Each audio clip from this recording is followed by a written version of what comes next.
Alrighty, and we're on. Okay. Spoilers, good.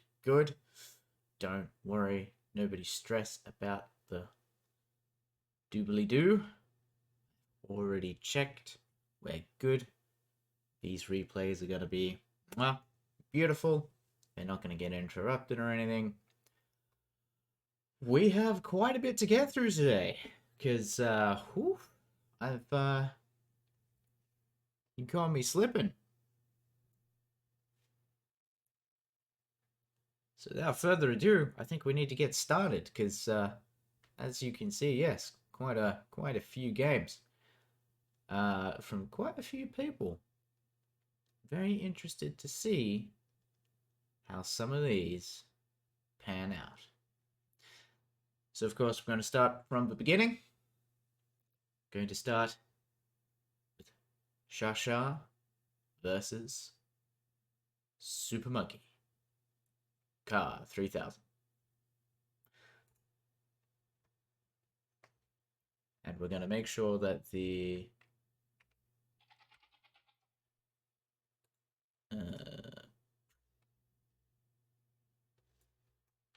name of the player is correct. Because that's probably worth doing. All right. Hello, by the way. Welcome to the party. We have in the blue, as the Mayans, on the Socotra, Super Monkey Car 3000. Let's have a little bit of a chat about what the Mayans do. And in the purple, we have Shasha as the Celts. So we'll start with the old Mayans. Let's have a look. Now, so our Mayans, they get an extra villager, but 50 less food. Okay. So it's like a kind of low version of the... Shasha almost immediately finding her enemy. Good lure on the elephant, by the way. Excellent. Both players have the elephant slain and taking the many much foods from it. That's good. We've got a nice balanced economy from both players. Excellent start. So yeah, we've got kind of like a light version of the China buff. All of their resources last 15% longer. Not bad at all. It lets you just kind of stretch those resources a little bit further. And they've got archer buffs. Their archers are cheaper. Their skirmishers can be buffed to throw second projectile. It's all good stuff. You know, nothing to be upset about with the old mines there. Meanwhile,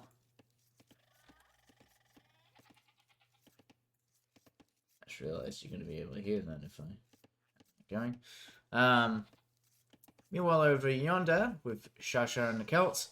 Now we know a bit about the Celts. I'm a little bit more familiar with them. They're a infantry siege. Infantry? Well, they're definitely a siege civilization.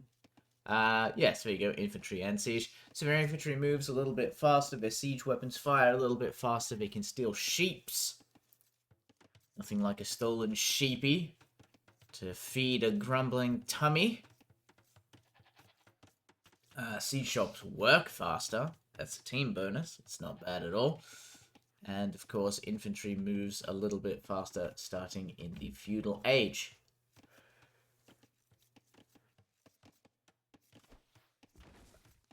And the lumberjacks work faster. I forget if I mentioned that. Worth mentioning if I didn't.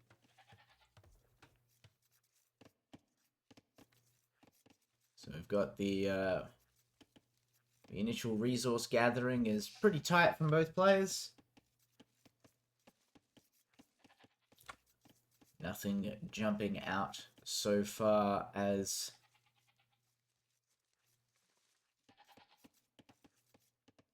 an issue. Everyone's got lovely little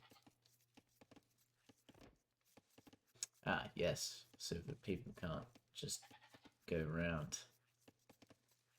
Righty, righty.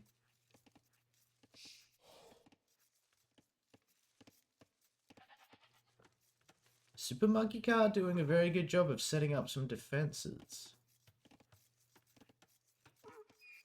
Going to force the opponent into... Going to force Shasha into the TC.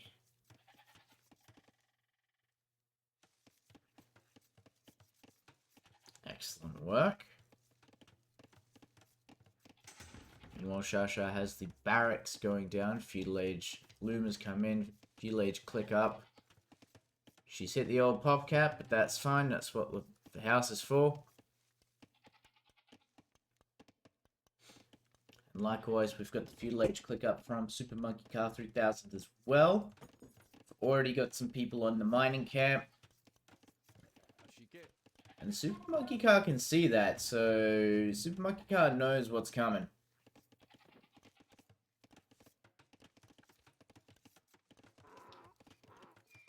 There is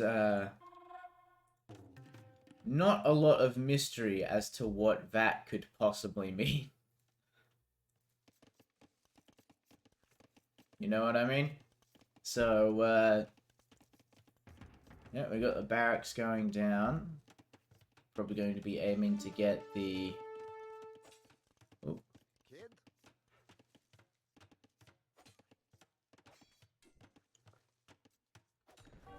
Ah, managed to get inside of a little quick wall. Does the house go down?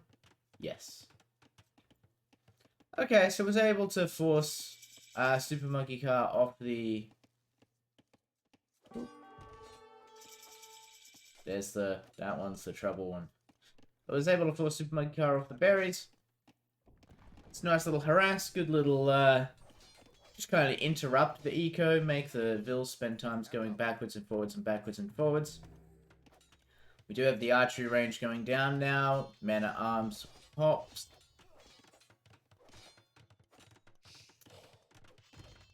Going to try their luck with getting through the wall while everyone's busy with the archery range, but that's just not going to be the case as the quick houses go down.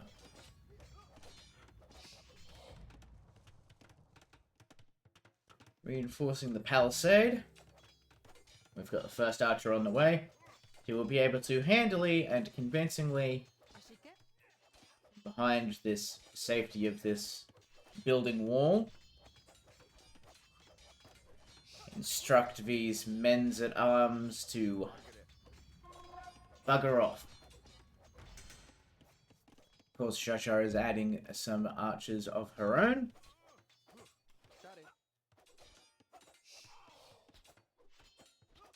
Ooh, able to get through. Okay, so we got a couple of kills. Not bad for Shasha, not bad at all. We have lost one of the mans-at-arms, but that's fine. Fletching is coming in for Shasha, and not for Super Monkey Car. Interesting. Ooh, taking a risky play there, and oh no. What the quick gate. I don't believe those units are going to be very long for this world. Not at all, not at all.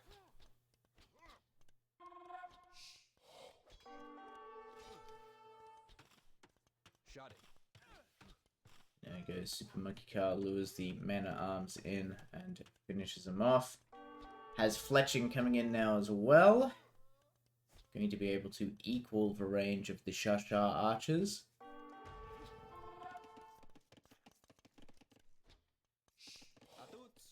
You have an incredibly injured scout still hanging around.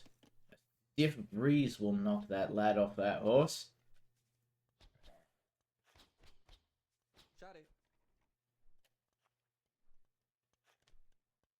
The archers just slowly get to work. Shasha doing a good job keeping the economy going while kind of microing on the front.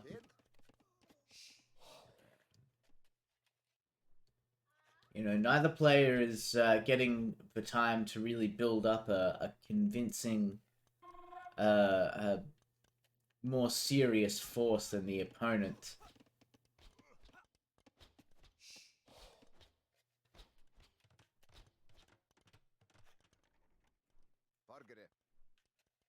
It's the engagements. Oh, I say that. There's a little bit of a stalemate at the moment.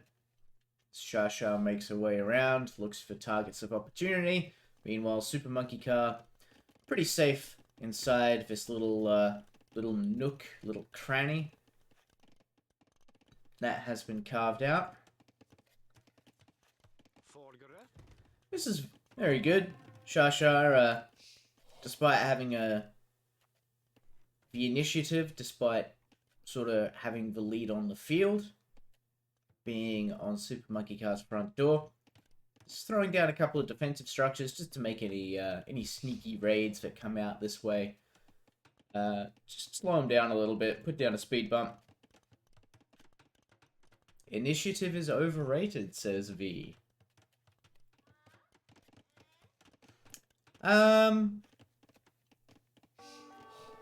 You know what? I'm inclined to disagree. But maybe. We'll see. Maybe Super Monkey Car will make a fool of me.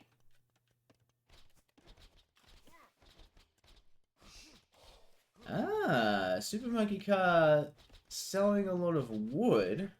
Stone wants to get into that castle age ahead of Shasha.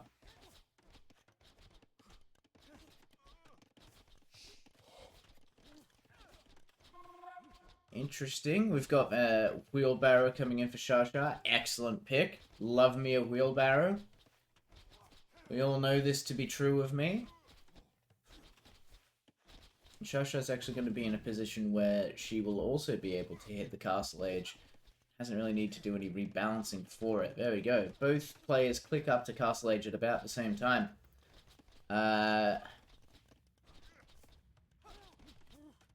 Interesting though that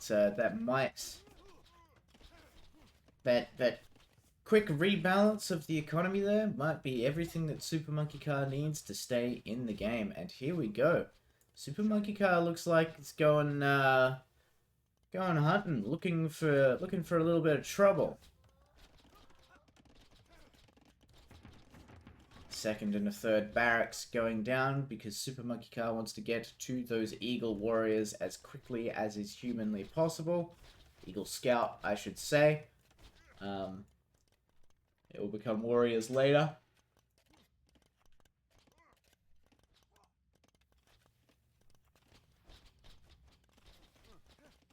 Good stuff all around, and Shasha now kind of patrolling the open route a little bit late, unfortunately. Because here they are. It's the Super Monkey Car raiding band. Come to steal your economy. And like that, Shasha has to pull back and respond.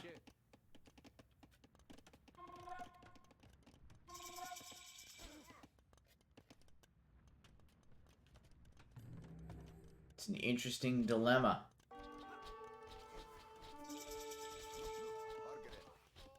Alright, we got a nice little fight here. Shasha does have the numerical superiority. Both players hit Castle Age as well.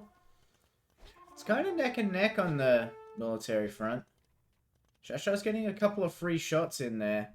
Quite a few Super Monkey Car's archers are low. Oh, and likewise, Super Monkey Car gets a couple of free shots himself.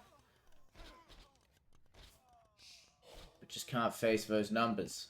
And there it is. Crossbowman and Bodkin Arrow comes in, but here come the Eagles.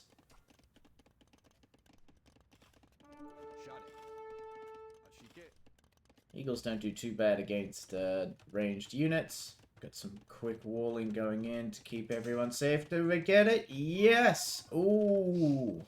That's some fast play there from Shasha. Good job keeping that, that villager line safe. Quite a few of those Eagles took a bit of a nasty pounding from that. They can get a a cheeky kill in here or there, but they're going to pay for it.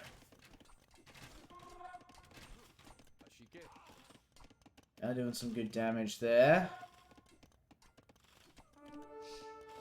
There they go. Got the second wave of Eagles comes in. And Shasha decides to take the fight with the Vils. Now that's bloody interesting.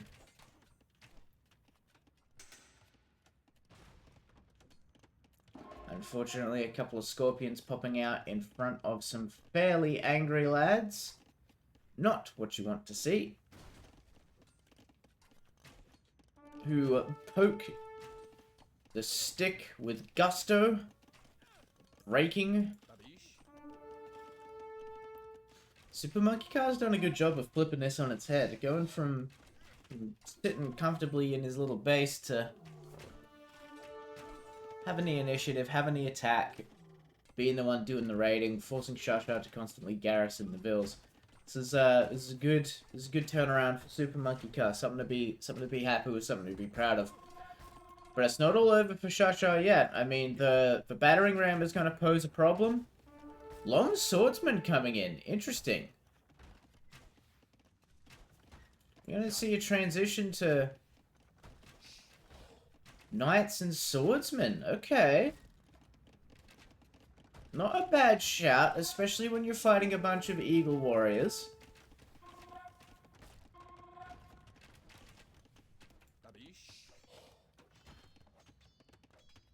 Gonna be fighting the unprotected ram.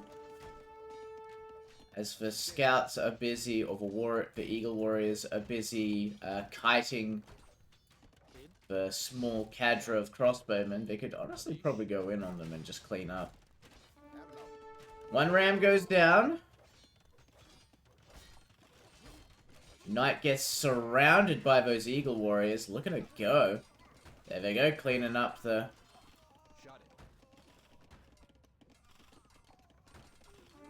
the knight and the crossbows, and Shasha pulls the GG. It's the ram on a few pixels of health, knocks down to the archery range, moves on through the rubble. Yeah, Shasha just, even if Shasha was able to knock down that ram, I mean, there's still 16 eagle warriors running about, causing havoc, murdering, and raising, as you so eloquently put it, V. Didn't have quite a lot of answers for that. Good job switching back once the blob made itself known, switching back into swordsmen and knights, something that would work a little bit better against them as opposed to crossbows, but just not quite enough. Not quite enough. Excellent job from Super Monkey Car using the market, wherever the market is. Where's your market? There it is. I'm looking right at it. Using the market to propel himself up into the Castle Age. Nice and quick. About on pace with Shasha. Really helped sort of deal with the being boxed into this little area. And was able to allow them to turn the fight on its head. Put him in a position. That power spike once you get Eagle Warriors is quite good. For Mesoamerican civilizations, and Mayans are no exception. So well played from both players. Let's move on to game number 2.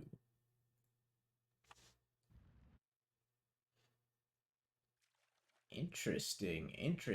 Shasha in the purple as the Persians versus Super Monkey Car's Dravidians. Alright.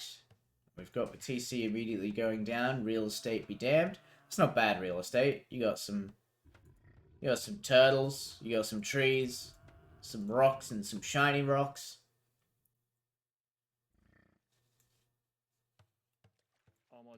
We've got the dockyard going down as well. There we go, Super Monkey Car putting the TC down on the gold. A little bit more discerning about what real estate the Dravidians will live on, but you know?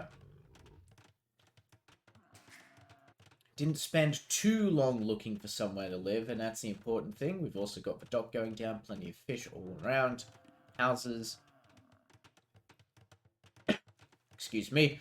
It's looking good. It's looking good for both players at the moment.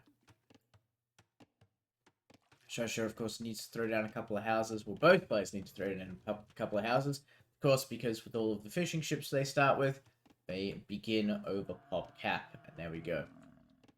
Let the games begin. So, Persians we know a bit about. Bonus damage, bonus health, I should say, on the town center and the docks. Has a few extra starting resources. Not a bad pick at all. Absolutely good pick for something like this, where your TC and your docks are probably going to come under regular attack. Dravidians, I mean, they get 200 wood for advancing to the next stage. It's, you know, it's a nice resource injection. The fishing ships carry a little bit extra. We've got the unique warship, the Tirisadai, I don't know how to say that exactly. Docks give them a little bit of population, so they don't have to spend as much on houses. There's quite a bit going on for Dravidians here. They are a strong contender. We've seen them do very well. Let's see if today's game is an exception. Loom comes in for Super Monkey Car. Very good, very good. Got the lumberyard going down.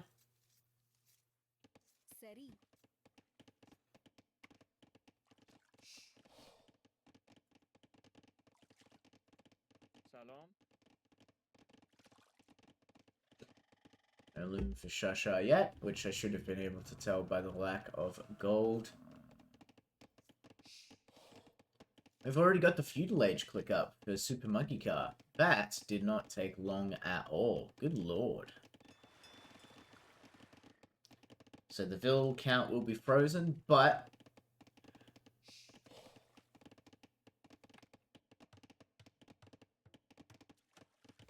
still make plenty of fishing ships if so chooses. I don't think it does, though. Shasha going to be quite far behind, and you don't want that on a naval map, because we're going to start seeing Navy from Super Monkey Car straight away. This is a really good age up time for Super Monkey Car. Got to be happy with that. Second, is that a third? No, second dockyard going down.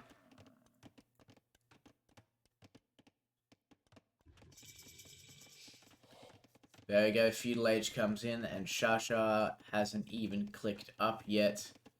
Is getting Loom first to make the villages a little more resistant to any raids coming in, which I believe there's going to be one fairly soon. Has clicked up to the Feudal Age now. Better late than never, as the old saying goes. But is late too late? Super Monkey Car using this nice, safe gold to help build the navy. Got the galleys coming out already. And Super Monkey Car knows that they have free roam here.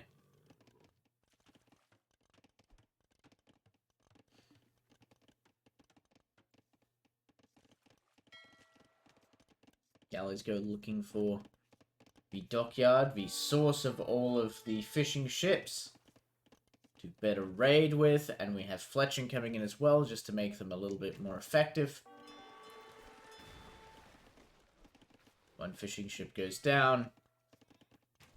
Shasha's going to be feeling the pressure. She's going to be wishing that age up would hurry the hell up. There we go, plenty of fishing ships raided by Super Monkey Car. Good stuff, good stuff.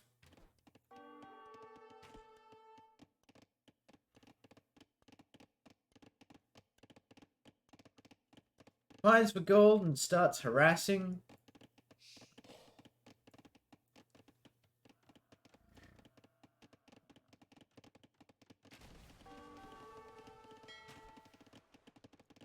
Gonna knock down those fishing ships. While the ball of galleys continues, a demolition raft. Interesting. Probably gonna try and demo down the wood line or something. Got fire galleys coming in for Shasha. Here doing a good job chewing up that galley to dissuade it from harassing the gold miners. Good job getting that tower down, actually. Well, I say getting the tower down. We'll see. There we go. Super Monkey Car trying to harass the Shasha wood line.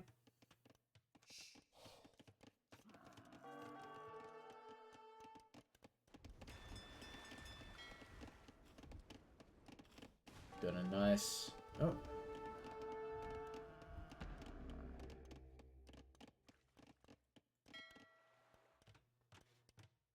Just in time with that, that watchtower to keep those people safe from any demo raft shenanigans.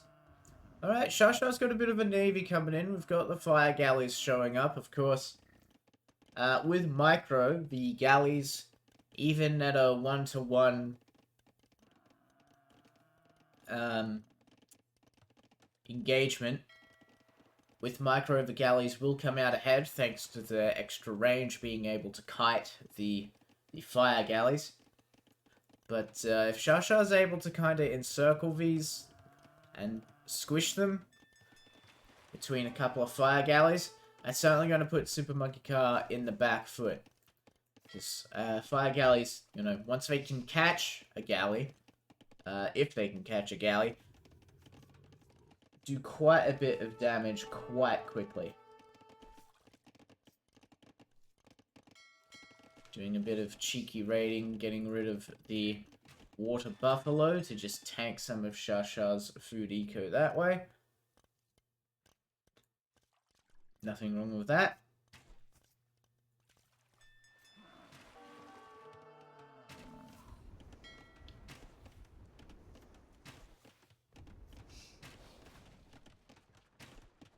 Interesting. I don't know why that did what it did. I feel like that fire galley, if it stuck out, could have traded 1-for-1. And here we go. The demo raft's coming in. One gets shot down, but the other one lands. There's not much in terms of effect. Got a sneaky Shasha demo raft as well.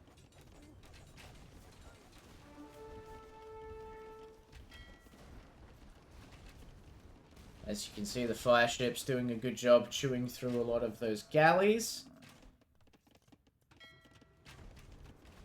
Is the demo raft going to be able to sneak in? Nope.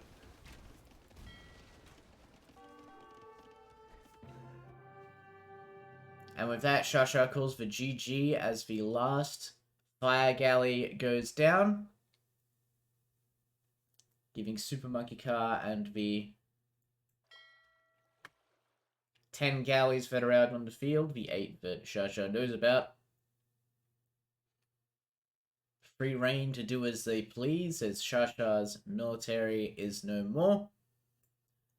Really have the resources to keep replacing them and feeding them into that meat grinder. So, commiserations there to Shasha for the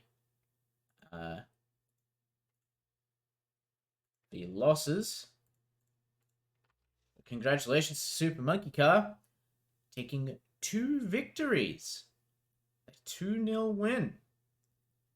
It's a good job, solid effort, good civ picks, just all around good mechanical knowledge. Able to handle Shasha, what Shasha was throwing fairly well. We'll move right on to the next game though, because you know what? We got plenty to get through. So, The next day, Shasha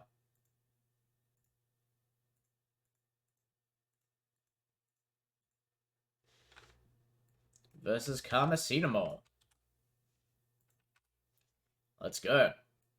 In the blue, we have Karmacetamol playing as the Lithuanians. We all know how I feel about that. I love it. I like it. I want more of it. Give me more Lithuanians. And in the purple, we have Shasha taking the Persians. Good stuff. Good stuff. Everyone has a camel. We're playing on hyper random because, of course, we are. So, everyone's got their little camel. Piggies have some degree of food. Boars are looking a little bit hungry. Plenty of stone and gold at the base for each player.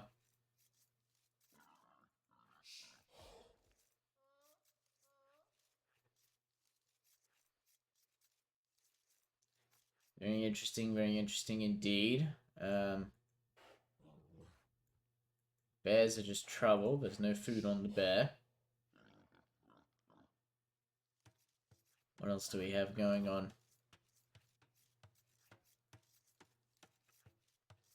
The wood lion looks fairly... It's a little bit stingy on some of the trees, but other ones... There's one in there that's worth 400. I saw it. Unless I clicked and dragged. Oh, I clicked and dragged on accident. No, hang on. Some of these are worth... I swear there was one in there worth 400. Anyway. The point is, everything's weird, everything's odd, nobody knows what's going to be. The other thing you can depend on is that there will be relics on the map, and I will want people to take them, especially if they're going to be playing Lithuanians. Karmacetamol, don't let me down.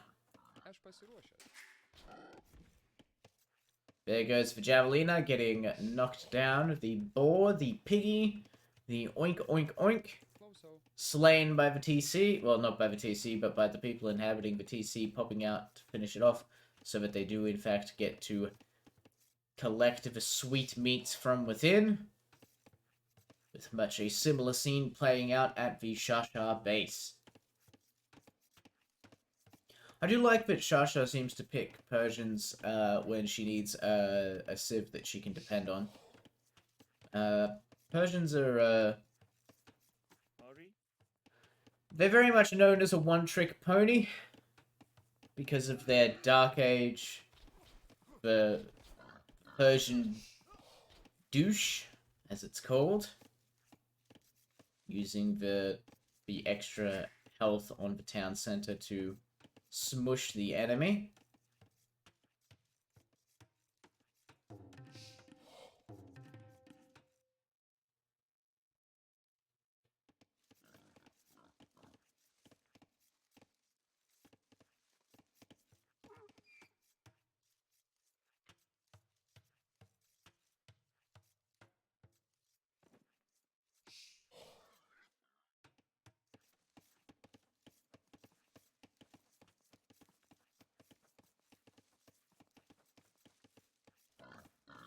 The collecting of another boar. So, Karmacetamol hasn't found Shasha yet. It's probably going to fairly soon with that camel. And Shasha, likewise, is about to... Yes. Has run into a palisade. Now knows where the enemy is.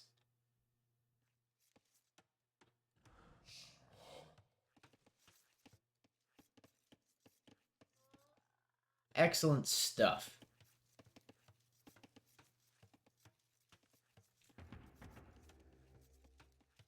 And with that, the barracks goes down. Shasha going into the feudal age.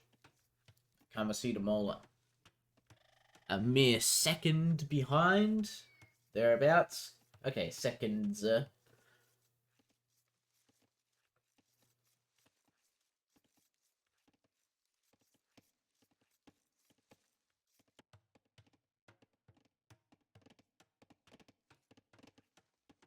That's some fairly ambitious walling from Karmacetymol. It'd be difficult to defend all of that territory.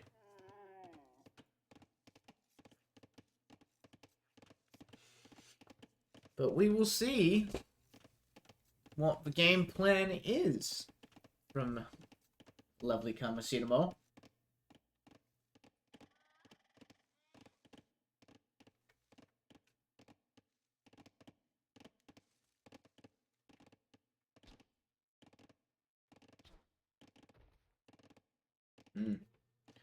Not much in terms of hunt over here.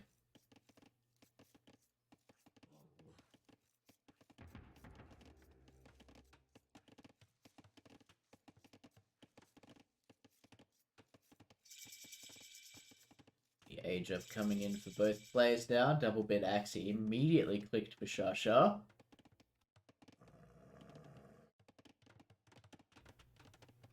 Which is wonderful, and likewise double bit axe and horse collar coming in now for Karmacetymol as well. We want some efficient economy because we're probably settling in for a long one. We've got spearmen coming in for Shasha, probably just as a small defensive unit.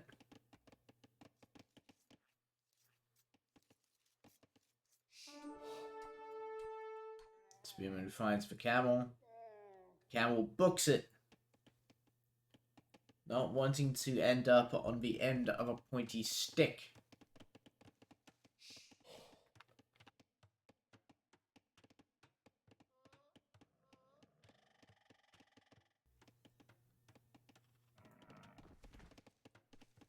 Speaking of camels ending up at the end of pointy sticks, Karmacetymol's scout camel goes down underneath the TC fire of Shasha, who is now also getting a horse collar to make those farms just a little bit more efficient in the future. There we go.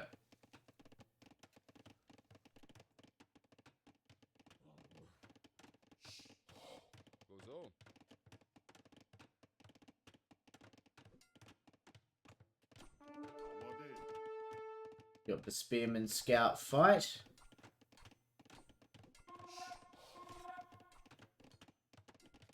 Ooh. Karmacetymol very quick to get that hit in.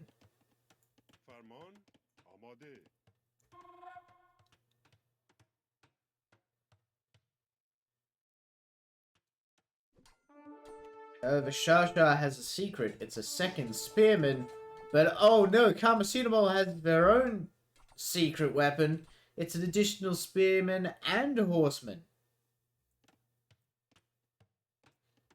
Shasha throwing down a few extra layers of wall. Needs to be careful of this gap. Karmacetymol getting the kill on the scout cab there.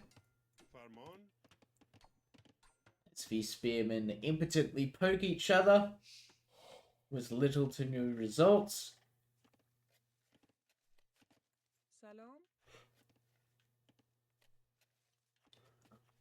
Shasha actually backing away from throwing down this wall, knowing that these scouts are coming, and realizing that if she's out there while the scouts run on through, it's just going to be a dead bill.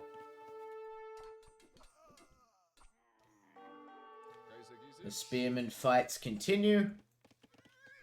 Scouts go looking for some undefended villages and find them on the farms.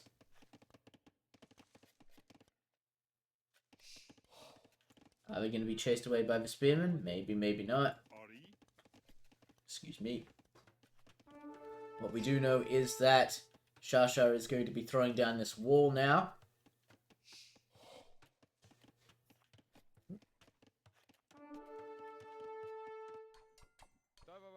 And the spearmen in the field are going to continue to impotently poke at each other.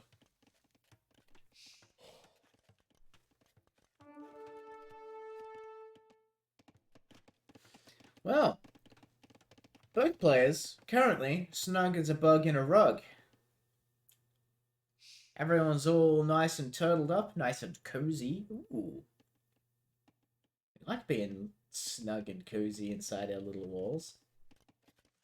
Nothing wrong with that.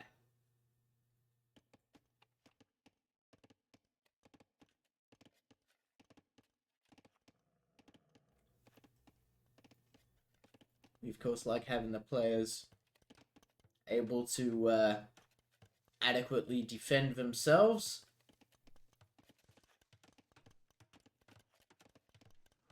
And there we go, the walls finished off by Shasha.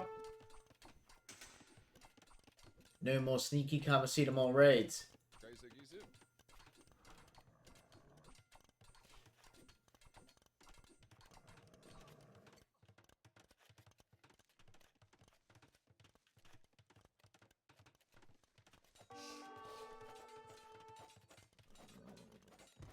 Guy's looking for a little bit of trouble. Probably not going to find it.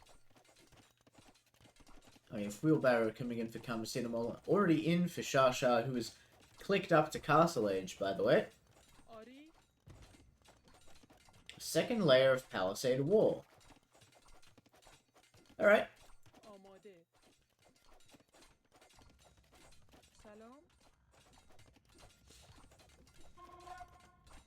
Ah. Karmacetamol having divided the forces sneakily, trying to get a breakthrough somewhere. Not gonna be happening though, as Shasha is on top of the game and locking that down. Actually getting scale barding armor already. Already has the forge upgrade. Shasha grabbing the forge upgrade herself. Already has scale barding despite the distinct lack of cavalry in her army. Though you can probably hazard a guess that at some point in the fairly near future, like say next 15 or so seconds, we might start seeing some knights from Shasha. Just maybe.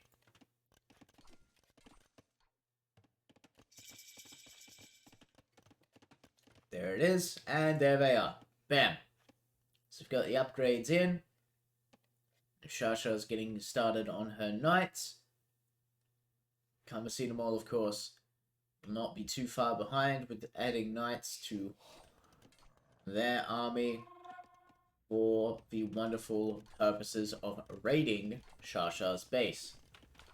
Nice double layer wall there.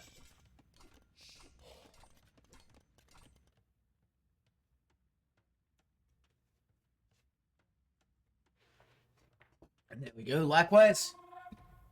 Castle Age comes in for Karmacetamol. And we've got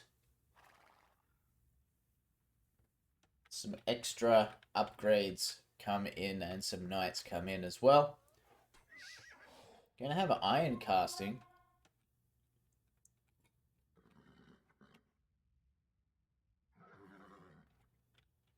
Iron casting's really gonna allow Shasha to tip her knights over the edge and win any straight up knight on knight fights. For now.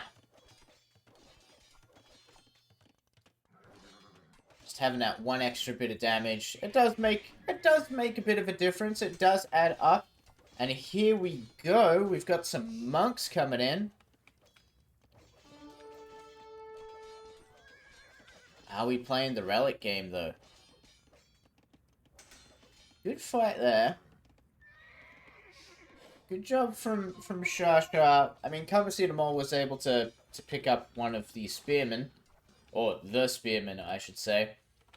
But, paid a pretty hefty price for it. And the knights have been caught and surrounded, and... Is that bear doing AoE damage?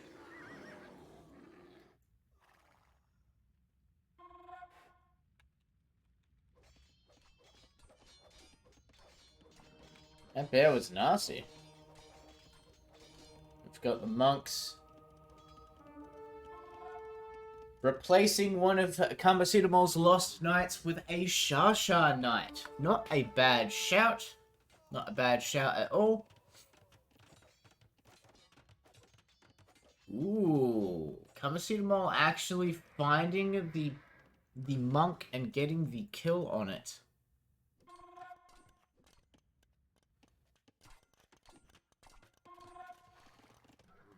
It's going to be fairly upsetting for Shasha. I believe we have a relic incoming somewhere.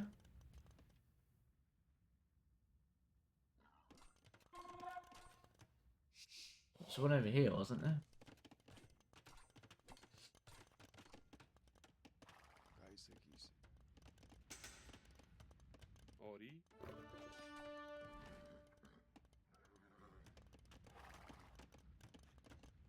Now there we go. The first relic coming in going to Shasha. Excellent job. Love to see it. Even if you're not Lithuanians, I don't care. Grab the relics. I mean, it's doubly important for the Lithuanians to grab the relics, which means it's actually doubly important for Shasha to grab the relics in this case as well, so that she denies them to Kamasutamol, and we're adding a couple of camels in.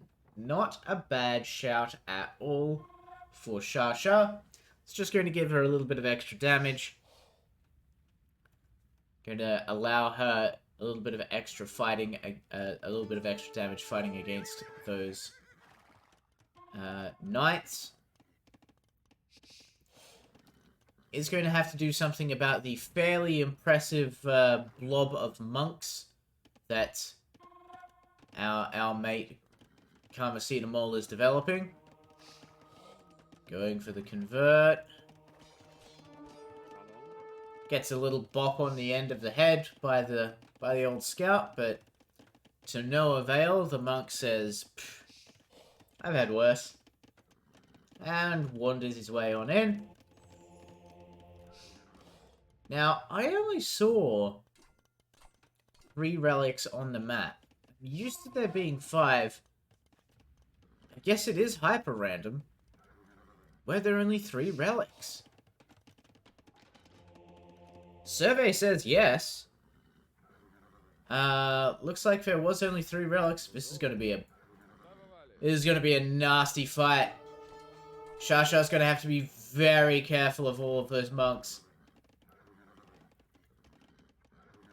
We got 7 monks. That's huge for capacity for conversions there. That's a big deal. So even though Shasha's taken the relics, a thing I always advocate for. What? Still walls around that? Okay.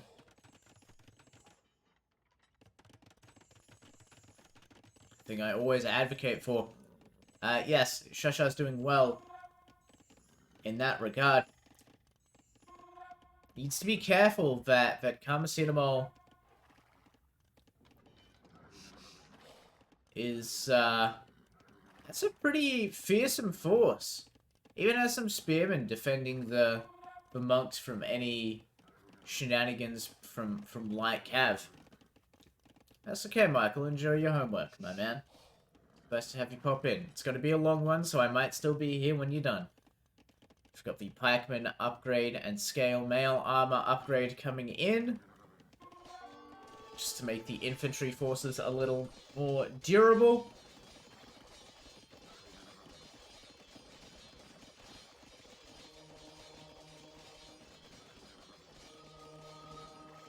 Ooh, it's gonna be a rough one. Kamasutamol gets 1 conversion. The walls go down. The knights come pouring into Shasha's eco. It's gonna be a messy fight, but here it comes.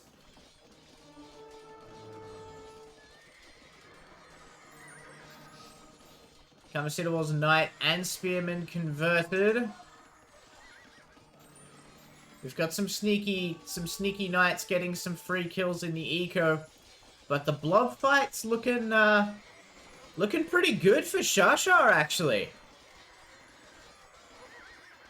It's able to just brute force her way through it, smites all of the monks,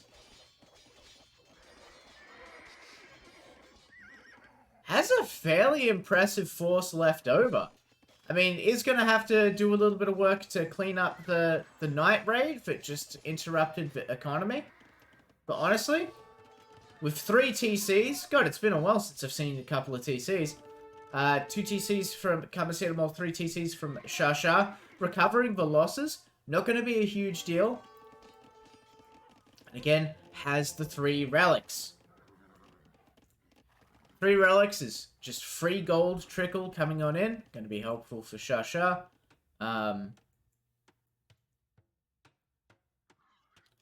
Kamacetamol kind of deciding that nobody gets this gold for some reason.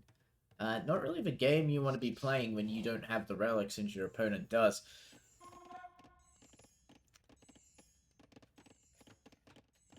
Yeah, so Shasha, I mean, good raid from Kamacetamol. Absolutely good job breaking through and cleaning up a couple of vills. That's certainly going to set Shasha back. However, Shasha, you know, being able to take that fight and kind of clean up a lot of Kamacetamol's army, very good work from her. Of course, the survivors are being healed by the monks, which means she's going to get just a little bit of extra value, you know? Sees the outpost and immediately goes to knock it down. Kamacetamol switching up, going for a mostly trash army. We're going to see mostly pikemen. Mostly pikemen, and there will be a few monks in the back there. There they are. Everyone's coming in for the fight.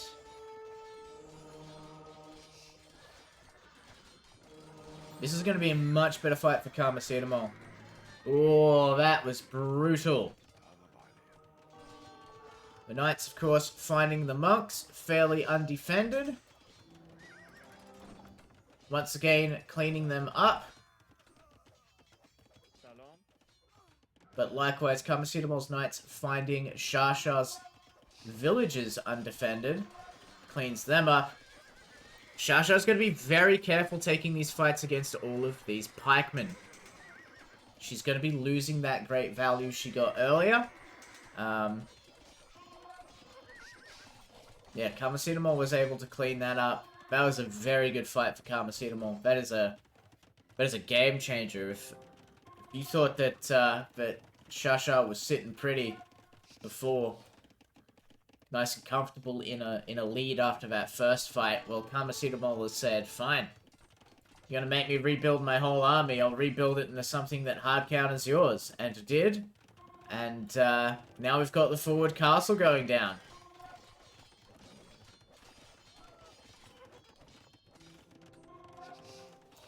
Shasha's castle is just not going to quite go up.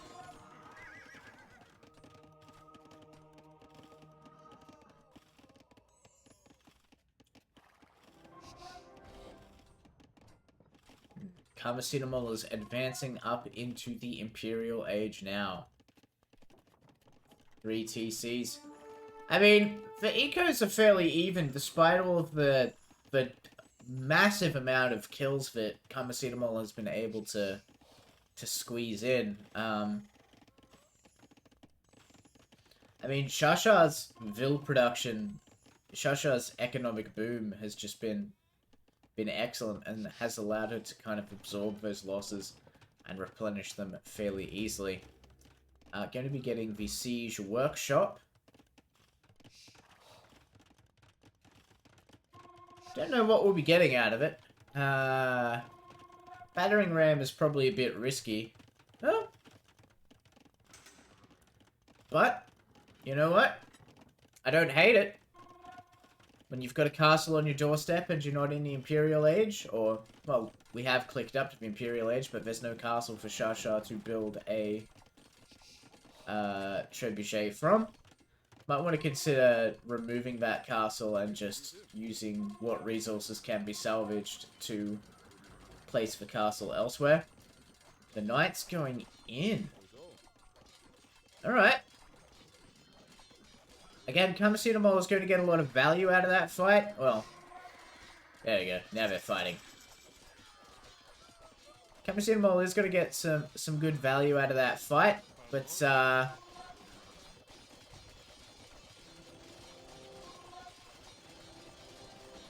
alright. I like it. Shasha taking that convincing knight lead, taking all of those stored up resources, converting it into forward pressure. Able to clean up, despite the fact that she's fighting a hard counter to knights, has just such overwhelming presence of knights that she's able to clean it up. And thus, get these battering rams underneath the minimum firing range of the castle, and just chop it down. So even though Karmacetamols hit the Imperial Age, not even going to think about building a Treb. Not even worth it. We do have the Halberdier upgrade come in, of course. And a Trebuchet coming from this second castle. We do have plenty of battering rams and a petard. Alright.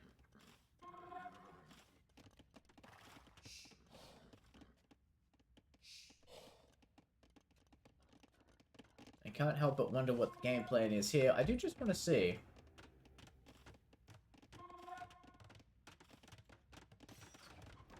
The vision for Karmacetamol is very good. Not going to be surprised by anything. Unfortunately, being surprised isn't really the threat here. It's being destroyed and smited by the large army of knights and pikes and all sorts of things of that nature. Got the second castle coming down for Karmacetamol, though. Very good.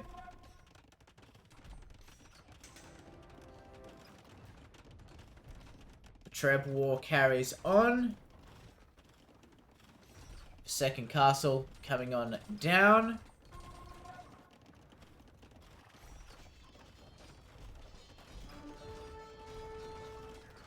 The Knight's thinking about committing to the bit. Those battering rams are not going to last long under the many pointed thrusts of the halberdiers. However, the knights and pikes... We've actually got Cavalier on the way. Might have been worth holding off on that to get the Cavalier upgrade first, to be honest. Fighting underneath the enemy castle. I mean, Shasha, I appreciate that Shasha was probably feeling a bit of pressure to do something underneath the face of this aggression. But, a big charge underneath the enemy's two castles, was... Certainly didn't help. However, we have Shasha switching into hand cannoneers. Now this is going to be something.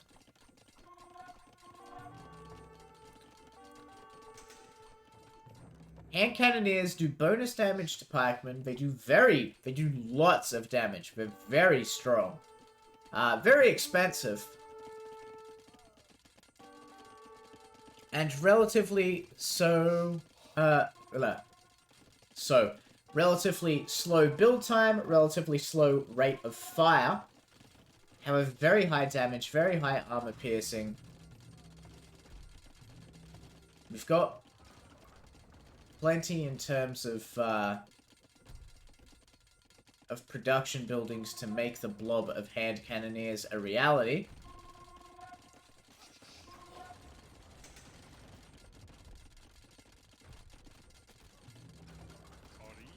Hand cannoneers revealing themselves. There we go. Second group of hand cannoneers reveals themselves and just mows down those pikemen. Look at them go. Absolutely vicious.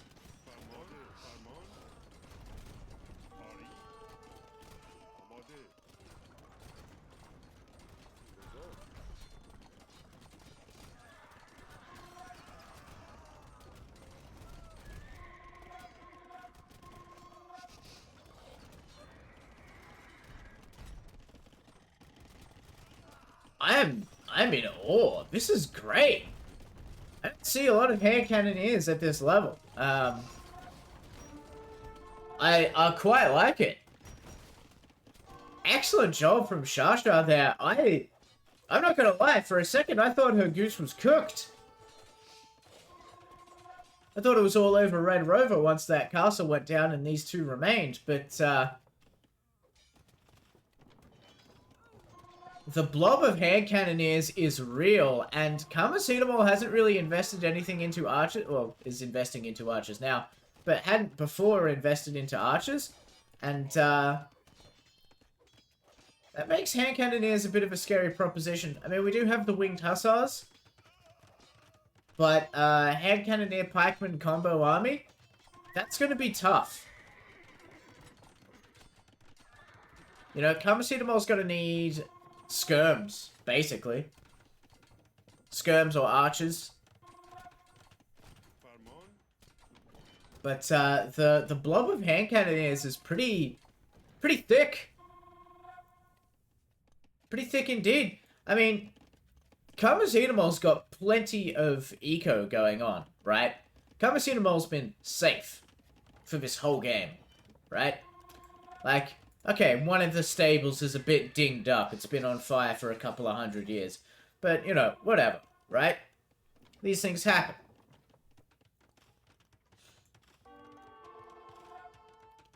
There we go. We got skirms coming in. We got bodkin arrow and padded archer armor. Karmacetamol now building to counter Shasha. The trebuchet begins trying to siege down the town center from underneath the safety of the castles. It might behoove Shasha to start building trebs out of this rear castle, just so that she's got something to begin sieging down Karmacetamol's castles with. However, might not want to get locked into a trebuchet war. We do have capped ram coming in, bracer, ballistics. Karmacetamol's getting the archers ready.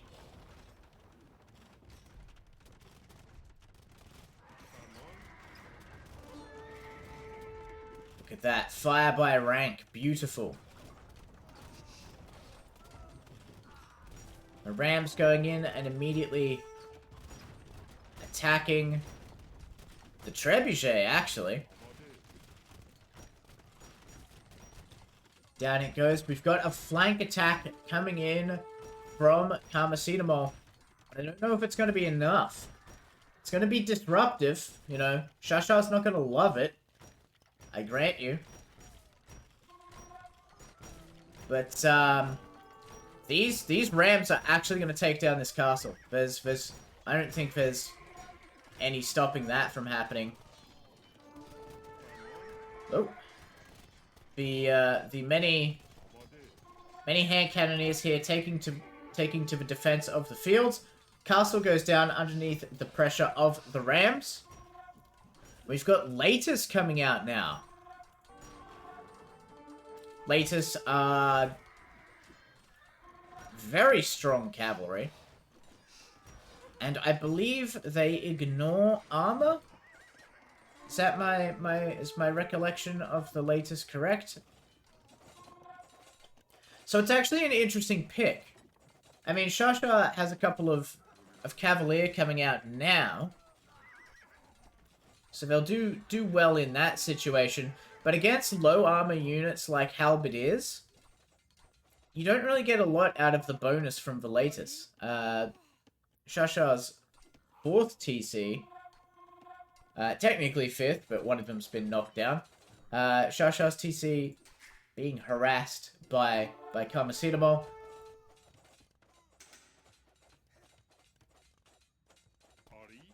This is a scary army. I mean, tell you what though, those skirms coming in and getting some good value out of that fight already.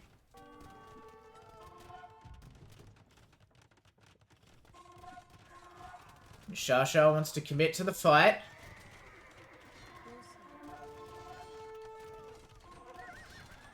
We've got the paladins going in now.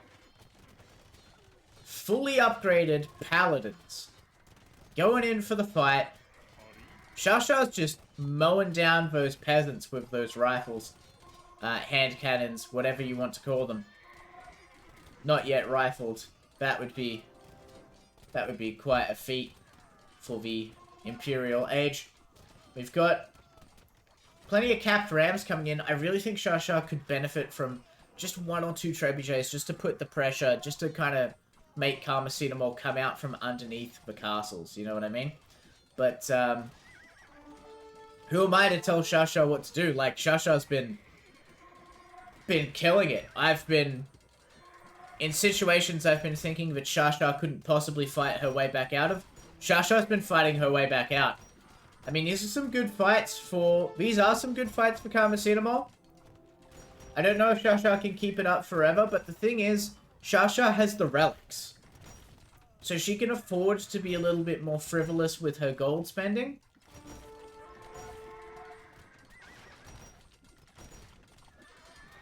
We've got a big fight underneath the castle. The hand cannon blob has been reduced down to 6 men. But likewise, Karmacetamol's not using many halberdiers anymore. Shasha's been able to keep track of the halberdier numbers. Notice that they've been decreasing and being replaced by skirms. And has likewise just kind of reduced the amount. Isn't replacing hand cannoneers, is getting paladins instead. And there we've got the Siege Ram. Siege Rams! Look at that nasty looking thing. Of course, it is running away from the ever-present threat of Shasha's many enemies.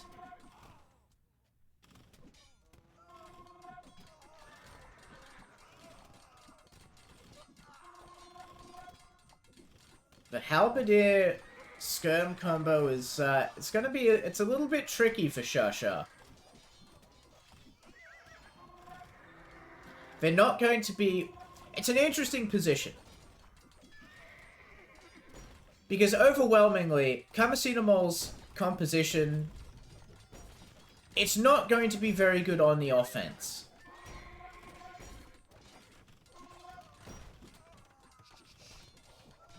It's incredibly good under the defense, though. Fighting from underneath these castles. And Shasha has to throw in the towel. Shasha is tapped out. Doesn't see a way forward through Karmacetamol's strong defensive line. And I mean, look at this. Like, 3 castles, a 4th one on the way. 3 castles just bottling up. I mean, yeah. Shasha didn't have a lot of options. Trying to punch through was certainly not working, and the eco was starting to take its toll. But man, did we have some reversals of fortune in that one.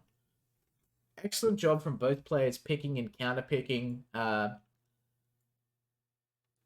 as was appropriate as they saw their opponent's army's compositions shift. Each player shifted their build. I just want to see an extra 3,000 relic gold, not bad. Like, this has been anyone's game. Like, look at this. What a great fight there for Karmacetamol. Cool as the cucumber. Just fighting underneath the castles. Nice and defensive.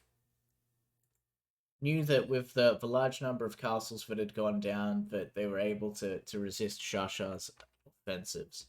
Excellent job there from Karmacetamol. And yeah, excellent job from Shasha. I loved seeing the hand cannoneers. I do.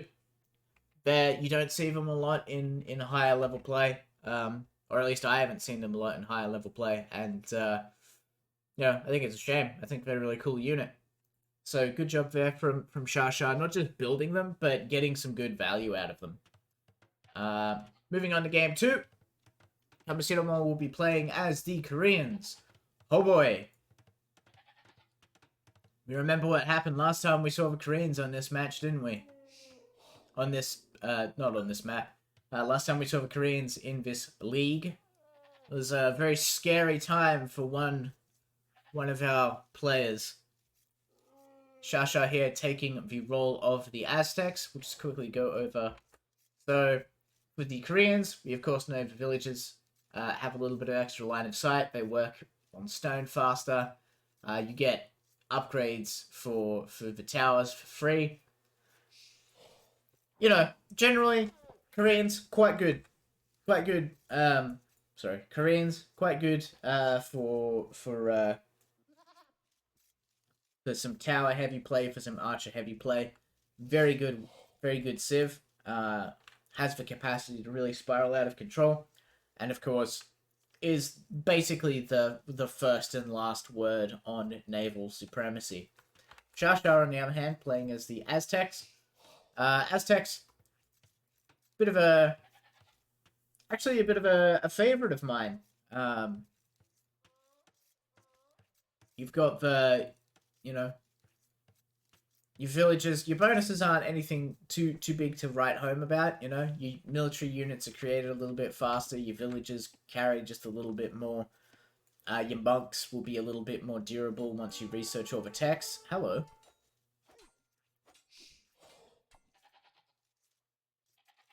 Shasha discovers a sneaky Vil being sneaky and wants to punish them for their hubris.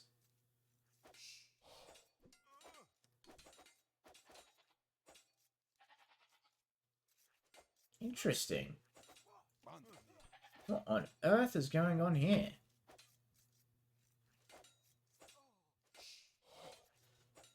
So Kamasidamal able to get the kill onto the Eagle Warrior. Ooh! Oh! The ostrich goes down at 4 minutes and 1 second. Shasha couldn't have possibly timed that better. That was amazing. Shasha has been reading her rules. Great stuff.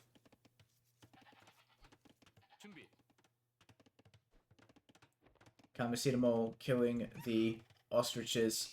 I mean, you know, you don't want all of the ostriches to have been killed by your opponent's Vils, but at this point, kind of just doing Shasha's job for her, putting those down so that the Vils can eat them. Kamasidamal taking the back foot there has to respond, but a couple of those are, you know, these are rotting in the ground pretty quickly. I want the that thing.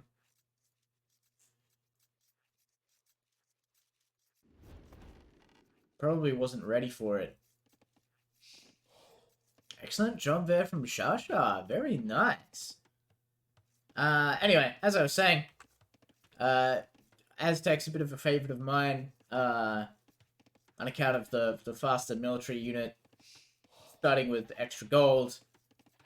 The unique techs are pretty good. You get, you know,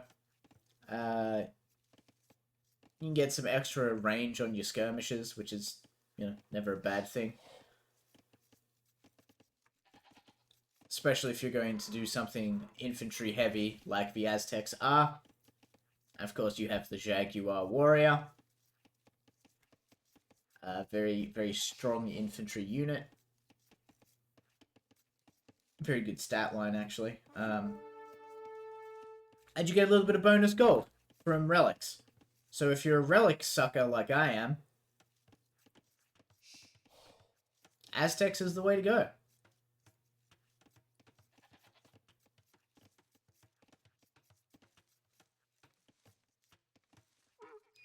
I can't believe it. I can't believe that...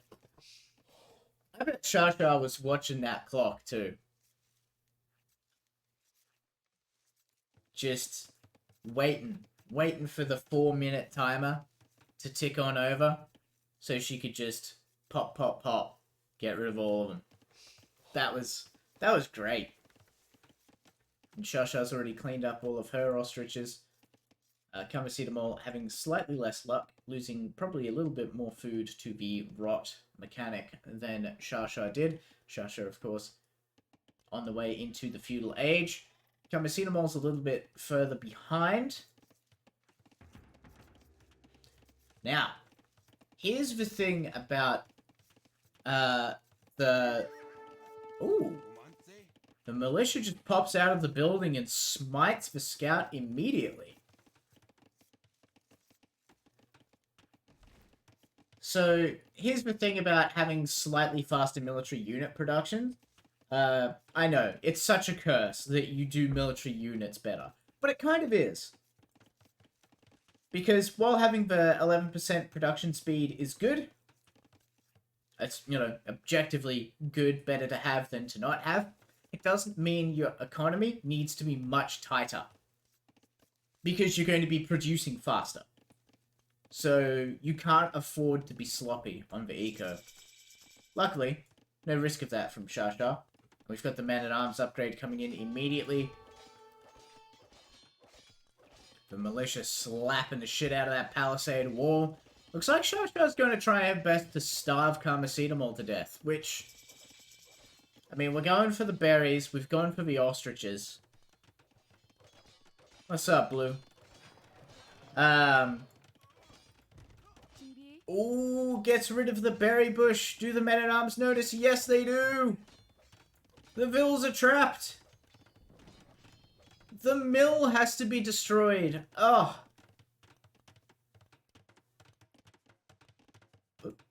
Excellent work there from Shasha. That's a pretty good pickup, you know? That's quite a bit of food left in the ground that Karmacetamol doesn't get to pick up now, thanks to having to get rid of that mill.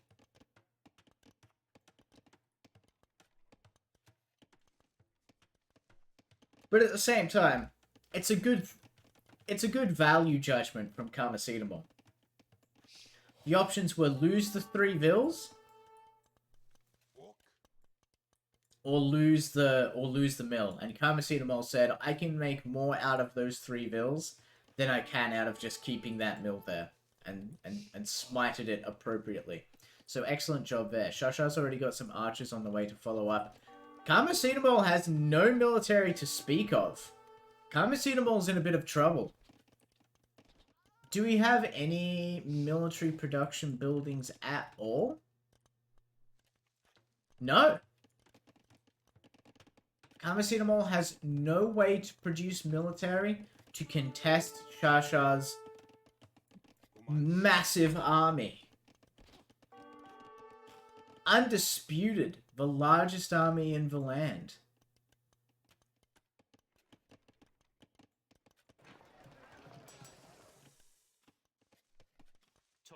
Karmacetamol seems to have been rattled by the ostrich, the great ostrich massacre of 401. Because I don't know. I'm not quite sure what Karmacetamol's plan here is. I suppose, you know what, with the stone, I suppose it's going to be to tower creep, but I don't know. I don't know if that's going to be a viable strat. Especially with this lad kind of just standing around doing nothing.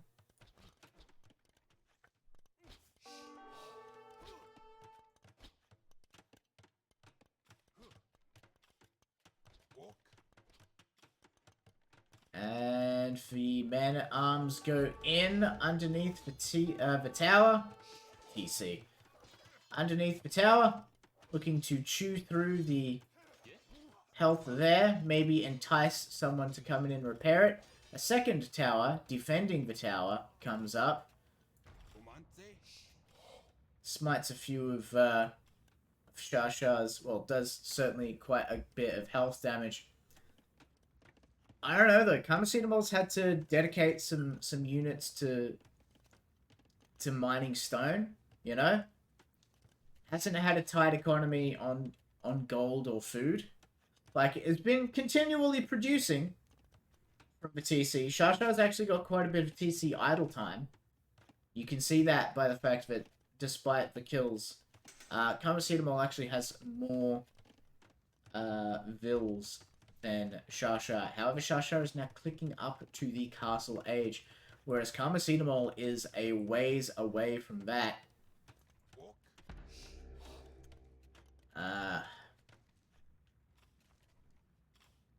Shasha's going to see that tower just a little bit too late. It's going to chase her away. She's going to throw down an outpost, though, which is a good shout. It's going to allow her to see any encroaching Koreans trying some sneaky, sneaky business. Let's have a look.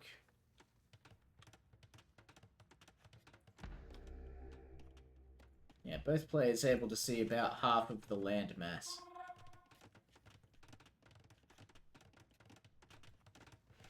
I mean, Kamasitamol's, you know, got plenty of towers going around. So any kind of infantry offensive from Shasha is going to be met with quite a bit of resistance. However, if Shasha throws out a couple of siege rams, or God forbid, a horde of eagles, this is going to be a bit of a deadly proposition for Kamasitamol. Shasha actually hits the pop cap. She's been producing so much. Castle Age comes in. Kamasitamol still not really close to clicking up.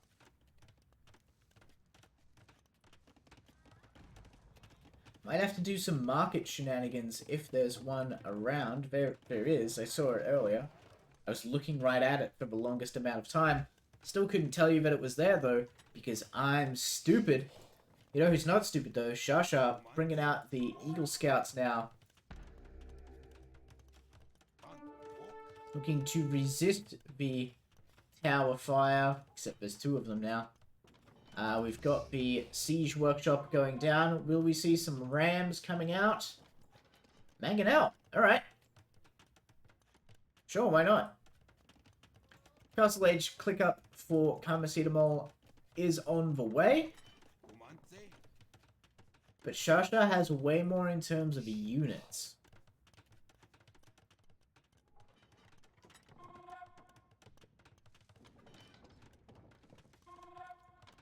I mean, Kamasitamol doing good getting the walls down. Wants to make sure that home is nice and safe. Or any nonsense from the Aztecs comes flying over the hills.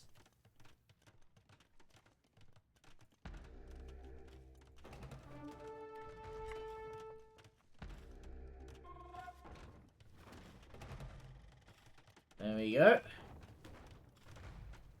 Shasha able to launch some meaty rocks at the towers. And due to the range shortage of the towers, is able to repair those mangonels from the safety of the edge of the range. Knock him down. One goes down. Guard tower upgrade comes in as Kamasitamol hits Castle Age and is researching fletching. Wants to be able to threaten the Repairville. However, the world is getting much tighter. It's getting much smaller for Kamasitamol, I think. Now, got the battering ram at the gate. Are we going to see the mangonels hit the battering ram? This is a thing we sometimes see, even at higher level play. If your micro's not 100% on point, never mind. The mangonels are looking for random villagers to hit and smite. So we've got the battering ram working on the gate, the mangonels working on the house and the barracks. Probably not a bad idea to knock down that barracks. We've got fortified wall coming in for Kamasitamol. But, I don't know, investing resources in more walls? I mean, walls aren't going to kill this army, you know? They're not going to stop, it's not going to stop them from coming in. You can have the tallest walls you want. And in fact, we've cancelled the fortified wall upgrade. We've got monks coming out. We've got lots of Eagle Scouts. We've got lots of archers. We've got siege weapons. Shasha is looking to take quite the victory here. This is a very impressive turnaround from the previous game, where Karmacetamol was able to just kind of dominate the map and put out a bunch of pressure with a couple of castles. Well, Shasha says, nah, not today. I don't want to deal with that again. If you're going to be that way, I'm going to be this way.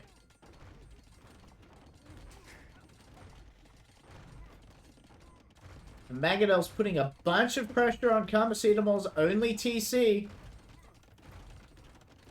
If Karmacetamol wants to keep producing, it has to keep that thing alive. The Eagle Warrior upgrade comes in. Look at those lovely shields. The Monk is here as well, just in case we see a Knight ride out. The TC is taking quite a bit of damage. And there are the Mans at Arms. One of the Mangonels goes down, though, underneath all of the arrow fire. And Shasha committing to the fight underneath the tower, underneath the TC. And Karmacetamol has to call the GG. Well played. Excellent job there. We give the Shasha taking a win there. Good job from Karmacetamol. Withstanding that kind of pressure and realizing that needed to throw down some defenses to stop Shasha from just popping on in whenever she pleased. But excellent job there from Shasha, taking that early, that as soon as it was allowed, lamed the first ostrich by like a second. That would be a photo finish if I've ever seen one. And yeah, like just taking that moment of Karmacetamol being off balance and really pushing it forwards into a victory, like being able to propel it. I think Karmacetamol took a bit of a risk by not building any military sooner. Was an interesting choice. Not even having a military building until Castle Age. That I think that really aided Shasha in her forward pressure quite a bit. But yeah, I mean, Karmacetamol thought that they were going to be able to just kind of tower up and crawl these towers towards Shasha and zone Shasha out of the resources that way. But no, Shasha said, no, not today. Back to the Korean Peninsula you go. Get out of the Socotra, whatever that means. The Aztecs throwing the Koreans out and claiming the victory for Shasha. Excellent work there. Excellent work from both players. 1-1. Not bad, you know? We like that. It means that our competition is nice and stiff. The players are relatively evenly matched. Oop. On to the next one. Because, believe it or not, there's quite a few next ones to go. Alright, we once again go to Super Monkey Car 3000. And our good friend Steve.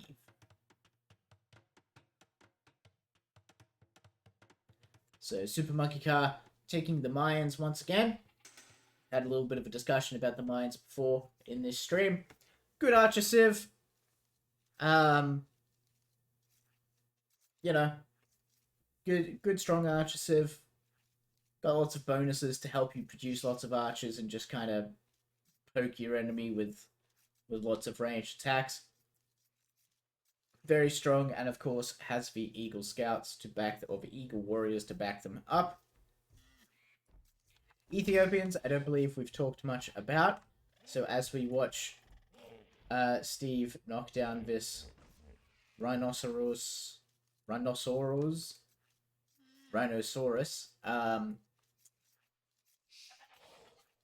have a little chat about the Ethiopians. Now, I believe the Ethiopians are also an archer civilization, and in fact, they are. Archers fire 18% faster, they receive golden food when advancing to the next age, and their pikemen upgrade for free. Interesting. Very interesting. Tell me about the Shotel warriors. High attack and fast training speed, fast moving. Ah, yes.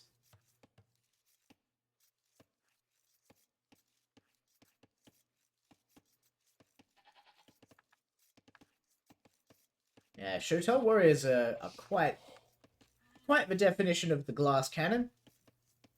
Not a lot in terms of defensive capability, but certainly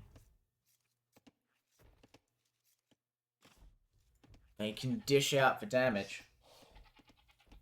So if you can get enough of them, and they produce quite quickly. In fact, you can make a research so that you can conduct research so that they produce almost instantly. They are quite powerful, especially once you get the numbers up.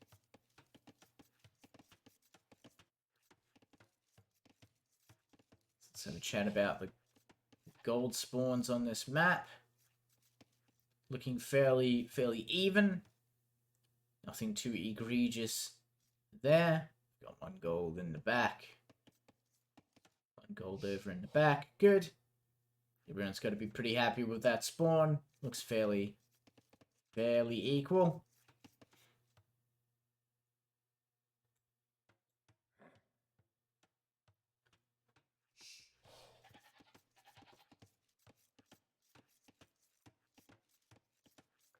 Steve looking to lure in a zebra. Very good stuff.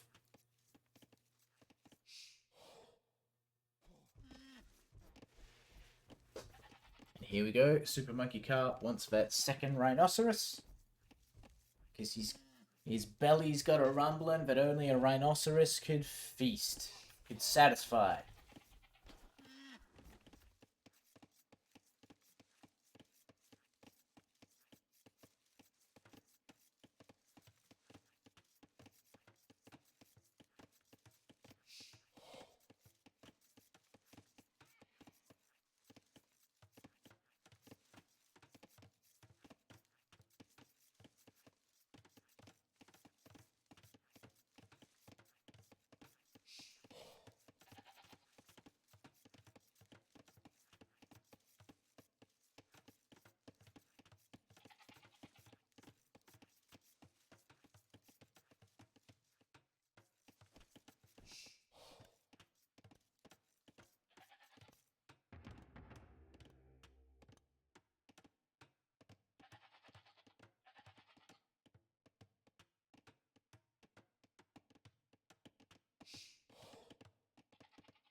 Excellent stuff, excellent stuff.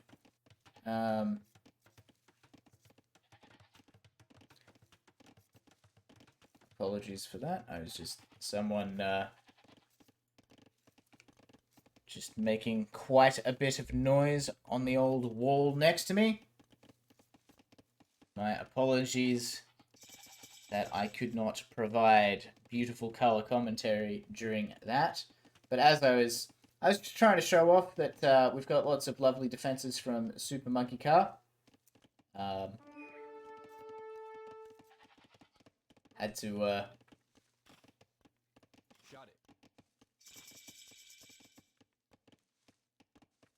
Both players hitting the feudal age. Super Monkey Car a little bit behind Steve, but not too far. Not in any way that I would say matters tremendously.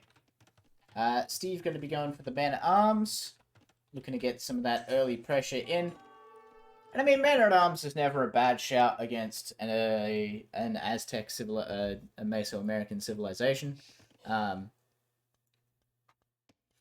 Because, you know, if they go too heavy into Eagle Scouts, having that little upgrade, like having that start on the upgrade of your infantry line, never a bad idea, you know? Because if you can catch an Eagle Scout with, you know, the militia line, they do quite well.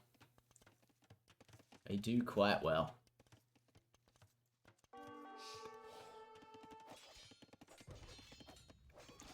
Super Monkey Car doing a good job of saying, "Let me in, little piggy, let me in."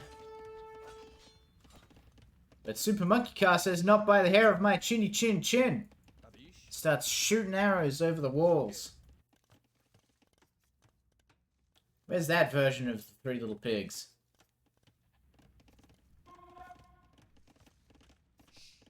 Where they come at the wolf with a rat-a-tat-tat.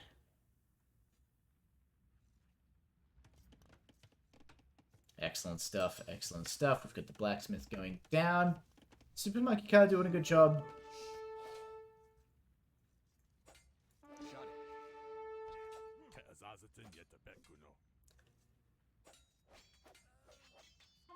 There we go, one archer down, and the Man-at-Arms catches the Eagle Scout.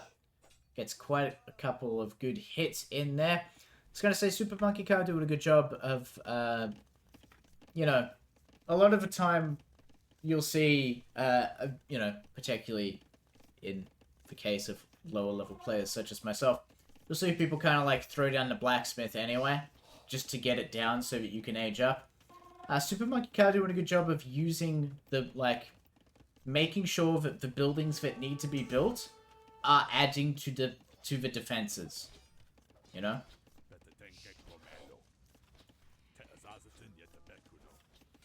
The archers taking a good couple of shots at Steve's Men-at-Arms, but Steve has not been sleeping on unit production. No, no, no. Ooh, I wonder if Steve knows there's a gap there.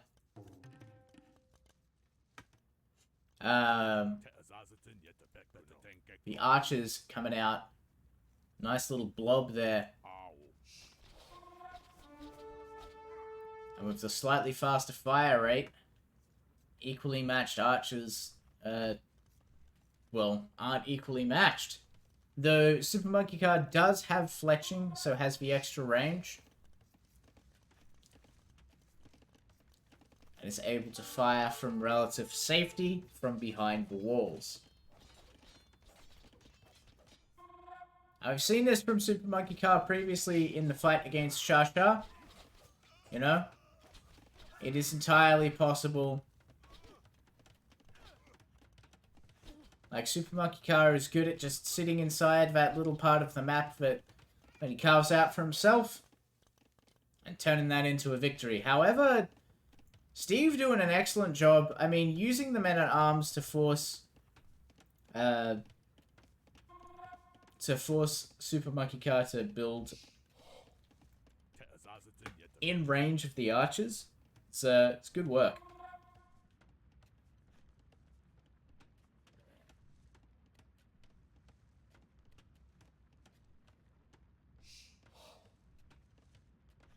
Here we see a Super Monkey Car classic.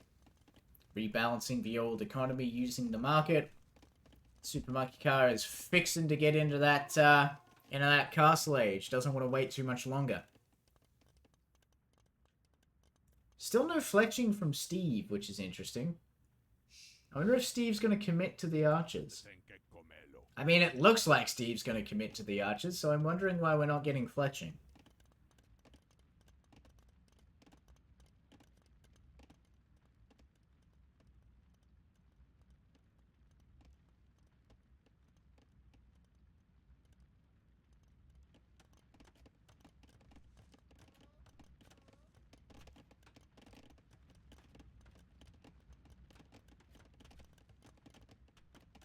Castle Age is well on the way for Super Monkey Car. Got the Scale Mail Armor, gold mining upgrades coming in as well. I dare say we're probably about to see a large swarm of Eagle Warriors come pouring out of Super Monkey Car. Which, man after my own heart, God do I love Eagle, the Eagle line. It's so cool.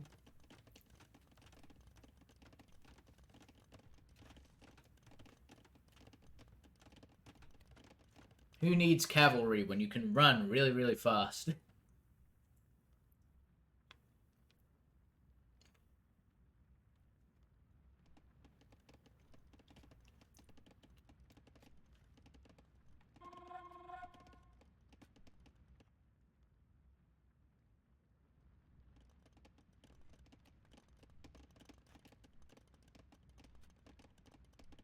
Selling wood and buying food.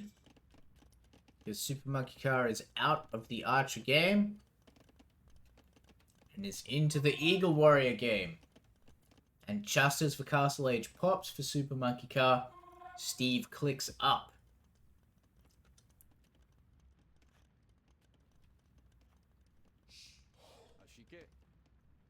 I've got squires coming in to make those Eagle Scouts a little bit faster. That Archer blob, I mean, that's a nasty Archer blob, though. I don't know. Steve might be able to clean this up pretty convincingly.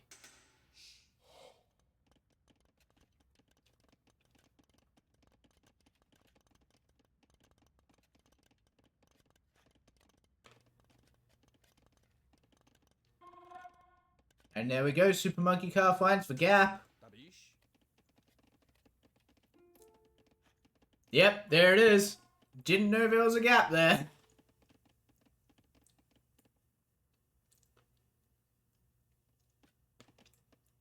It's a trick of the perspective because of the elevation.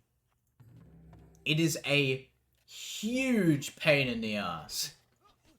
You can kind of just see it there.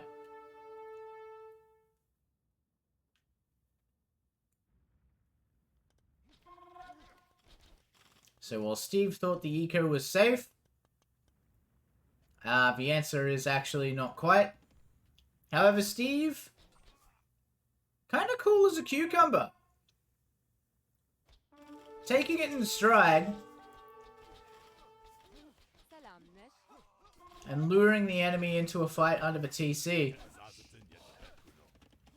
And just says, ooh, he's found his own gap into Super Monkey Car's eco. Or made his own gap into Super Monkey Car's eco. And Super Monkey Car has to bounce, because, I got some bad news. Crossbows just popped. Oh.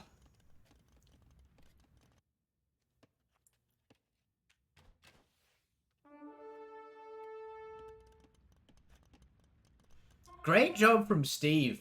Staying nice and calm. Even under the pressure. Not just under the offensive pressure of Super Monkey Car, but under the pressure of, oh shit, there's a gap.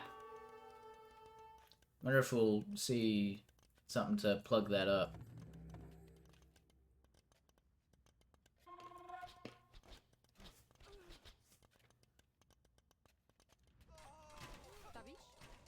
So we've got the big fight coming in. I mean, the Eagles are going to get value out of this fight. But the crossbows are doing pretty good. If nothing else,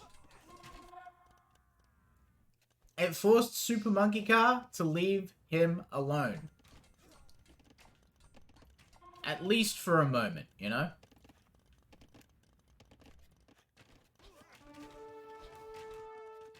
Because without that, without drawing the forces back, you know, Super Monkey Car's guys getting in here, that was a game ender. That was absolutely a game ender. But Steve just played it cool.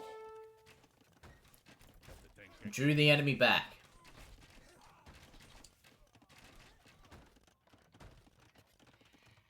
Alright, we've got Bog and Arrow coming in. The gap has been plugged. Hopefully that was the only gap. We're about to test and find out.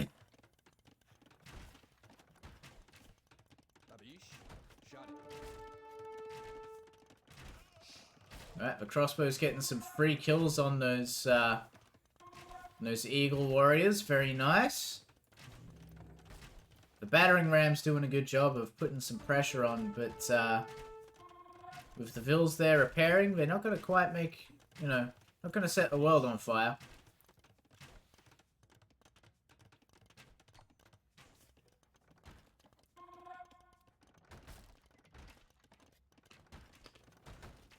Excellent, we've got some man-at-arms coming into the build to help protect the crossbowmen from the Eagle Scouts.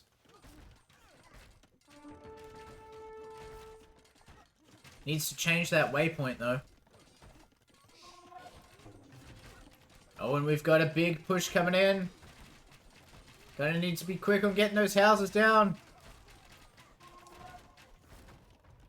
Oh, and the mangonel is here as well. And goes down underneath the weight of the crossbow fire. Quick walling going down everywhere from Steve.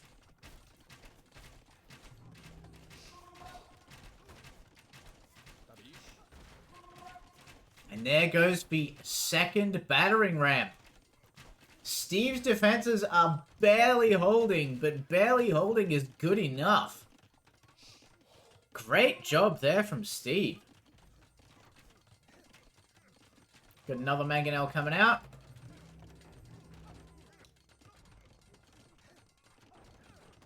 And they're in. They're looking for some free kills. Two crossbows get knocked out by the mangonel.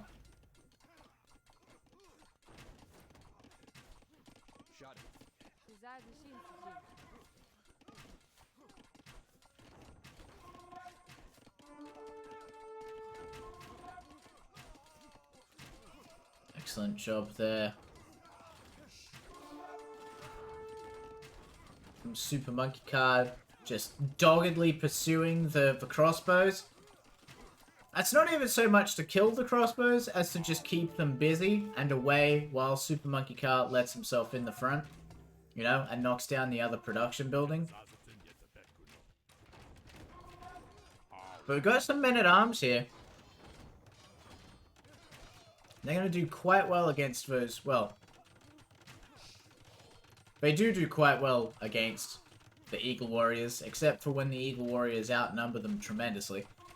There you go, that's been cleaned up. Got a defensive castle coming down from Steve, but I don't know if it's going to be enough. We've got mangonels now sieging down. Oh, one mangonel gets cleaned up. A mangonel sieging down the TC. However, Steve's eco is going to be quite idle, and there it is. Steve calls the GG.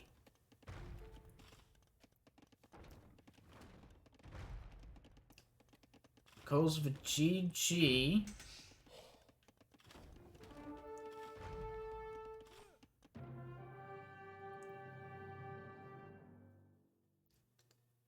Ran out of ideas for what to do in the base for Super Monkey Car. Super Monkey Car taking that win. Very good. A bit unfortunate there for Steve not noticing the gap because of the elevation. You have to be very careful when you're using buildings to wall like that on areas of elevation. The perspective is tricky. It can really mess you up. It can be worth... I mean, you don't have time for it in a game at this high level, but it really can be worth trying to, like, you know, like you click and drag and you got to make sure that, like, the two lines are touching, you know, otherwise... So, like, if they're touching like that, otherwise you know, yeah, you end up in a position where you can get harassed like that. But as I say, despite that, Steve did a very good job defending. Steve did a very good job fighting, you know. But Super Monkey Car going into those Eagle Warriors. Doing a great job, Super Monkey Car, leveraging some victories out of these Eagle Warriors. And I'm all for it. I'm here for it. I love it. I love to see it. So congratulations to him there. On to game 2. Water Nomad Vikings versus the Chinese. Okay. Vikings is a bit of an obvious pick. It's a good water sieve. They've got some good strengths. They get wheelbarrow for free. Plenty to love. Plenty to love out of the Vikings. Chinese is going to be an interesting pick. Having the extra... Oh! You don't even get the extra vills as for Chinese. What? No way.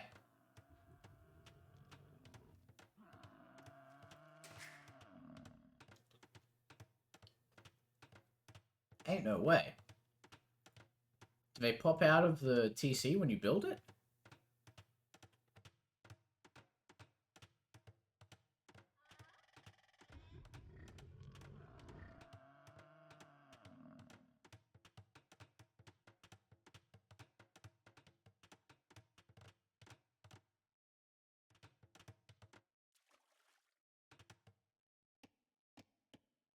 Yes, there you go. Okay.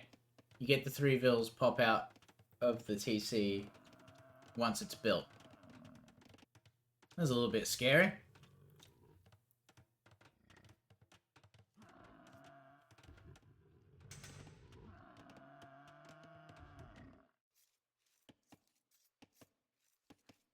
Super Monkey Car's got some pretty ideal real estate. You got food, wood, gold, and stone all underneath the TC. Steve's is a little bit rough around the edges, I'd say. Plenty of wood. Not much else, though. So Steve's going to have to be careful. Going to have to work hard to expand and find those golds and work to keep them safe from Super Monkey Car's navy. Which, do the Vikings get bonuses to naval production?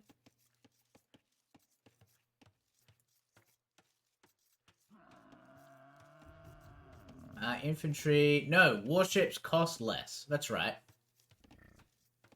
And docks cost less. So, yeah. Super Monkey Car's navy is going to be fairly cheap. It's going to be able to get quite a bit of that going sooner rather than later. So Steve's going to have to be very careful. We've already got Feudal Age coming in for Super Monkey Car. Good God. The absolute state of this unit.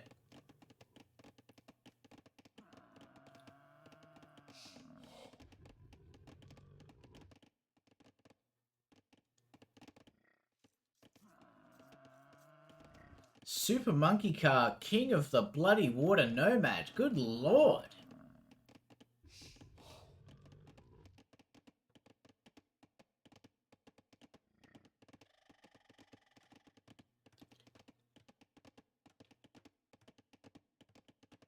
You're gonna need to start getting some people on about gold, though.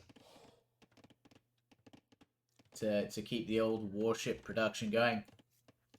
Steve has no idea what's coming for him. Steve's playing this like a pretty normal game. With a fairly balanced economy. But Super Monkey Car goes straight for the feudal upgrade. Wants to get there as quickly as possible. Start cranking out ships.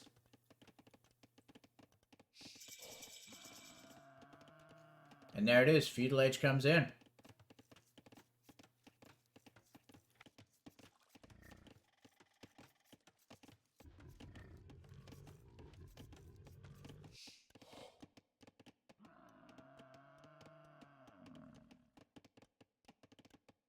There's our first 2 galleys as well. We've got the double bit axe. We've got the free wheelbarrow.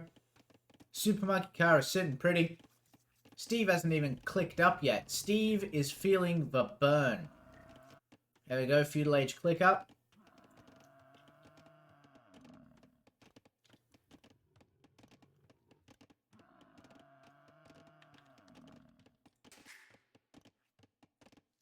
Now the question is, Does Super Monkey Car know?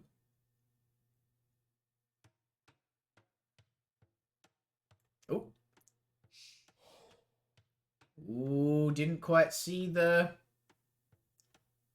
fishing ship. I think he's about to blunder into the dock. There it is.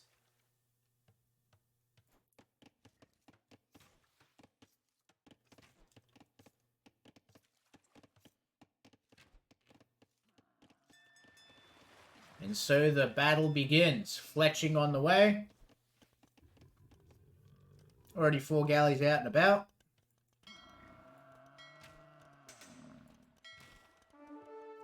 Follows the lady home, shooting her in the back all the way. You can see his opponent's eco. And Steve's in a bad way. Having all of the gold outside of the defensive ring of your TC.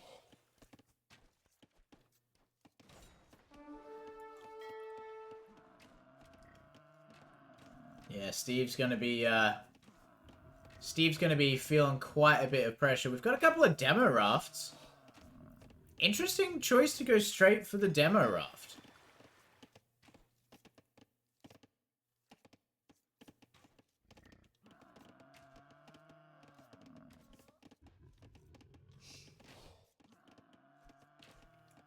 Super Monkey Car's Navy doing a good job of pretty convincingly controlling the land outside of the TC. And Steve just has to call it. And I don't blame him. What do you do against that? Good God.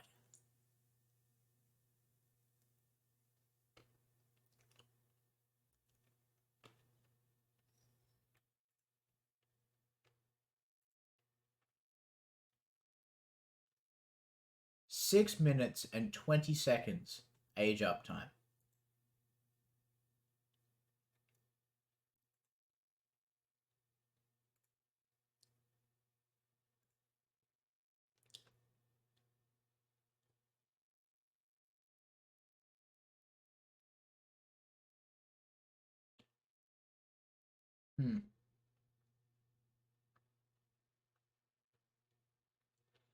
Yeah, Steve just kind of goes all in on that food early on. Uses it to get into the age up quicker. Sorry, Super Monkey Car. Super Monkey Car just goes all in on that food. Uses it to get into that age up quicker. Because, like, yeah, if you look here, right? Super Monkey Car's collected 300 resources. Sorry, collected 400 resources and 300 of them are food. 500 resources and 400 of it is food. Whereas Steve has collected... Oh, Steve's barely collected anything. Right.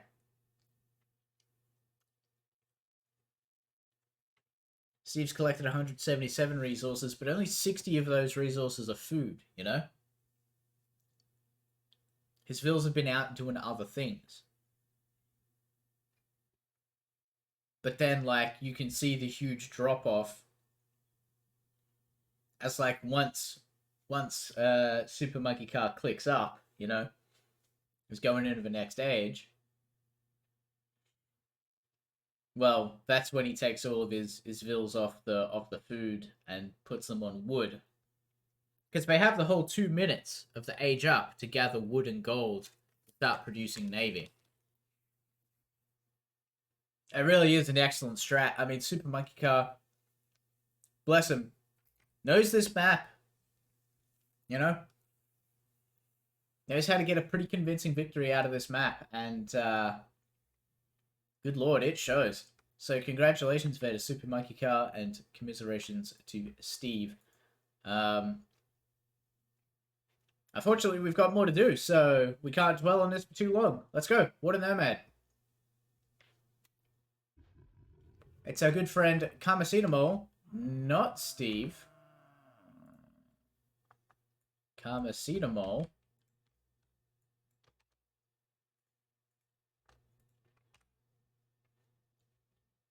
And Super Monkey Car, and we are once again on You guessed it, Water the Nomad.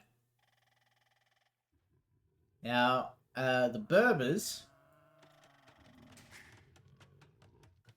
I don't think we've had a look at. Cavalry and Naval Civ, their vills move faster, their stable units are cheaper, their ships move faster.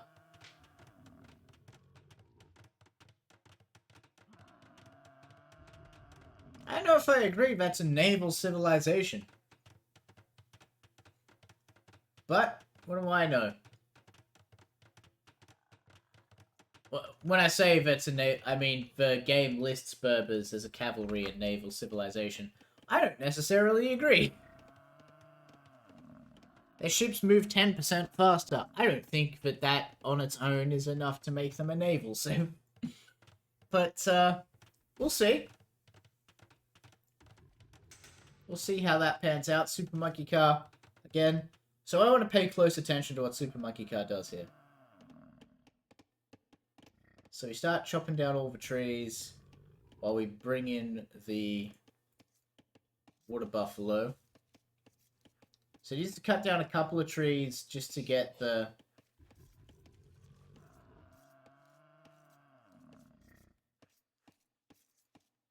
to get a little bit... So you can see Karmacetamole's split. Or he was split 7-7, is now split 4-11. Super Monkey Car also going 4-11. We're not doing the thing, we're not rushing out the... Okay.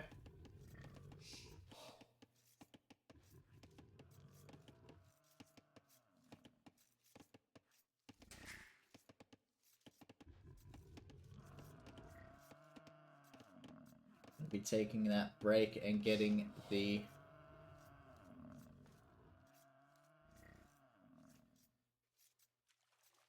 loom as well.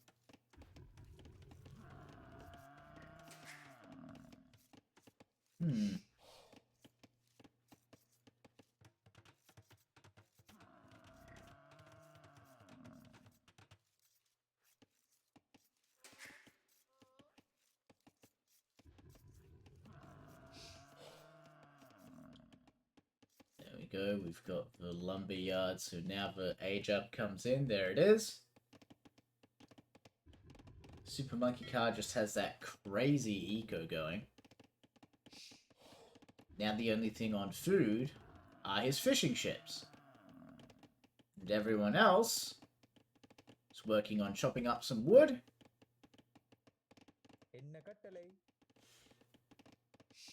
Don't know what this lad's off doing. Who knows? Probably something productive.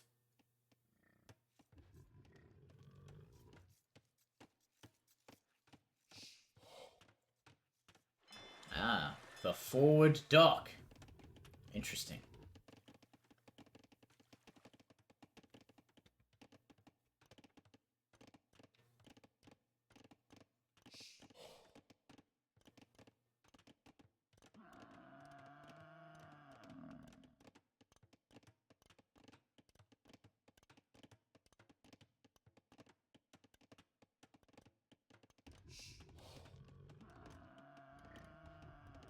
Super Monkey Card now hitting the feudal age. There it is. And there they are. Galleys on the way. Karmacetamol not too far behind. Super Monkey Card's age up was... I can't believe I'm saying this for a 7-minute feudal, but Super Monkey Card's age up was a little bit slow on this one. The Karmacetamol wasn't too far behind.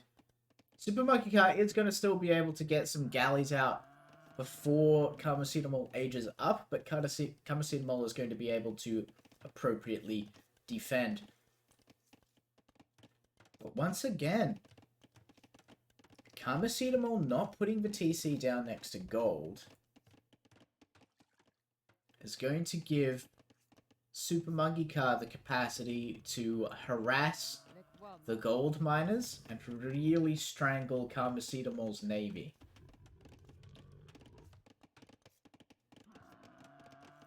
So he's found the enemy base.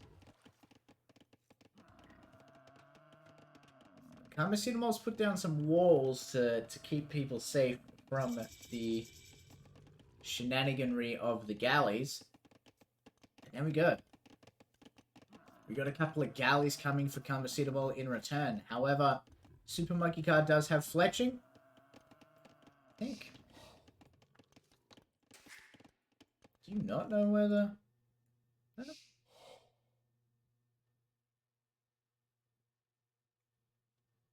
Should have a pretty good idea. And there we go. Found the gold miners.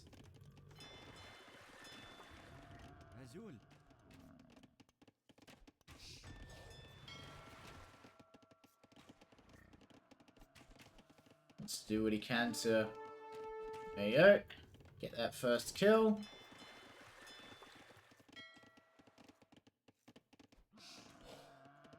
Wasn't able to stop the dockyard going down. Very good for Kamasidamo. Means that the production is going to be able to keep up with Super Monkey Cars. However, again, Super Monkey Car does have that fletching.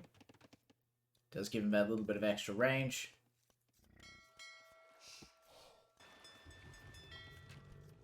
Seven.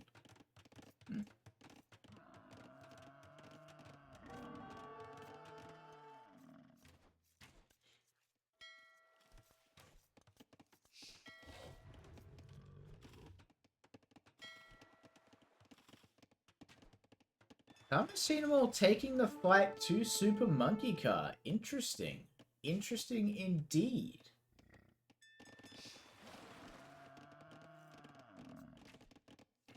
Says, if you want to play games with my vills, that's fine. I'm just going to go play games with your vills instead.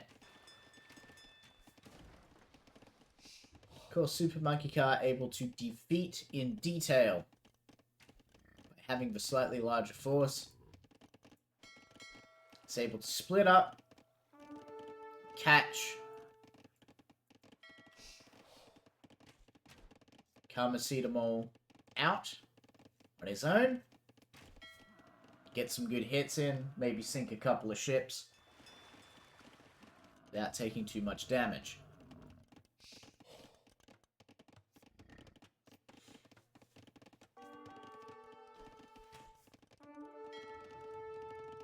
Got the raid on the wood line.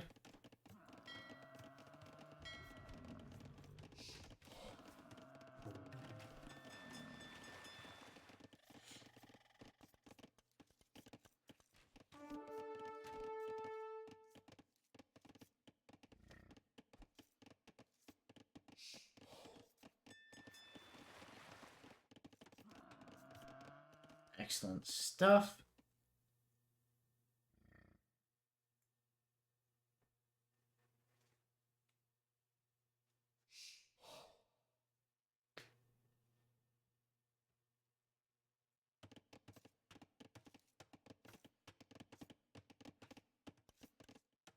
Alright, the lines are being kind of drawn.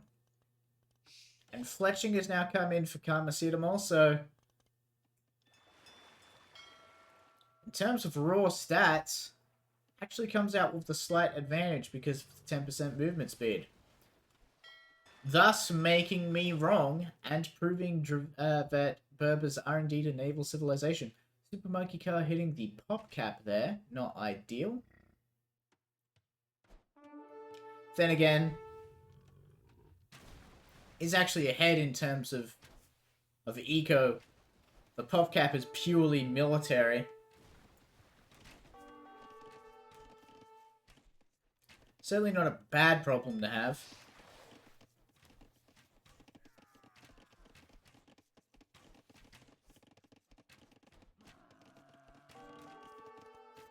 Alright.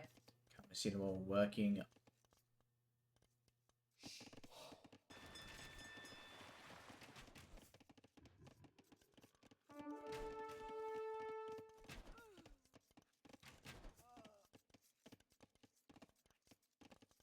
Very good, very good.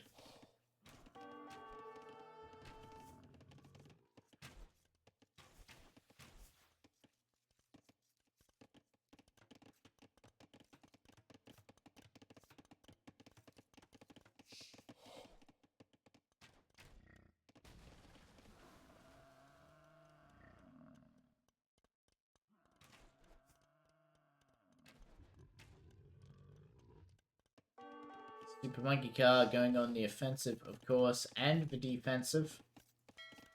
Both players, it's kind of a struggle. Neither player really has a clear upper hand at the moment. Both players decided to add a demolition raft to the build, because why not? Ooh, Kamasitamol taking the fight, though.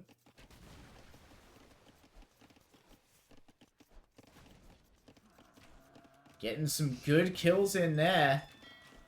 Also losing a few ships, but, good job. Forces Super Monkey Car to bring back the offense force. Oh, don't get caught! Just manages to run in to see the demo ship before it's too late. Where are these? Has two demo ships just kind of hanging out.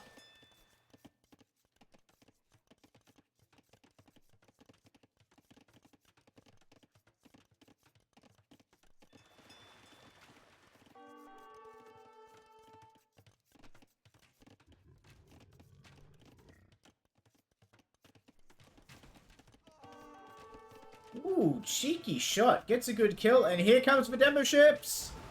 Ooh, look at that. Beautiful strike there. Kills quite a few of Super Monkey Car's vills with those demo ships. Got the Castle Age click up coming in for Super Monkey Car, though.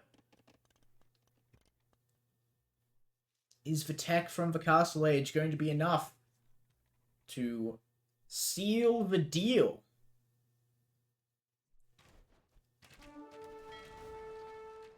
Lots of low health galleys on both sides here. Everyone's losing someone to a volley of arrows.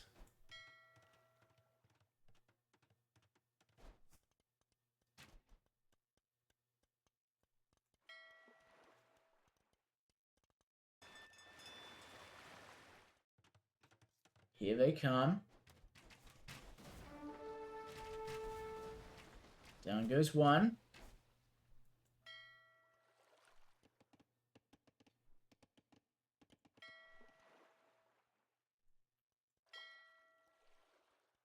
Lone demolition raft versus some 16 galleys. Or is the plan going to be to demo the... Oh boy. You gotta be careful of those things, man. So Super Monkey Car has the local superiority and is going to have the tech superiority once...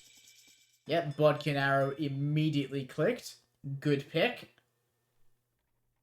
Selling wood and stone to buy food.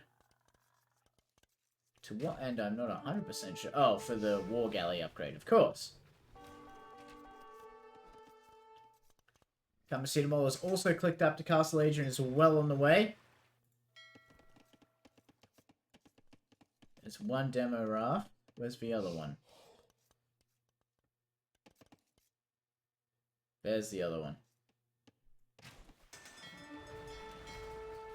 Alright, the tech comes in, and this is going to be a fight for Super Monkey Car. This is going to be Super Monkey Car's chance to really close out the game. Has the tech advantage, has the Bodkin Arrow. You know, Kamasitamol hasn't even clicked up to Castle Age. Well, sorry, hasn't even popped Castle Age yet.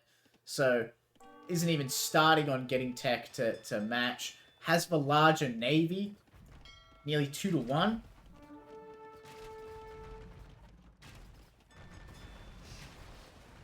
I mean, look at that go. You have a question. By all means, Kyoko, ask away.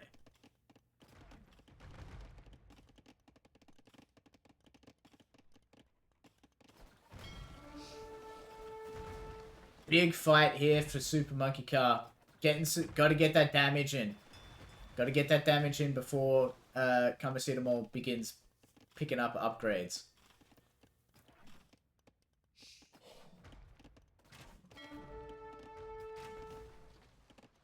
Getting some good cheeky kills there, though. Very nice from Karmacetamol. Trying to phrase this a certain way. Okay.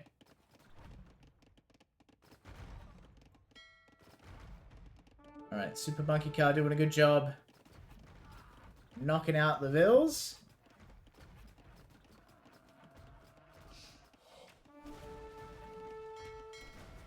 Karmacetamol doing a good job with the lower tech, like finding some good fights to do some damage, but of course, no longer is Karmacetamol at the lower level of tech.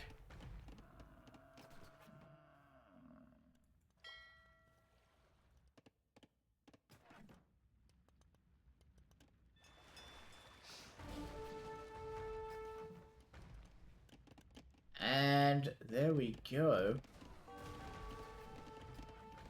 Karmacetamol chasing the enemy all the way back to the base. However, this is pretty much Karmacetamol's entire navy, whereas Super Monkey Car has quite a few buns in the oven, you know? I think one of the ships just got punched to death by those Vills, though.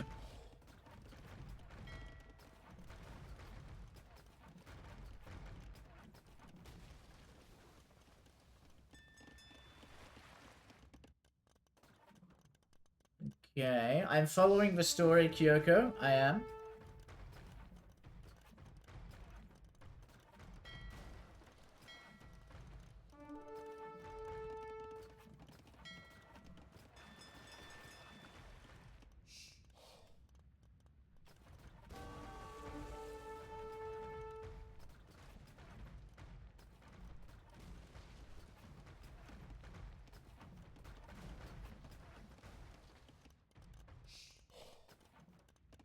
There we go. Again, Karmacetamol getting some good kills on the civs using the demo ships. Actually throwing down a second TC. Oh! Is Karmacetamol going to be able to get... I mean, where's Karmacetamol even going to get the food to feed 2 TCs? That's the question. However, we got a lot of defeat in detail, you know? It's happening. It's all happening for him.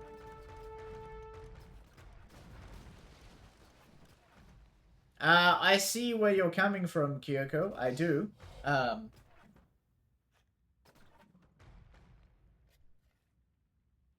don't see anything wrong with what you've suggested.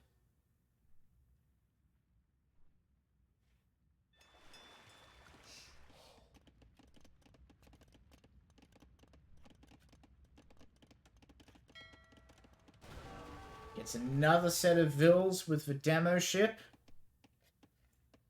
Karmacetamol is just punishing Super Monkey Car's economy. Like, that Eco KD is wild. But, well, the problem is that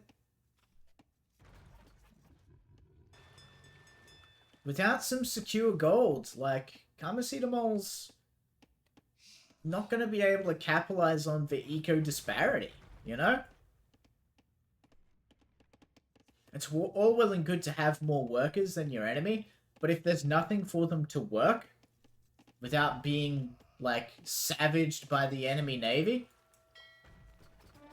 I don't know, it's kind of for nothing.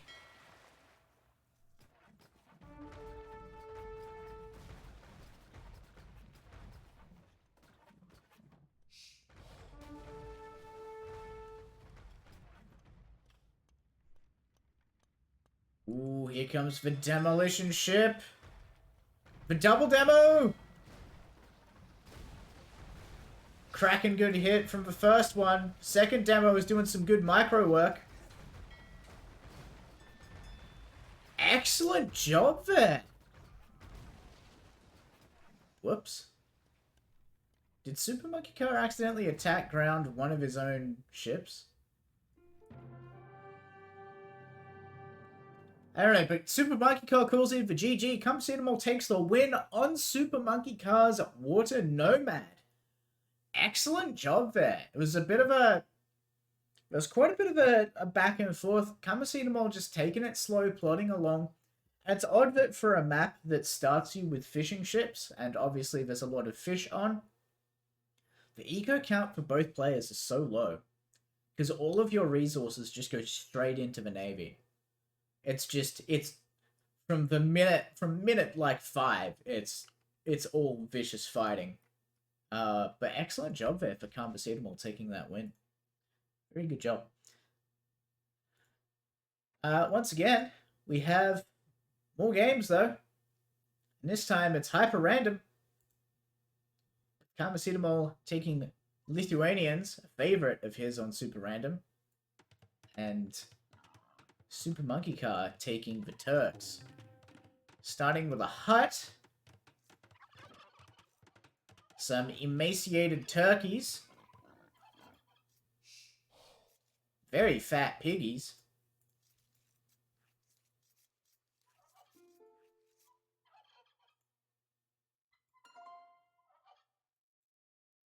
Plenty of gold.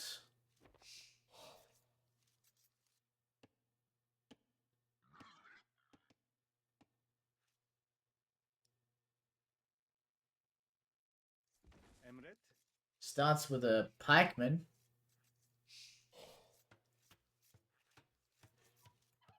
It's going to be interesting. This map, oh, it's actually blocked off this way. Okay, so the only way through to the enemy is here. Oh boy. Buckle in for a long one, folks. I see this going the distance. I well and truly do.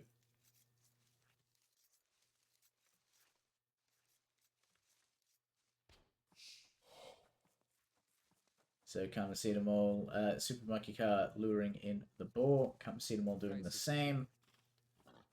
We're busy finding our feet, figuring out the rules of what is and is not on this hyper random map.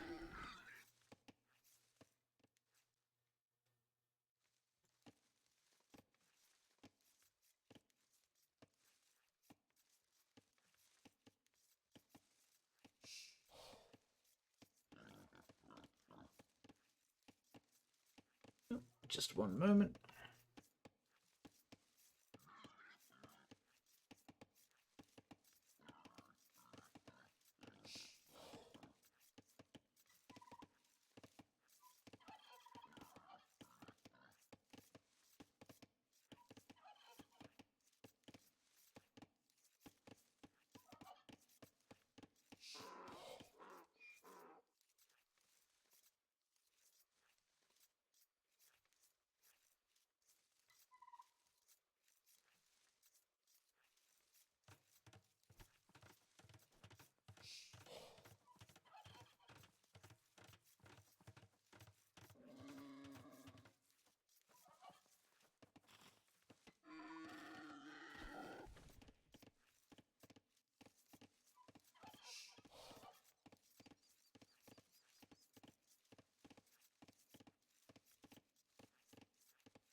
My apologies there for that brief moment of distraction. Let us continue. So, Super Monkey Car will head on PopCap. Very good. Doesn't want to get caught without housing. Kamasitamol. Both players picking up Loom to stall their TCs so that they can advance to the feudal age.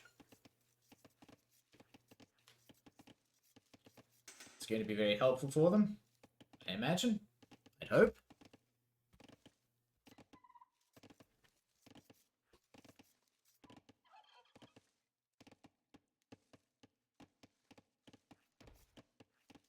There we go. Both players on each other's heels. Someone surprised by hyper random. Super Monkey Car is keeping up with Kamasitamol very well. Oh, the pikemen find each other and begin fighting.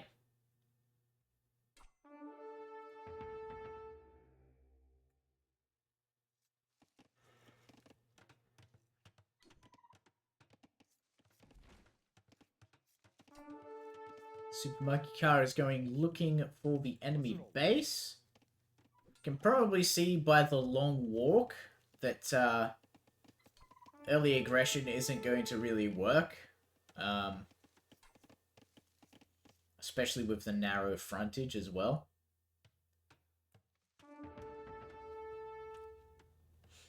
Kamasitamol is pressing forwards. Looks like wants to try and secure this. Has the stable coming in. Interesting, interesting. Also has horse collar and double bit axe immediately on the way.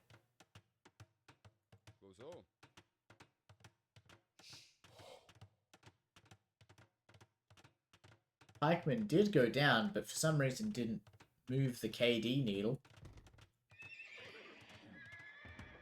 Got barracks and stables from both players. And a bear.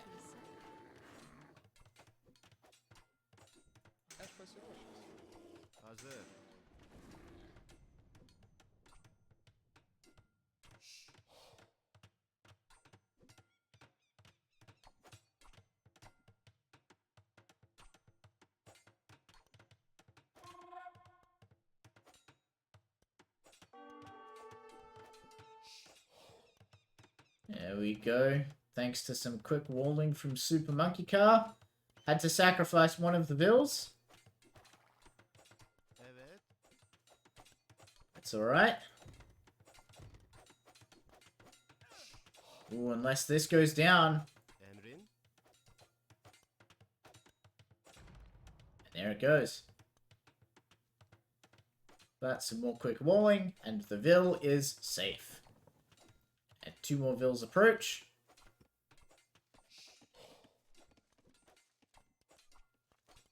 What are we doing in terms of 1, 2, 3, 4? Okay, so there are our 4 relics. Let's see if our Lithuanian finds and picks them up. 5 relics. Let's see if our Lithuanian picks them up. Vill's fighting the scouts.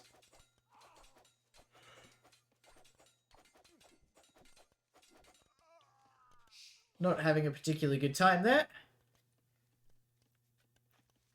Kamasitamol taking that fight. Doing fairly well with the KD of 0 deaths to 4 kills.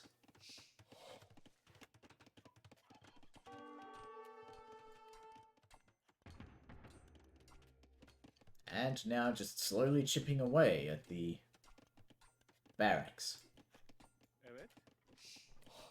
Single spearman there to discourage any shenanigans from the scouts. There are 3 scouts. So one must be careful.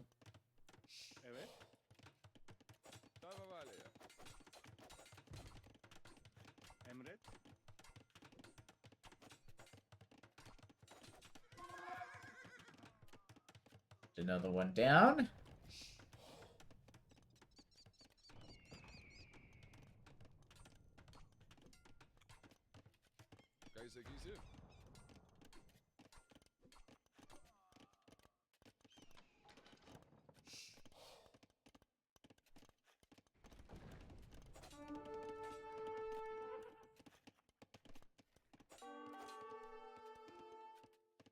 And Super Monkey Car calls for GG as the raiding from Kamasitamol through this weird little forest gap thing is, I mean, the pressure is too much. Super Monkey Car happy with the,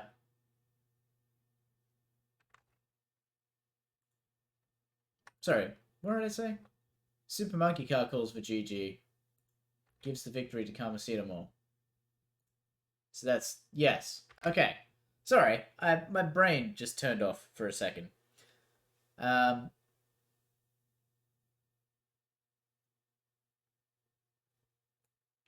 Kamasitamol taking the victory there. I guess perplexing Super Monkey Car with hyper randomness. I mean, did fine to begin with. Matched Kamasitamol's age up time perfectly. Kamoshida was just able to take the initiative and get this little wall this off before Super Monkey Car could. From there, it all just kind of spiraled out of control because, I mean, what else do you do, right? It's all a bit weird.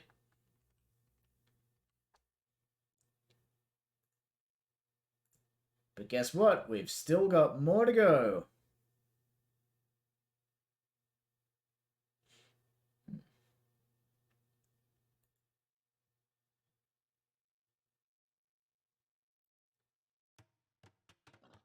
So here we have casting. In the green, Akino. Facing up against Kamoshida. Yes, yes. Kamoshida in the blue as the Bohos, the Bohemians. Folks, you could fill a dictionary with the words I've said. About how great the Bohemians are as a pick on this map. You can also probably fill a smaller dictionary of perhaps a less complex language with the words that I've said in favor of the Poles as a pick on Arena. Two very strong civs. Let's see how they pan out. It's been a while since we've seen a game from Aquino. I mean, part of that break has been because I haven't been casting, because I'm a bad lad. I'm a rude dude. Last time we saw Aquino, should reset that. Last time we saw Aquino, some shit got wild. You know what I mean? Webster's versus Oxford Dictionary. Exactly, Strange. Exactly.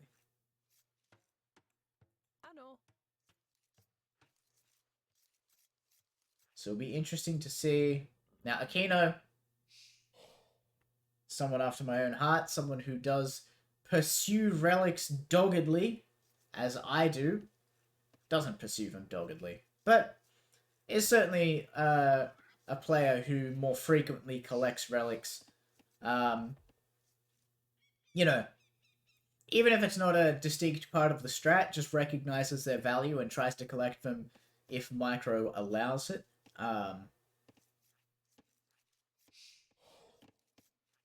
Certainly a trait that I respect tremendously.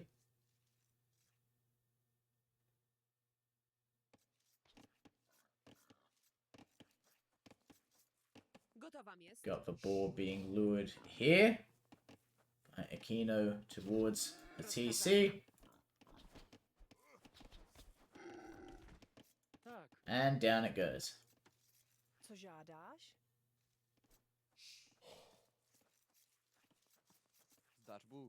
Ball being lured now for Kamoshida as well.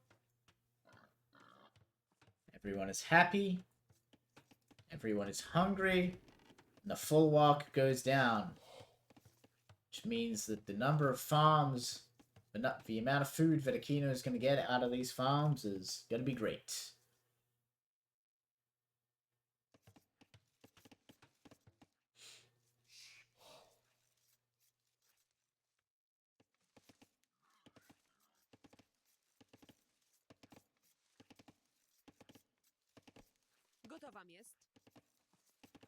Everyone's wood chopping. Got a second boar being lured now by Aquino. That is the second boar that's been lured by Kamoshida. Everyone's happy. No, it's not. I lied. There it is. I just couldn't see it. And therefore did not think it existed.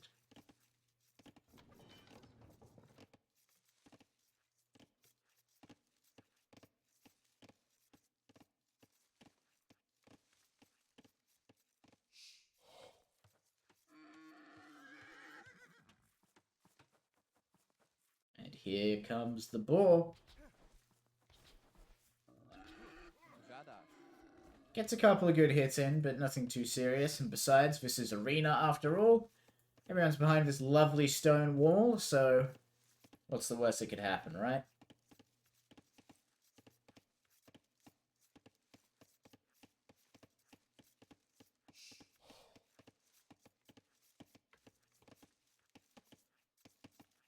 Ah, yes. Age of Mythology is getting a remake. I, too, am incredibly excited for it.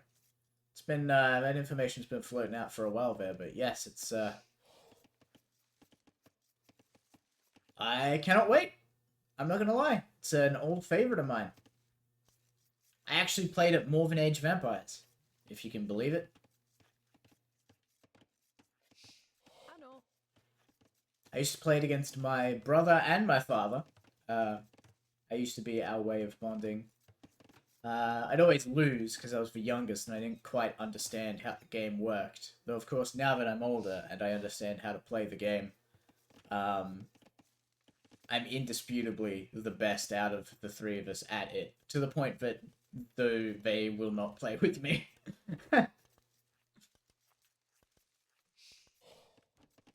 Which I find a little cheap.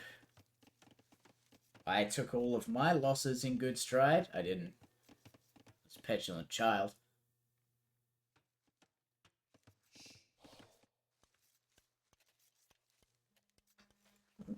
What on earth is this?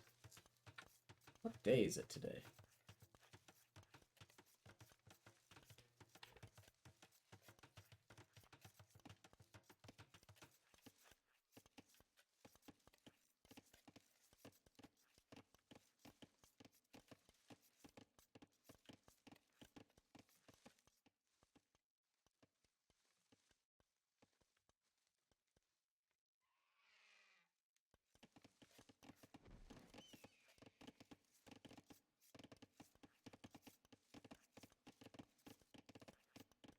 People trying to sell me bloody health insurance. We have public health insurance, for God's sake. Anyway. Feudal Age is coming in for both players. Lovely, lovely.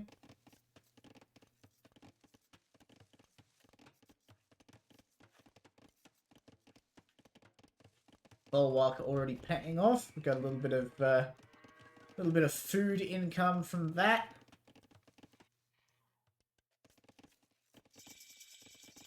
Exactly. Give health insurance.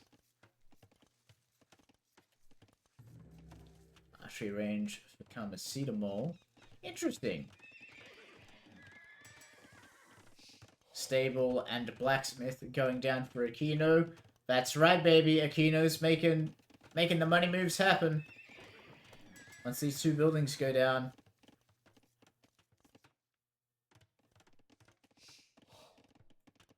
There's for stable. Ooh, both players click up to the castle age at exactly the same time. Whose scout swings faster? Akinos by a millisecond takes the win. Looking a little bit worse for wear though. Something exploded there.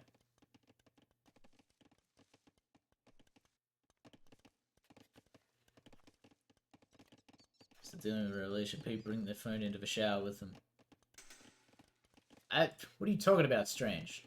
How else would I listen to music in the shower? Of course you gotta have the phone in the shower with you. Ooh, militia?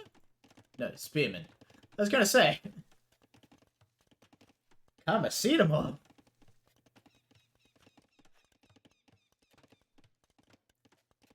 Ooh, Karmacetamol hitting the pop cap though, not what he wants to do.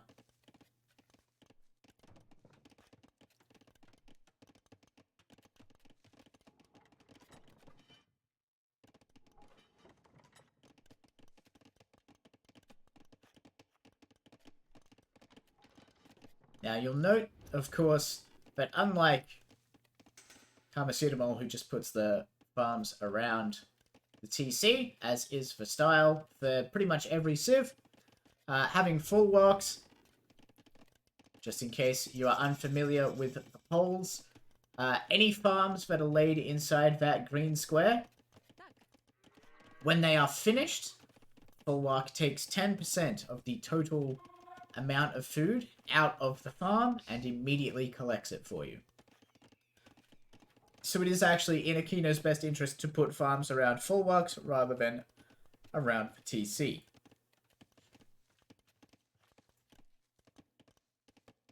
Bowsaw coming in for Karmacetamol. Wants that efficient teching.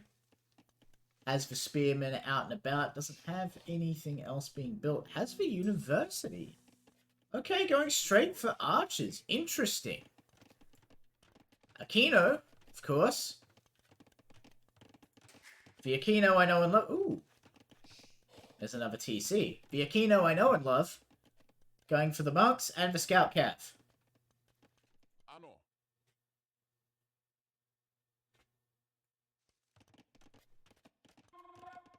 Here he is.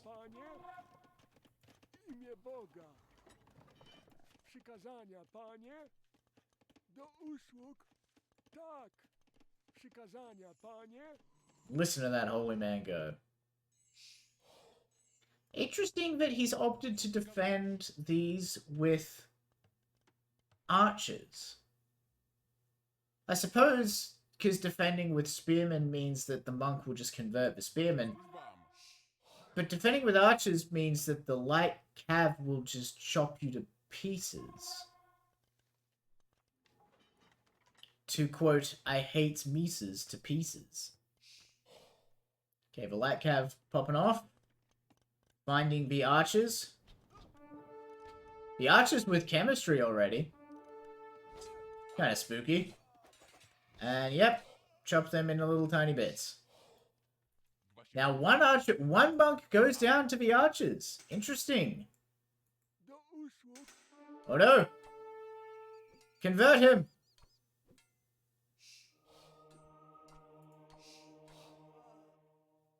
There we go. And Karmacetamol deletes Halberdier rather than let it be the Spearman rather than let it be converted, and is going straight for Hand Cannoneers. So Bohemians get Hand Cannoneers out of the Castle Age. They're a fairly expensive unit. Is the thing. And I don't know if Castle Age economies can sustain them. It's good.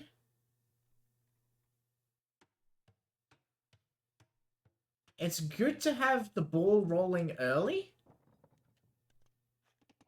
But when there's light cav on the field, I don't know. I mean, they're going to do an excellent job defending the walls. Like, when people can't actually get in and hit them, they're going to do a fantastic job.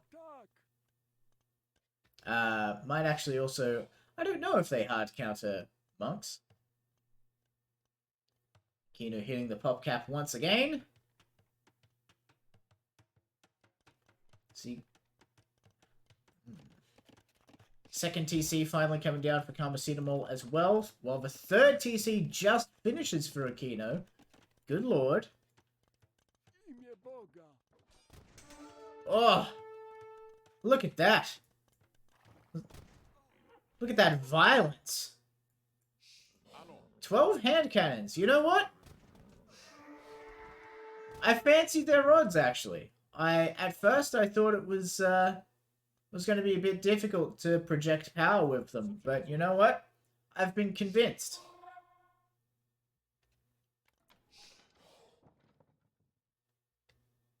Oh, run! Run before the Book of Black Powder destroys you.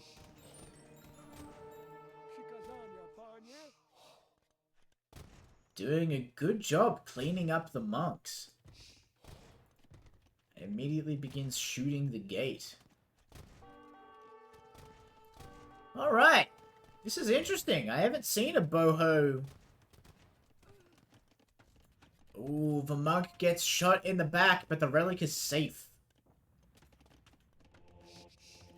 So Aquino does have 3 of the 5 relics cured. One needs to still be placed inside a monastery. Knights? I don't know about knights. I don't believe... I mean, knights are better than... I don't know about knights. I am confused. Aquino adding a second and third layer of walls to keep the economy safe from the roaming blob of rat-a-tat-a-tat. Has to run away though. That walled-in area feeling probably a little bit claustrophobic at the moment. It's gonna need a few more knights before he can pop out. Is chain biting gonna complete? I don't think it is. No, it's not. The building goes down. This has been crazy. This is the second game where extensive hand cannoneer use has been featured.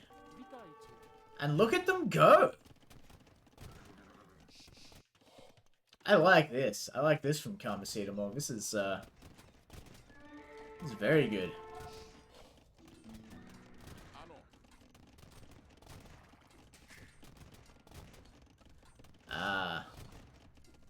Without fletching, the TC cannot stop the hand cannoneers. Oh my god!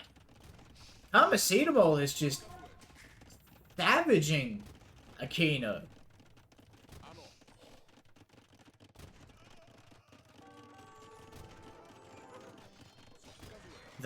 The knights come out, but there's just not enough of them.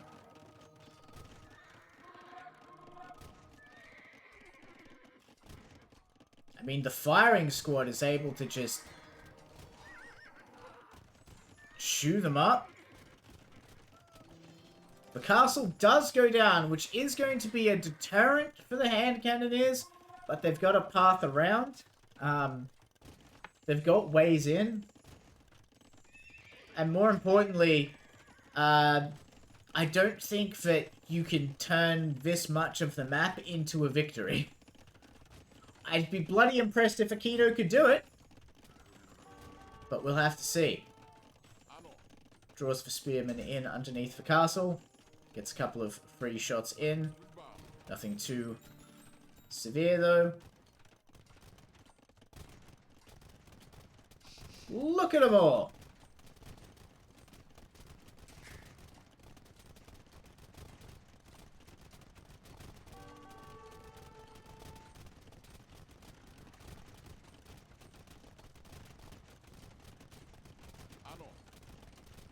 Indeed, the many men with guns are just chewing through Aquino's TCs.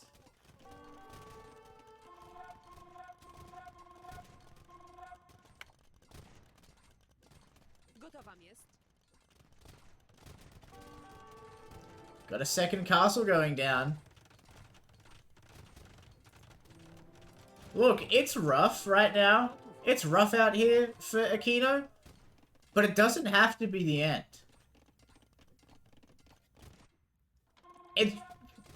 There is technically a pathway forward.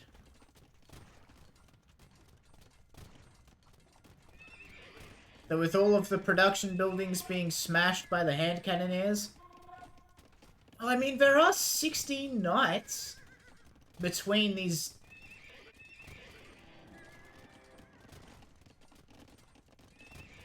I don't know, there's 16 knights. We might see something pop off. Oh, unless they drip out 3 at a time. Gotta run back to the castle.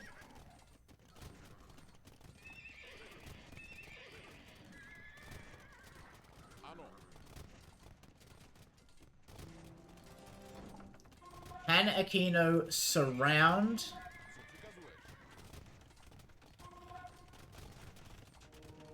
I mean, Karmacetamol must know something's coming, right? He's been watching knights just drip into this castle all day. I mean, the castle's nearly full, for God's sake.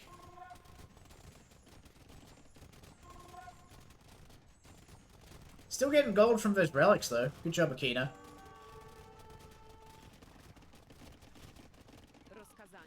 And here they come! The knights are hungry!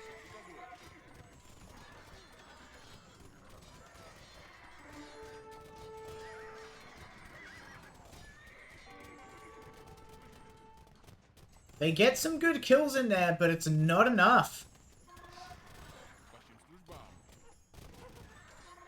The blob just keeps firing away.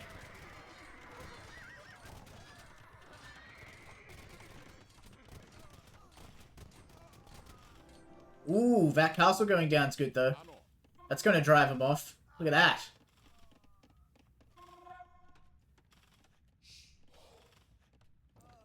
Got Imperial Age coming in now for Karmacetamol, but... I mean, Karmacetamol's just casually been...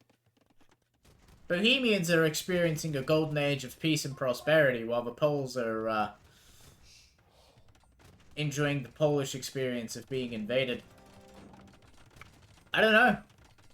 Does Poland have archers? They do go up to Arbalester. So... I don't know, I'm wondering if switching into knights was the right move, or if maybe Aquino should have thought about something with archers instead. Because hand cannoneers, they do not have pierce armor.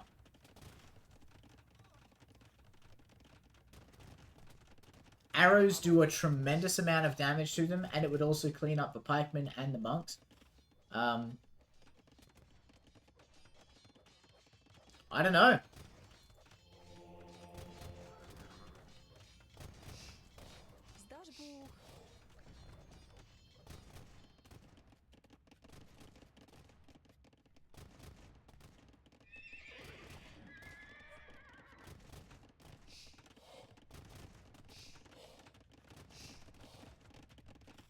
You know, rebuilding that, 2, 3, 4. Got the 4 TCs behind these castles. Just slowly rebuilding his empire. Has the knights do a little sneaky raid.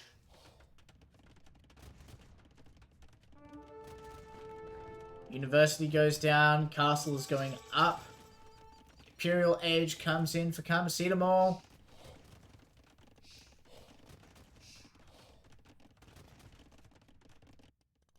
Aquino's raid. He's looking for lone people to intercept on the way to the base.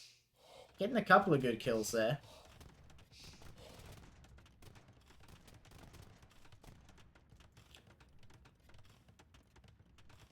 But the monastery has collapsed.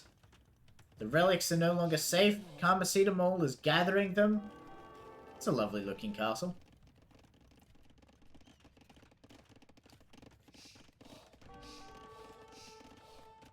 Aquino's running out of gold. Karmacetamol has a bombard cannon and a trebuchet on the way. I think this could be it. Going for another stable, though.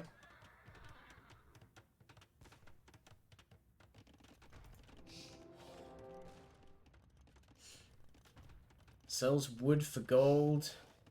Sells food for gold. Aquino doing everything he can to keep those military buildings producing units. But I just don't think there are enough knights on God's green earth to be able to face off against 40 hand cannoneers, plus 3 more on the way. First castle goes down underneath the siege.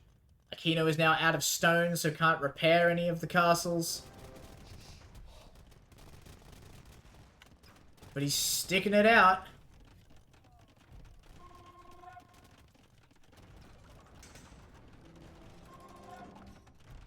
Buying stone, selling wood.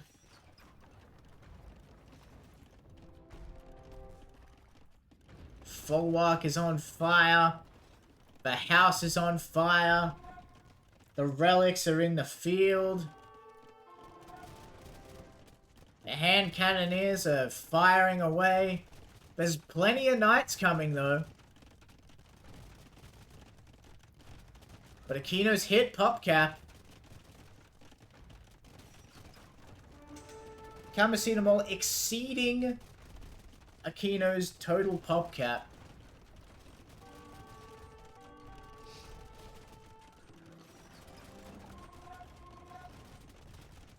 Is 20 knights going to be enough?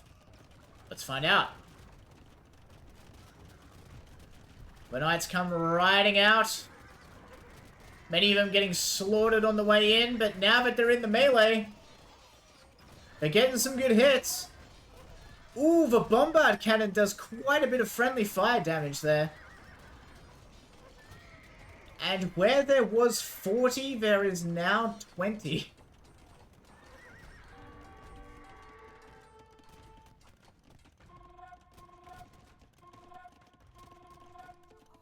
That was an excellent charge there from Makino, and I think certainly worked to put Vakadi a little bit more in his favor. But man, Karmacetamol just took that Castle Age. I didn't think the Castle Age Hand Cannoneer was worth doing. I'm not gonna lie. I thought it was a bit of a waste of time. Egg on my fucking face. Karmacetamol taking that win very convincingly. Excellent job there. Let's move on to game 2. Now on Karmacetamol's love, one and only Hyper Random, we have Aquino in the green as the Mongols and Karmacetamol in the blue as the Persians. We've got a trade cart. Excellent. You can't trade with yourself in this game, so that's helpful. We've got some pretty fat turkeys, which is good. 2 TCs to keep running. That's going to be painful. And a boar to munch on. 1 skinny boar, 1 fat boar. Alright. Both players luring in the skinny boar first.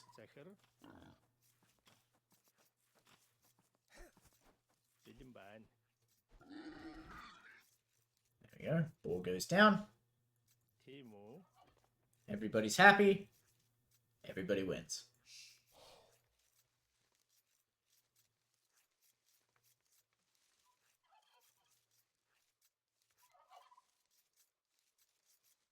Interesting. Look at the gold field. 12k gold. Right there.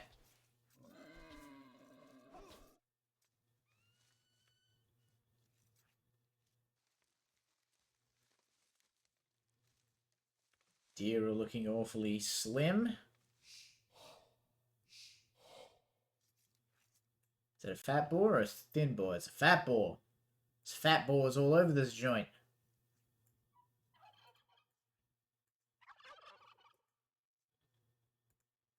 Fat deer.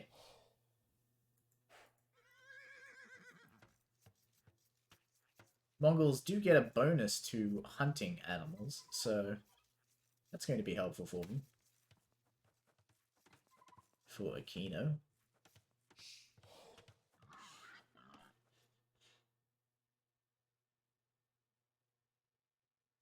Well, it is hyper random. It's even horses to make sure everyone behaves.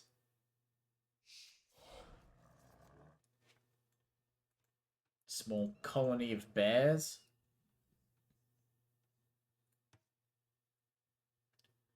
It's going to be dangerous walking your vills around.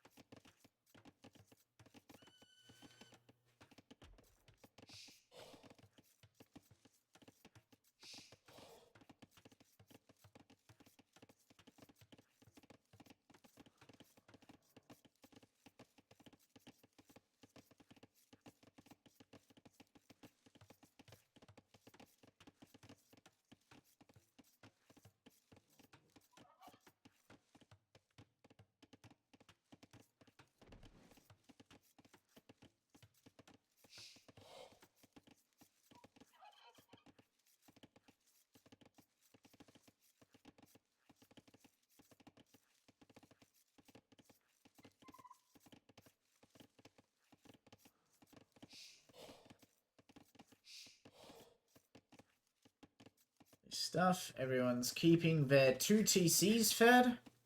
Of course. wonder, who does this really work? Well, I mean, Persians have healthier TCs, so that's already gonna... But destroying the TCs isn't really the thing. It's kind of just ruining the enemy's economy. You don't have to knock out the TCs. It helps, but you don't have to.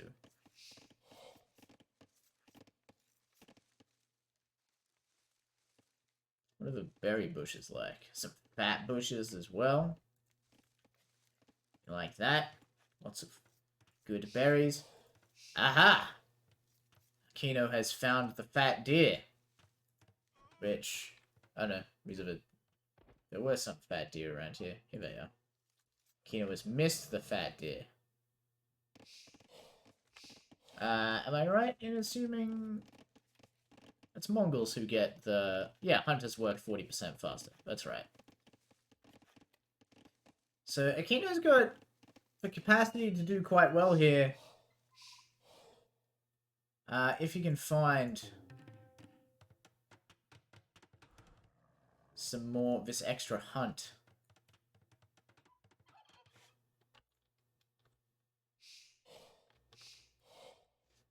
$800 food right there.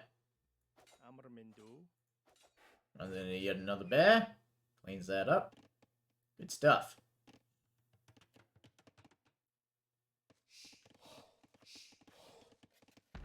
Outpost? Did you start with that? Where did you... You must have started with that. Come see them all running into the local bear population.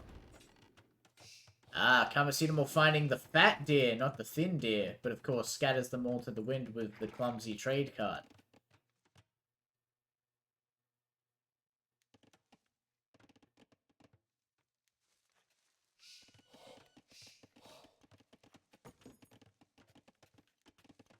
Very interesting.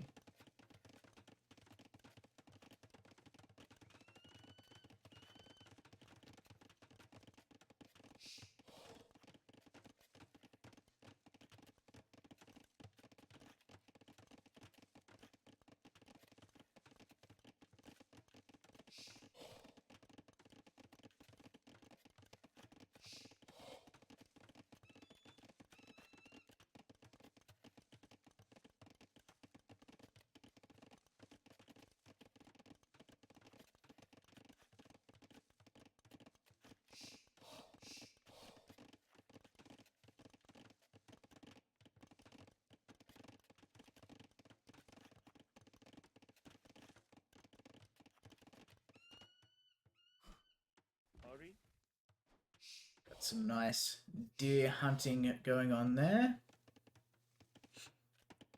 No sign of Kino noticing the deer yet. He's headed to Feudal Age though. Probably helped.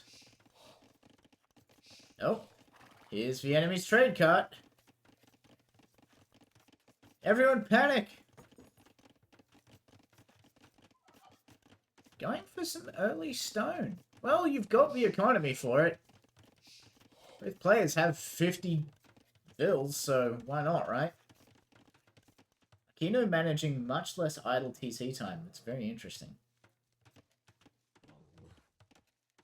And yet still about equal in terms of vil production. I don't know what that's about.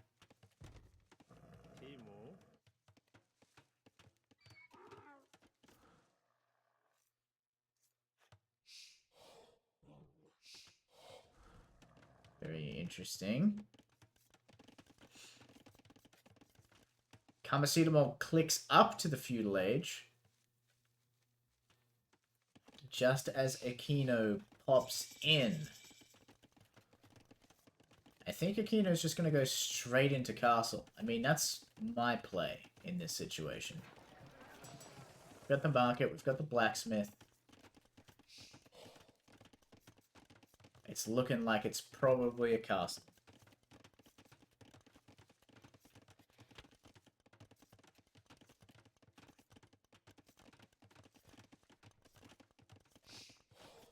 Let's have a look over here. Okay, we've got some good defenses coming in. Nice defensive line. Plenty of pop cap because of it. Actually, Akino, amazingly, put down quite a few extra houses. Somewhere. Interesting, interesting. And there it is, Castle Age Click. Castle Age Click before Karmacetamol is in the Feudal Age. That's not good for Karmacetamol. I mean, as soon as the buildings go down, Karmacetamol's going to be able to click up as well. But, yeah, there's a stable. There's a blacksmith. Alright.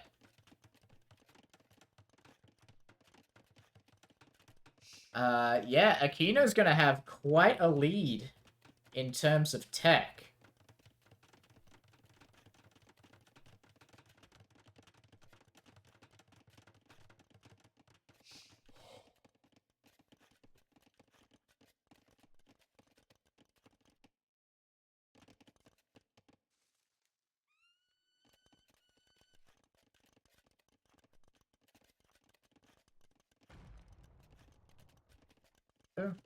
Another piece of wall destroyed. Second stable coming out. Castle Age Click, of course. We've got the tech, eco-techs coming in. And here it is. Castle Age is about to pop for Aquino. Got all of the techs for cavalry coming in.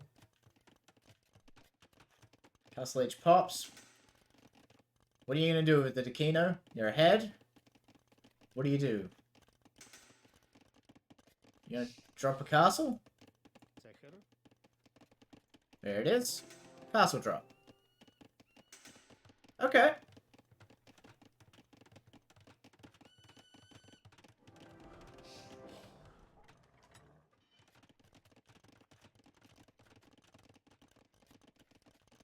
Doing a great job getting all of that gold.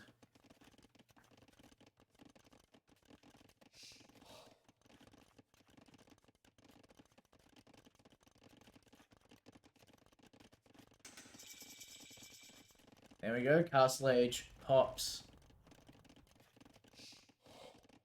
Full Karmacetamol. Fletching coming in for Aquino because I believe we're going to be seeing a bunch of Mangudai show up. Got some knights already popping out. There we go. Mangudai. Now, my recollection of Mangudai is they get a bonus against siege weapons.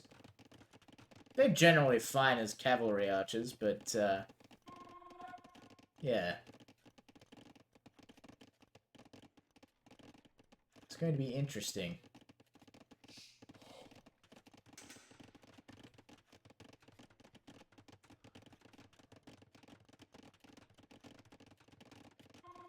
Got the Bodkin arrow and the padded armor coming in.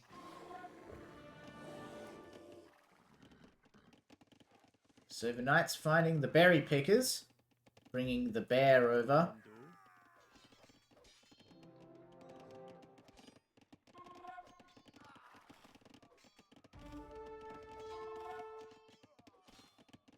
Ooh, deleted the wall to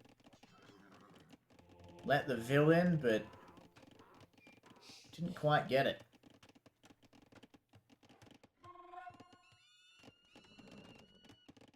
So now, while Mangudai are fairly decent, the problem is they're only built out of the castle, which means this. Whereas Karmacetamol has 3 stables working on knights constantly. And it's going to be able to use that to really hammer Aquino, who doesn't have much of a military to speak of at the moment. Should certainly think about supplementing those Mangudai with something. The knights and the bears come in! Oh no!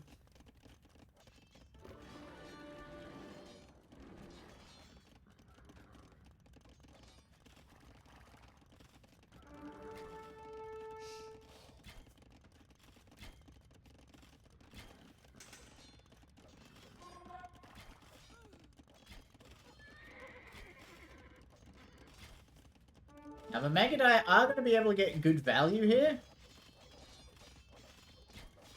just by kiting, but the problem is that... Actually, I don't even know if I'm going to get good value out of this. Maybe not. Yeah, here comes the second wave of knights, and yeah, this is the problem with using Castle Age units exclusively. You end up in a position where your production bottleneck just strangles you. And like that, Karmacinamol has swept the field. Plenty of resources in production for a military unit, but just the production time is too slow. You know?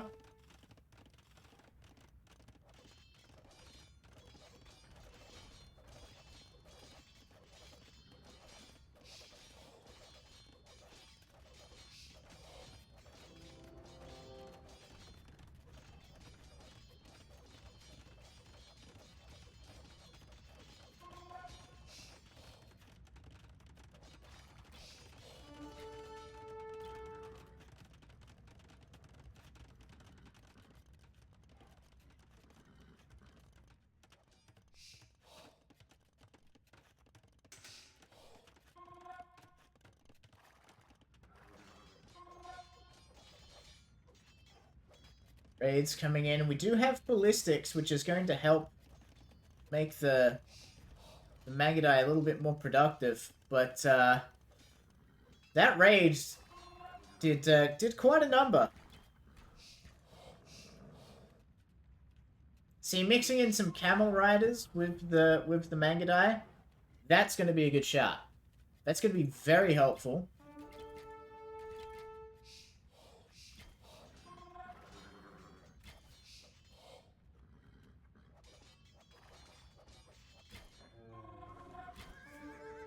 Unless that happens.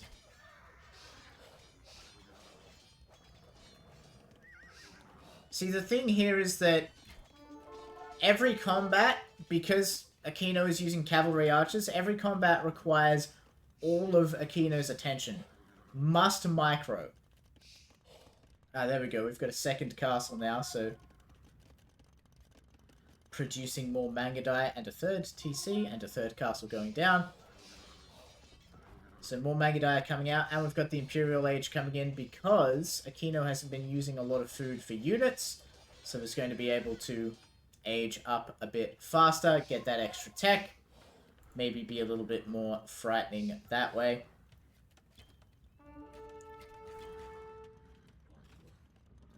But yeah, the thing is, every fight that Aquino gets into is going to require all of his attention. Because the only way to get value out of Magadai in a fight like this is if you pay attention and you micro them. Whereas, like, you can just set and forget with knights. You right-click the enemy, and they kind of do the rest. You know what I mean?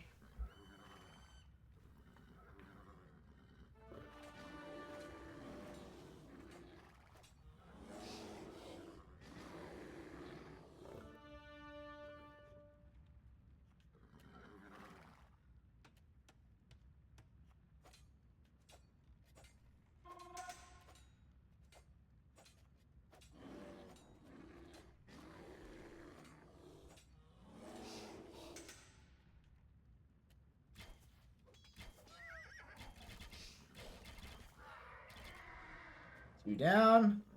Lovely stuff. Big blob of knights out here, though. Got Thumb Ring. Imperial Age is coming in for Karmacinamol as well. Elite Magadai upgrade coming in. Oh, look at the damage they're doing. Absolute savagery. 0.54. So we do slightly outpace the knights as well.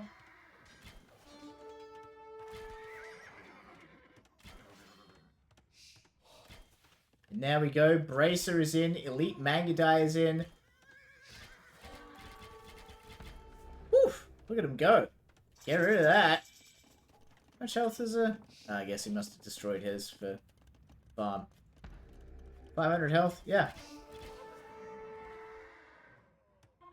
Got the Cavalier and the plate barding upgrade.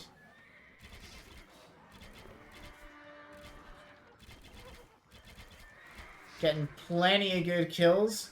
Absolutely no damage to himself.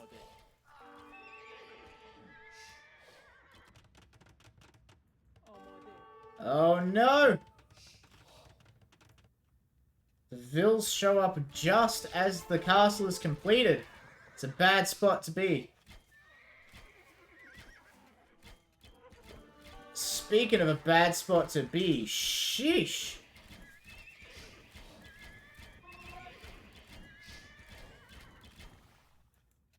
Probably don't want to be in the middle of all of its production buildings, though. Yeah.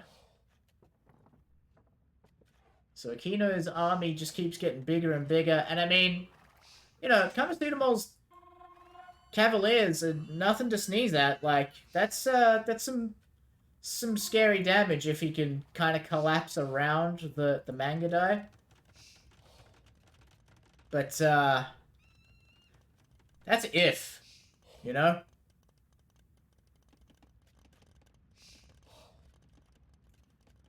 We've got a couple of trebs already on the way for Aquino to start knocking down these castles. And yeah, the Cavalier can dive this, sure, and they'll be able to kill it, but the cost is going to be phenomenal if they do. And here they come. Already one down. Jenkins goes out to confirm the kill. Confirms the kill by dying on top of the man. Oh, brutal. Treb pops out and is immediately sniped by the horde of Mangudai. There's that bonus damage against Siege coming in handy. They come around the corner and just pick off one by one.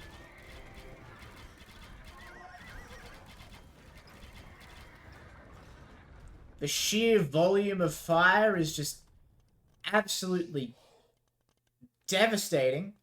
Castle goes down. Aquino says, that's my castle spot. Unfortunately, there's not going to be much gold there left to mine, so it's not really going to be worth it. I mean, it's nice to have a castle there, I guess. It's extra real estate. Why not? It's another building that produces Mangudai.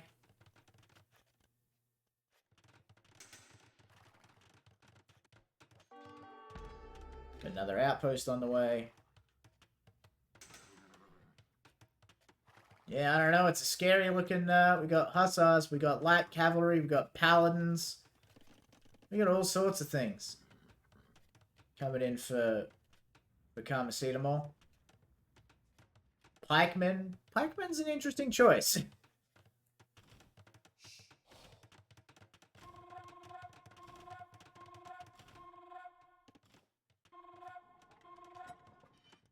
Alright, we're gonna have a big clash. So he knows where the Mangudai are. Now he knows where the enemy's attack is coming from. He's just gonna let the castle handle it. And it's not gonna be able to. Hussars just ride on by. But he's just sieging his way into the opponent's base. Ooh, a couple of trebs get caught out by the Cavaliers, though. It's a good pickup there for Kamasudamal. But the main Mangudai army shows up and chews through the Cavalier. Like wet tissue paper. Just disintegrating under a hail of bowfire. Absolutely savage. Aquino's been able to get huge value out of the Mangudai. Once he was able to get that second castle up and increase the production speed, the number of Mangudai being produced per second. MPS, we'll call it, the Mangudai per second rate. Once that increased, uh-oh, the Trebs are in a bit of trouble.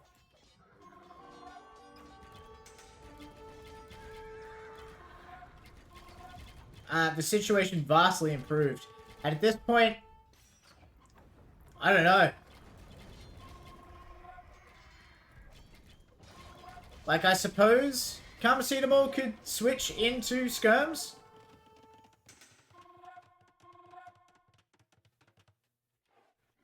Maybe? But, like...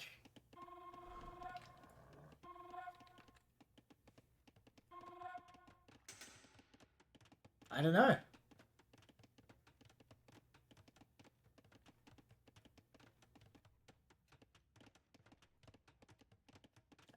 Persians. Skirms.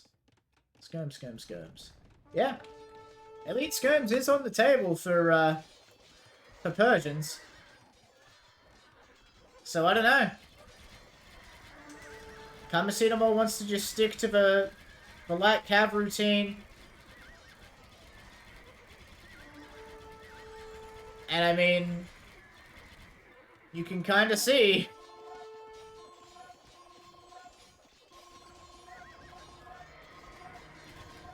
And like, it might be frustrating for Aquino to not be able to push. Because Aquino keeps being drawn away by these attacks. So can't just commit to a push and like wipe Karmacetamol out. But here's the thing. Look at the gold difference.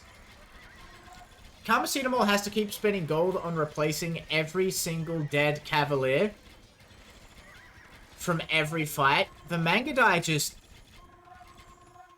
just chew through them. They chew through them, they barely take any damage because of the way that, you know, just the way that having a blob of cavalry archers works.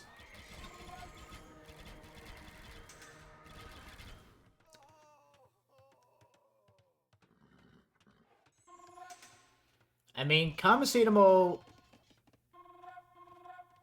where is there some gold? There's stone.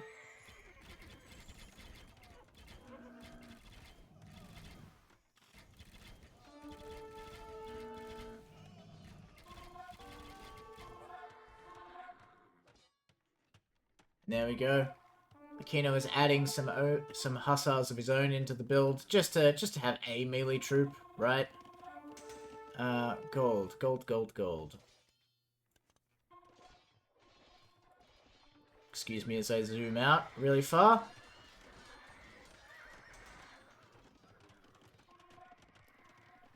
I'm pretty sure. No, okay, there is some extra gold over here somewhere. The light cav are fighting the camels. Here comes the big fight. Going in to knock out the trebs. But that just means they're all just going to sit there and eat Mangadai shots all day. I mean, a couple of Mangadai are going down, but nowhere near as many as the Cavaliers. Like, that was an absolute massacre. Look at Aquino's KD. Aquino's going nuts.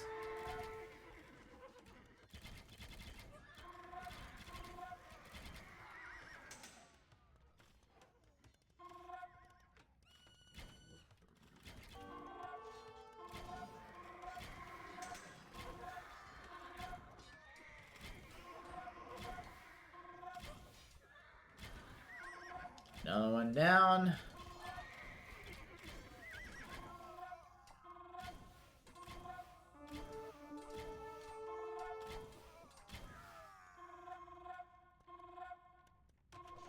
I mean, Karmacetamol's got to be feeling the burn at this point.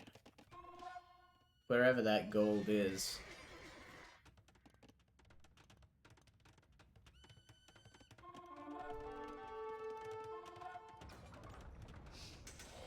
Alright, siege units once again going in.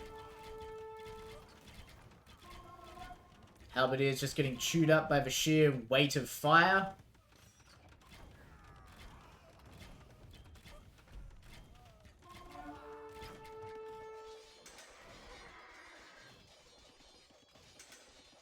Interesting, still no murder holes. Here we go.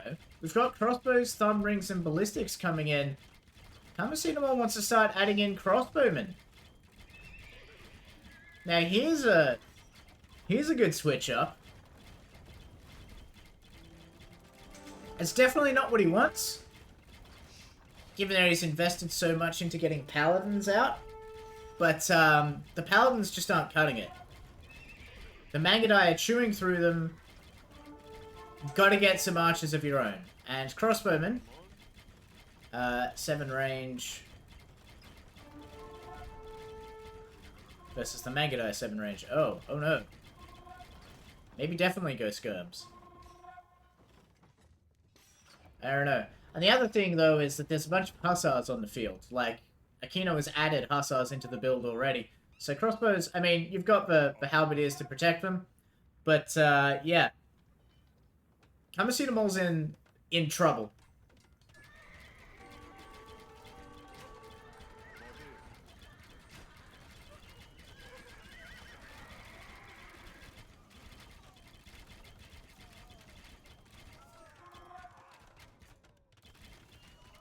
But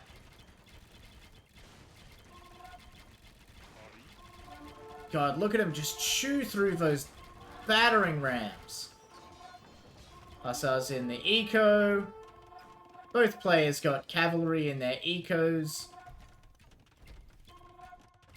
But who can deal the death blow first? That's for real question.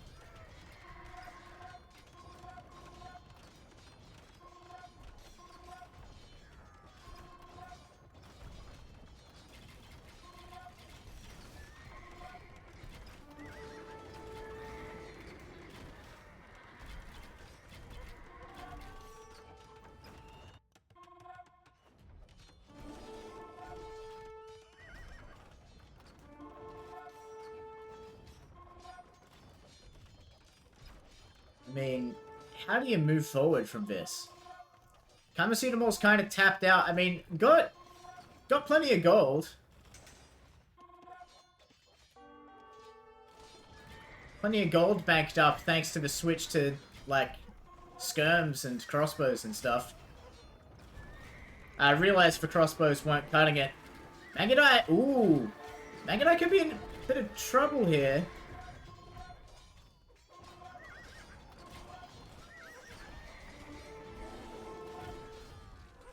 The Light Cav are certainly going to be able to do some damage to the... Oh, no, they want to try and circle around the Mangadai. Alright. Not bad. Not bad at all. Managed to clear out one trap, which is good. Still a couple of Light Cav just harassing Aquino's economy.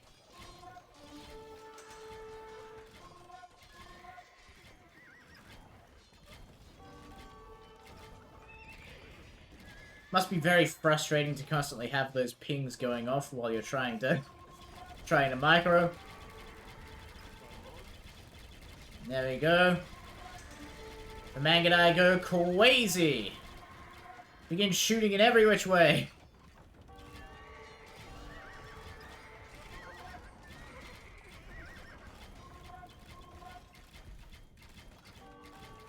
Yeah, the amount of military on the field for Kamasutra is just drastically...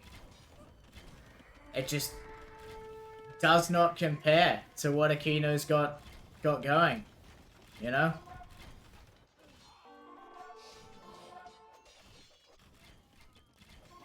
We've got raids all over the joint. The production buildings are now being sieged down by castles and trebuchets so that the replacements are going to come slower.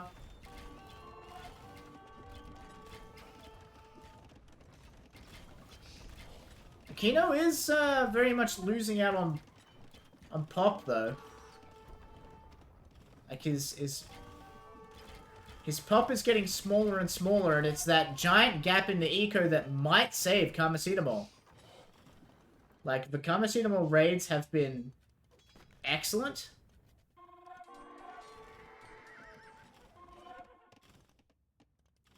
Because Aquino has to spend so much time babying the Mangadai so they don't die. Looks like he's finally going to bring him... No. Don't quite know what they're doing there then.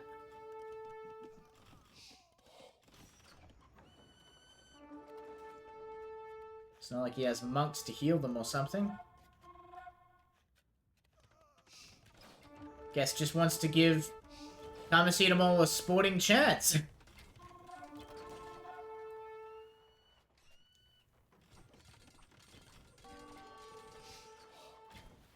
Right, gets a couple of eco kills. Begins immediately sieging down DC. But thanks to that Persian bonus, that's going to be a durable ass TC.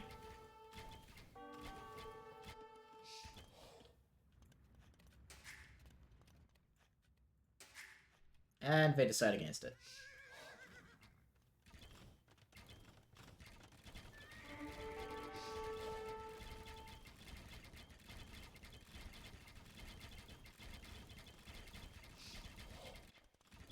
I mean, the castles are still doing their work. They are still slowly sieging down the production buildings.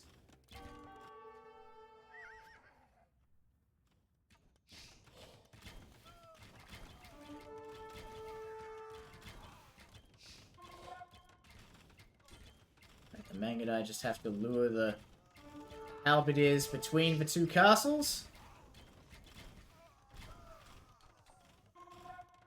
They'll be cleaned up fairly quick. They're getting some good value out of that, actually. In that, you know, the halberdiers don't cost gold. Mangudai do. So every kill they get is a valuable kill. Riding a little horde of Mangudai in to just chip away at the Trebs.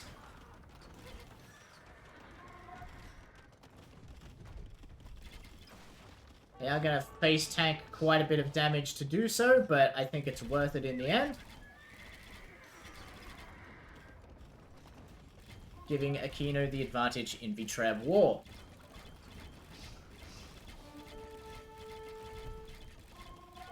Now working on eating up the barracks. We've got another raid of light cav around. At this point, I just put towers fucking everywhere, you know?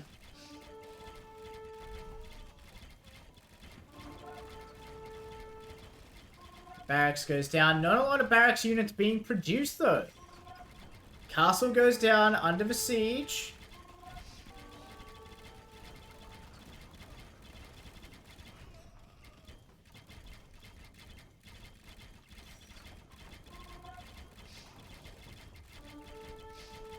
Skirm's getting picked off as they pop out. Got a small raiding band coming. I mean, I say a small raiding band, that is the army. Looking to stop these Trebs from knocking down this castle. I think they're going to do it too. They're going to save the castle. They can't be everywhere at once. This castle's going to start taking the pressure now. And once this castle is taken down, I mean, Aquino's going to have a pretty clear shot at his opponent.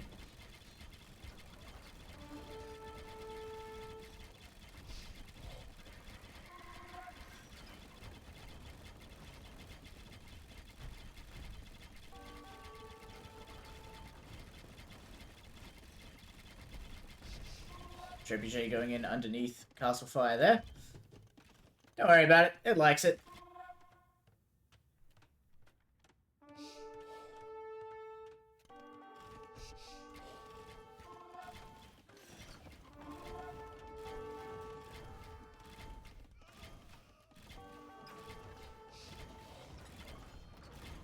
God, the endurance of these two players. I bet they're both thankful that this is the second game in their set, that they don't have to play again after this. Because, man, I'd need a break. The army comes in to try and knock out the trebuchets. It slowly gets chewed up by the Mangudai. And there they go. Karmacetamol now has 13, 12 military, 17... Never mind, the military is rebuilding itself.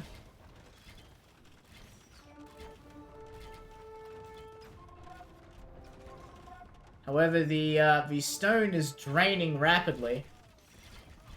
Ooh, we can hit the Treb from there! It does get the kill, but losing that Treb is going to be painful for Karmacetamol, who is now flat fucking broke. Getting a little bit of gold from a relic somewhere. 2 relics somewhere, I should say. But I believe that's it for gold on the map. I can't imagine that there is a penny that has not been upturned.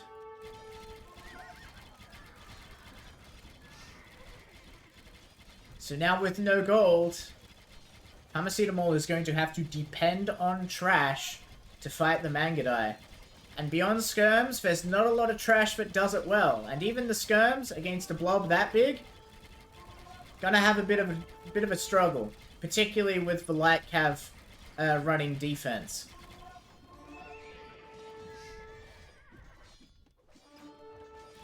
There's a random deer showed up.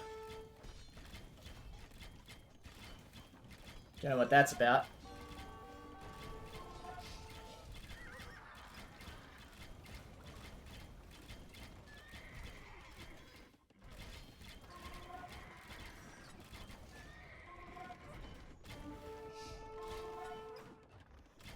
The army advances.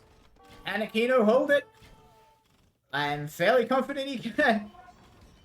The Mangudai have been able to hold strong for a while.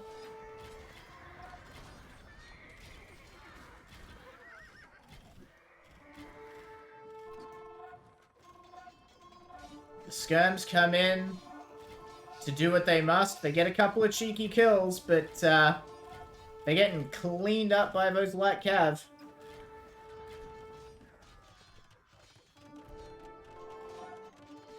Karmacetamol running out of stone, doesn't have gold to buy more stone, isn't going to be able to repair that castle forever.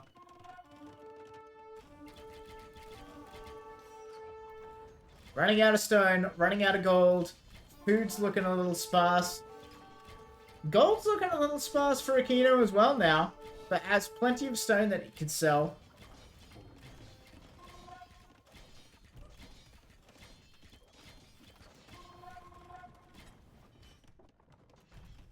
The pressure is on.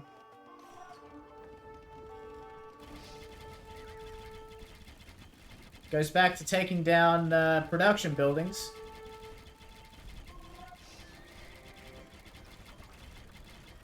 Castle's being repaired yet again.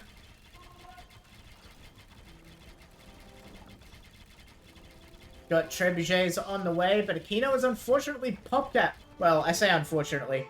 I mean, it's pop-capped. You know.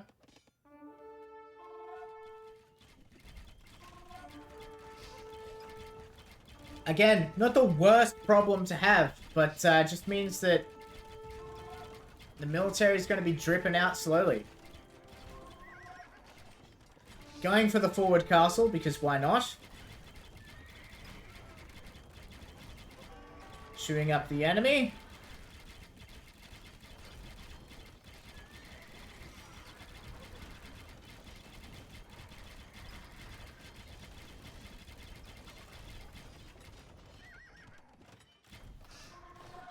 Absolutely beautiful work. Look at these things go. Look at the KD. Oh my god. Aquino is just churning out those kills. Got another couple of crossbowmen showing up. They will not be long for this world. The forward castle is going down.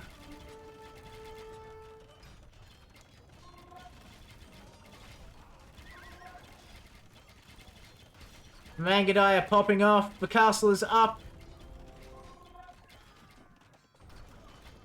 The Trebs are sieging. Aquino has to sell wood for gold.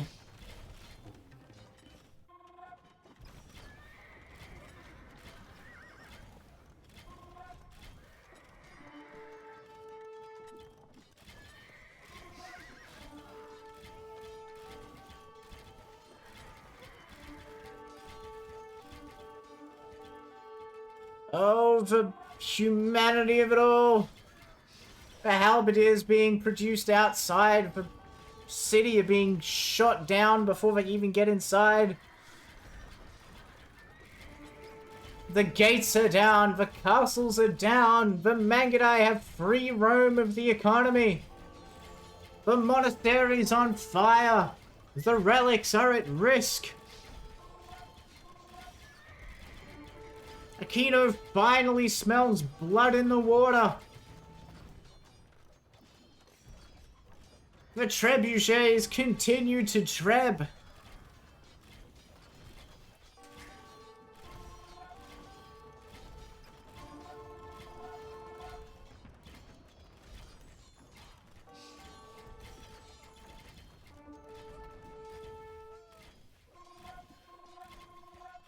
The eco KD is crazy. The regular KD is crazy.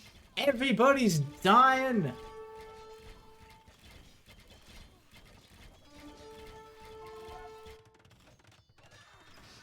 The castles are shooting at the castles. The Vils are repairing the castle. Kamasitamol is trying to siege his way out the back of his base.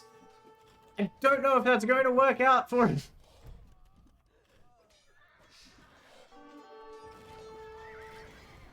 It's been an hour and 17 minutes.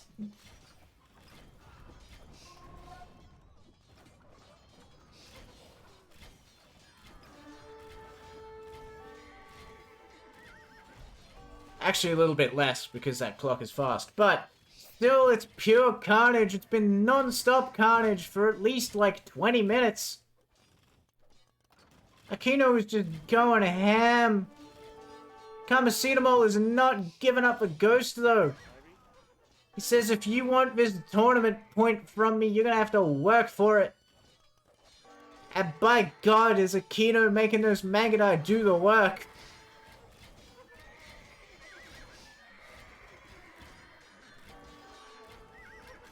Another castle comes down.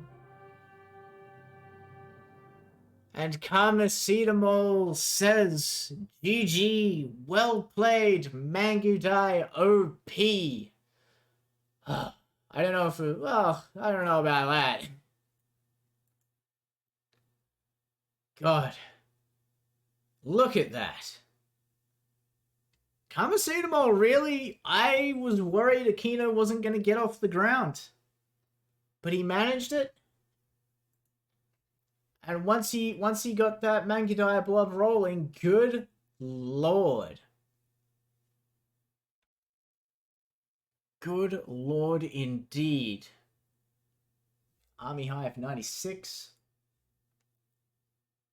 Kamasitamol winning out on the relic gold there.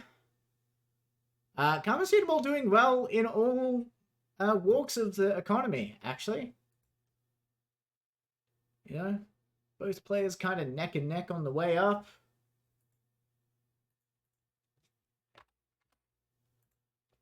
Oh, boy. But with that, Aquino takes a win, 1-all. And if you'll excuse me for just one moment, please.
Ugh, my apologies, my apologies. I have needed I needed to use the bathroom at the end of Aquino and Kamasitamo's first game, but I thought, finish off the set. How long could the second game possibly go? Turns out the answer was yes. The eco was the only thing keeping Kamasitamo afloat. I mean, yeah, the eco, and credit to Kamasitamo as well. Like, constantly, like, with the Mangudai battering down his door, Kamasitamo still snuck in a bunch of raids, you know? Kept pushing out from the other side, kept trying to, like, pivot and just, like, gut Aquino's eco from underneath him while the fight was still going. But in the end, you know,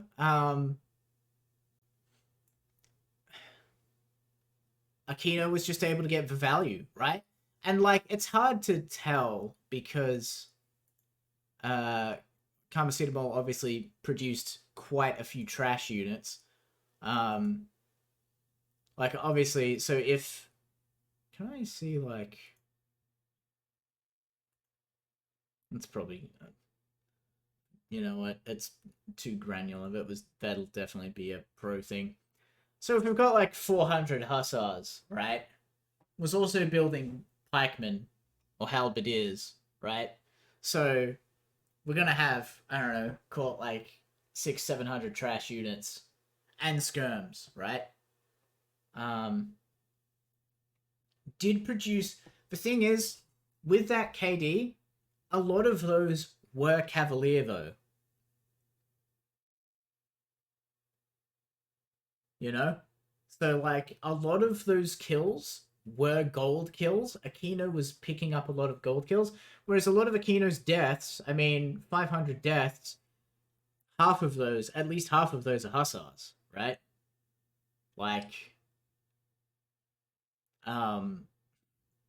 so Aquino's not losing as much gold per death as what Kamasitamo is. Switching into skirms earlier might have been a bit helpful, but then you've got the problem, of course, of the hussars coming in. You've got the problem of the trebuchets sieging you down. Mangonels definitely are not going to work against Mangudai. Battering rams aren't going to work. Yeah, Mangudai are very strong. Definitely very strong. They are not insurmountable, though. And part of it is to, like, that whole... You have to micro them. If you do not micro your Mangudai, they will die. Like, you only get value out of them as long as you keep them out of melee. And Aquino was able to do that exceptionally well. And that's really what gets him the victory here. So congratulations to Aquino. And to Kamasitamo as well for Kamasitamo's win. It's a 1-1. That's only one game, folks. You know? But, congratulations to both of them. Solid effort. Well played. I mean, Kamasitamo coming out with that hand cannoneer win as well, you know? Like, both of these players have demonstrated, they've pulled out some quite impressive wins. But yeah, Aquino just had the stamina for that last game to keep it going. Now the question is, I'm actually going to blind you all for a second. Because I like to do that. Just as a treat for me. Let's see. Okay. Yeah, alright. We'll watch the rest of them. I needed to know if there wasn't going to be another hour-long game.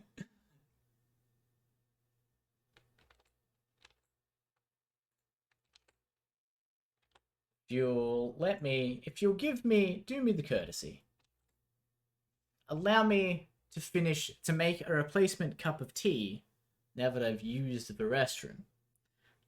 To refill my liquids so that we may continue onward into the Zelos v Steve, the Trashmaster v Steve, and the Godricus v Trashmaster. Portuguese versus Dravidians. Ooh, it's been a while. I do love Hamburger. Hamburger is a ridiculous map. I love it. Alright. I'll be one moment. This is your opportunity as well to stand up. Take a stretch. Just 2 minutes. Remind your legs that blood sometimes goes down to them. Be right back.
Alright, we're back, we're set.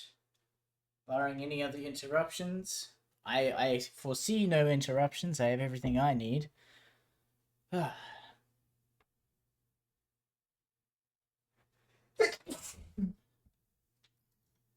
sneeze was the last interruption. Alright. I hope you're ready to see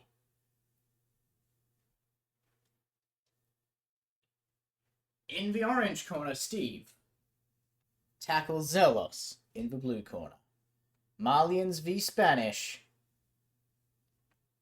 Let's do this shit. Thank you for blessing me.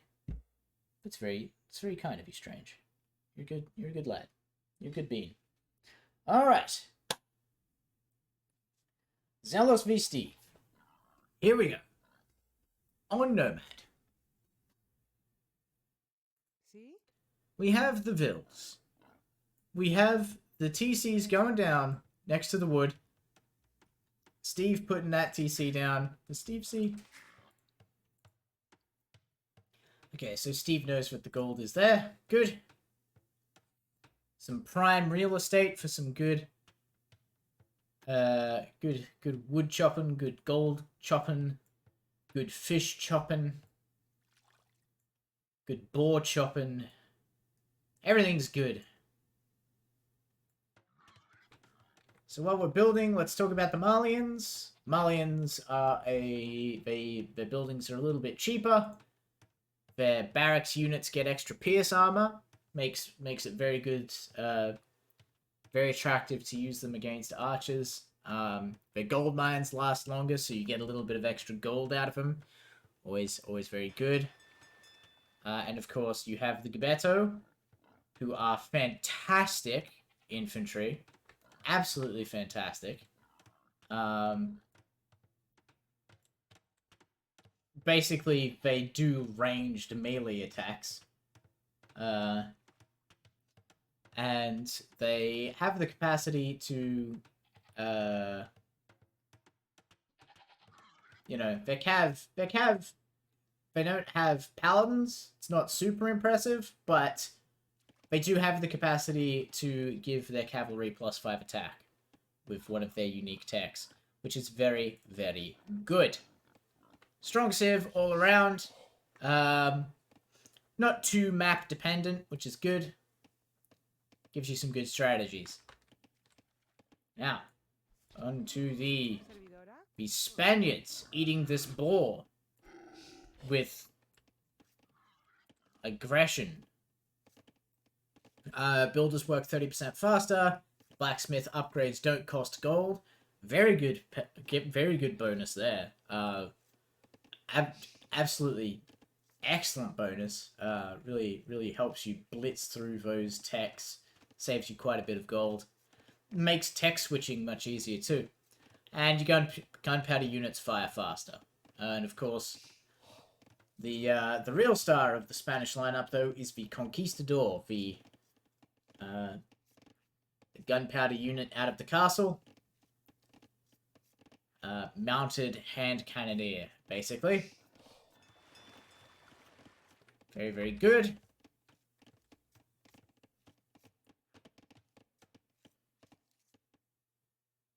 We'll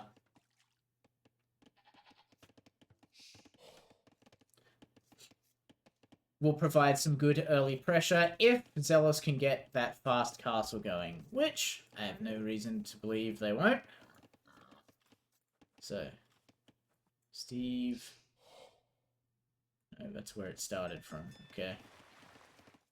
So Steve hasn't quite seen the opponent's DC.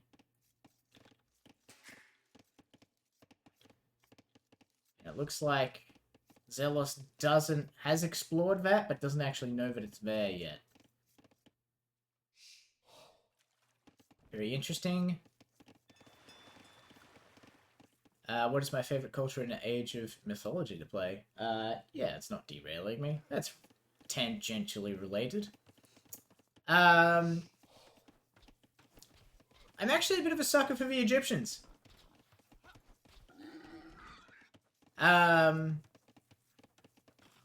God. What's her name? Like, I know her name in the game, but you're not supposed to use that name anymore. You're supposed to use her other name.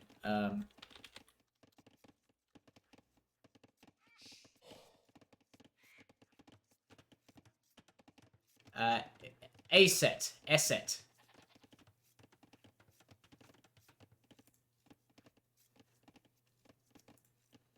I like me, and you'll notice, I mean, you'll know it when, you'll see it when I play, or when I talk about, Age of Empires as well. Whoops. You'll see it when I talk about Age of Empires as well. I very much favor civs with good eco upgrades. Or with good eco bonuses, I should say. Oh no. Villager fighting. No! Run!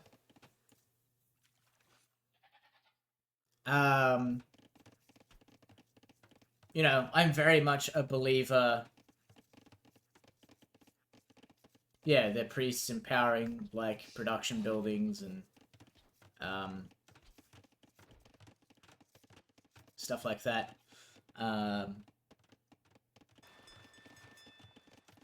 Yeah, I very much favor,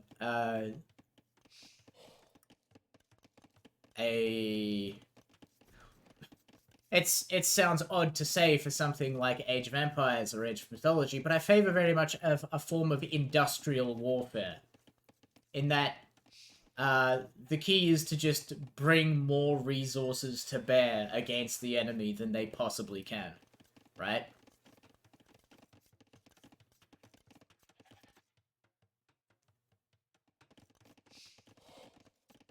I find that that very much suits my playstyle.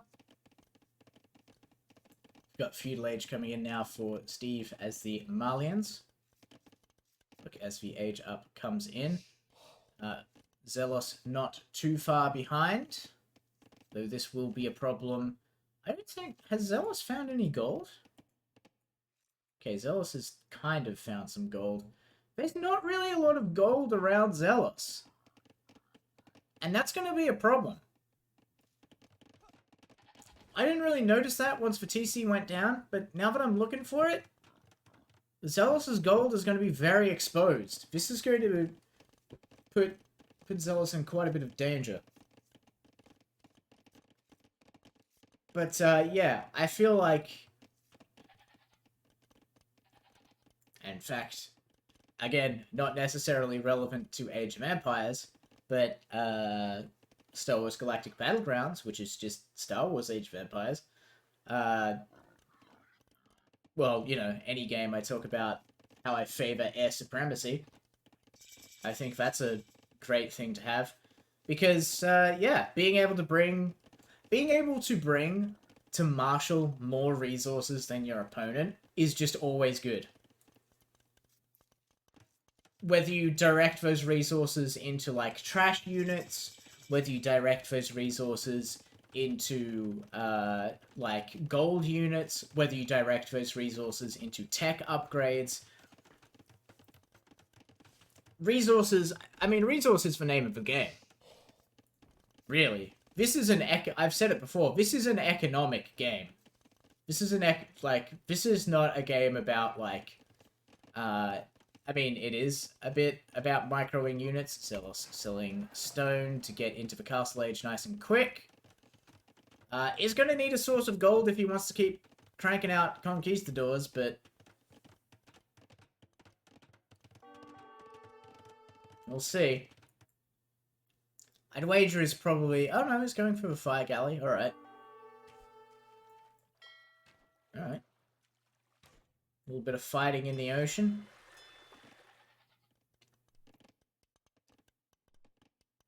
Yeah, this is... I mean, we saw it. We saw it last game, right? This is a game about eco.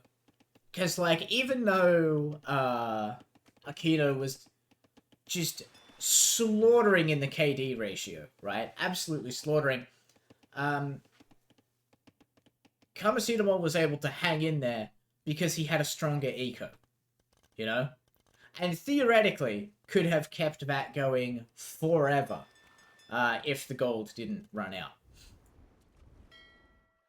Gozella's taking the ocean fight.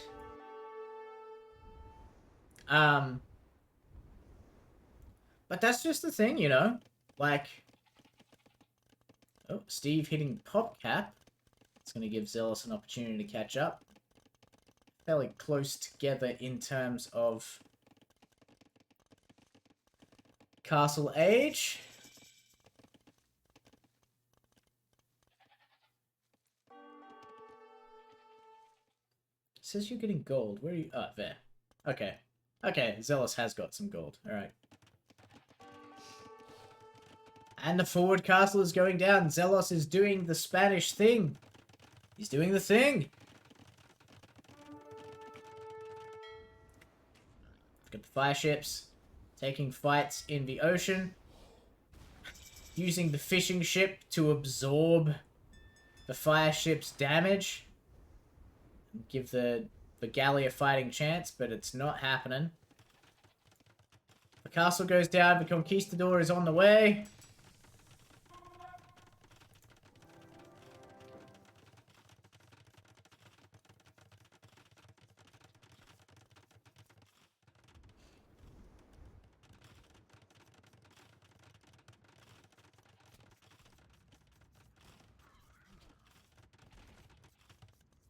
And the first shot runs out.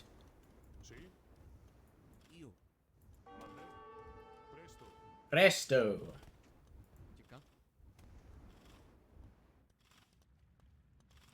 Zelos is now feeling quite bottled in. Does have his own castle though, building out Gibeto. That's gonna be it's gonna be interesting. What's that? 5 range. What's the range on you? 6 range. Interesting.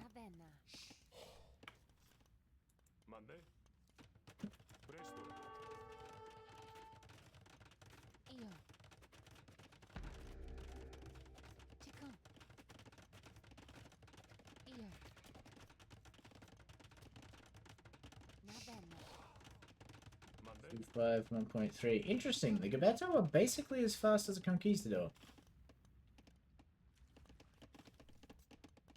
This is interesting. I don't know necessarily who has the upper hand here. I mean, Steve has the second TC down, so the eco is going to explode for Steve. And we know how I feel about eco. We just had a little chat about that.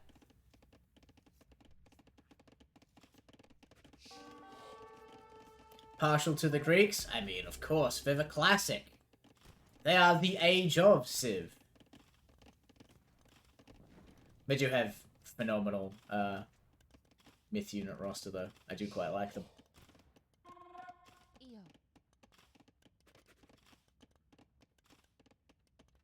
Alright, Gibetto are going Conquistador hunting. The Conquistador hide beneath their castles.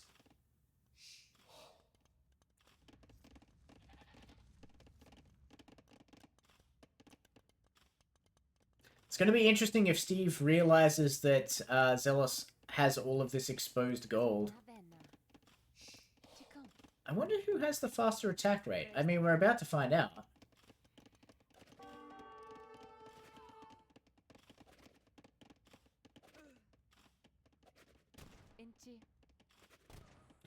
Ooh, good dodge.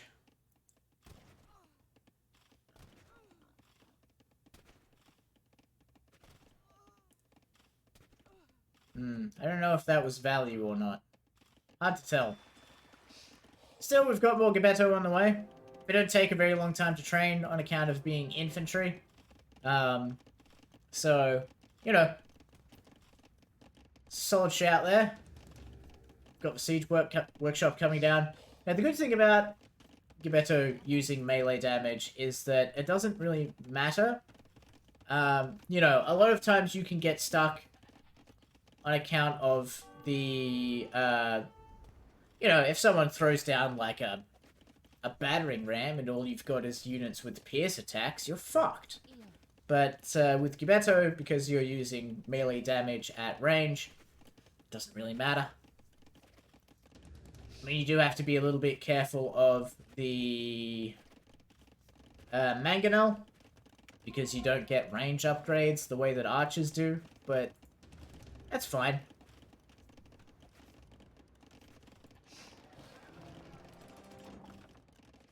So we've got a few conquistadors on the way. Oh, needs to be careful. Manages to get away scot-free. It's going to run through and see quite a bit of economy around here. Second TC going down now for Zealous, who's managed to come out ahead in terms of builds. Interesting. What's going on, Steve? What's the idle TC time for? I guess you're spending all of your resources on Gibetto?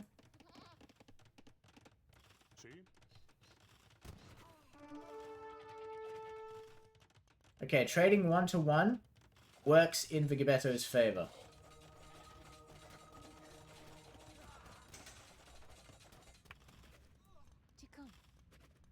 Excellent job there. Oh! A TC on top of the enemy's TC. Interesting. I didn't even notice. I was too busy watching this. I'm a fool. Someone electrocute me, please. Unrelated to what just happened. Gibetto goes down. Everyone's microing this engagement. Do we have more Gibetto on the way? We do. Good dodge.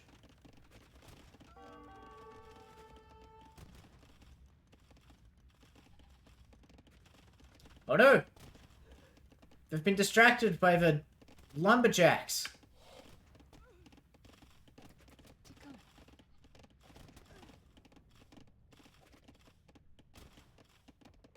The goat! Okay.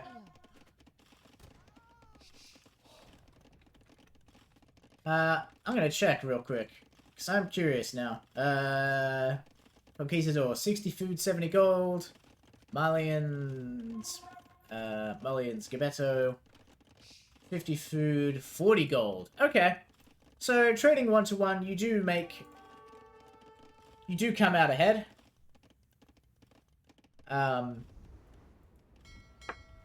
Steve there having fun burning down the enemy's docks. But, I'd be worried if I was Steve about my eco. Because it's getting low.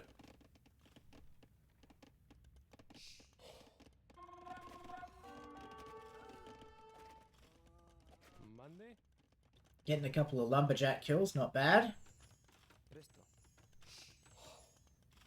Chico.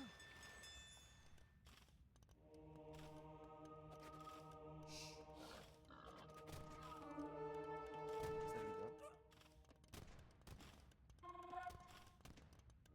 Bloody monks. Trying to convert the Gibetto. Ooh, gets the conversion. Very nice, Zelos. Presto. Alright. I think Steve needs to rebuild the market and rebalance this economy, because this is not working for him. Zelos is just able to...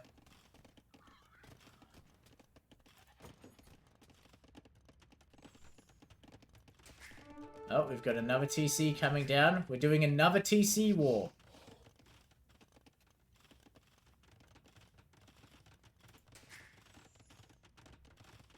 And this time the Gibetto we're getting in on it. Oh, Na bene. except one of them immediately gets shot down. Io.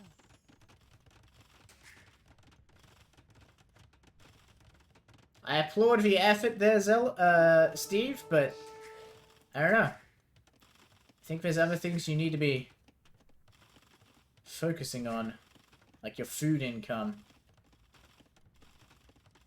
It's looking a little sparse. Then again, Zelos is, well, as long as, I mean, you know, Steve doesn't have this information at hand that we do, but he's putting pressure on Zelos's lumber economy. And his own lumber economy, actually. Inti. It's basically going to be about who can jack more lumber. But with the Gibetto out here harassing the... Ooh, run away. Oh, that was a quick conversion. Inti. Steve's going to have to do something about that. Invest in light cav, maybe? Na bene. Gets fletching. Monday. I think maybe he thought that that might increase the Gibetto range. No, there's no way. Is it for the TC, right? Increases the TC. Na bene. Si. There we go. Wins the TC fight, though. Now, Zelos Lumberjacks are exposed.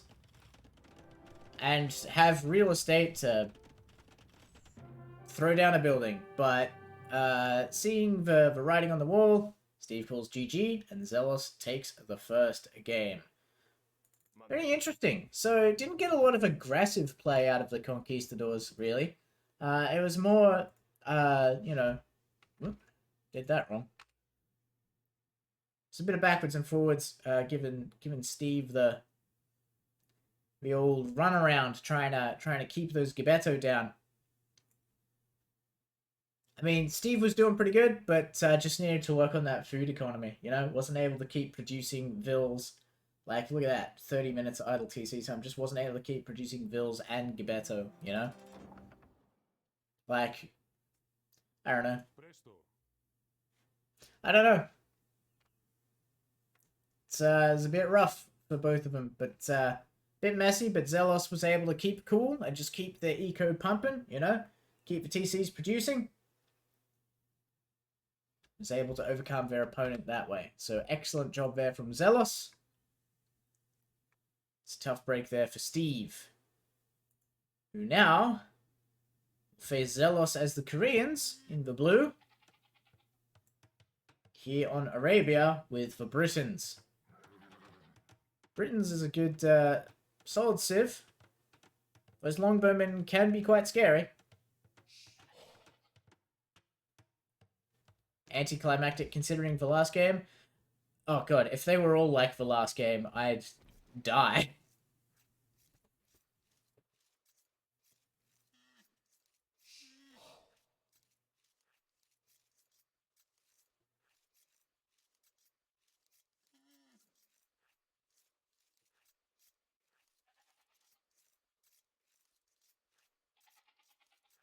So I believe the Britons get bonuses for herding as well as archers.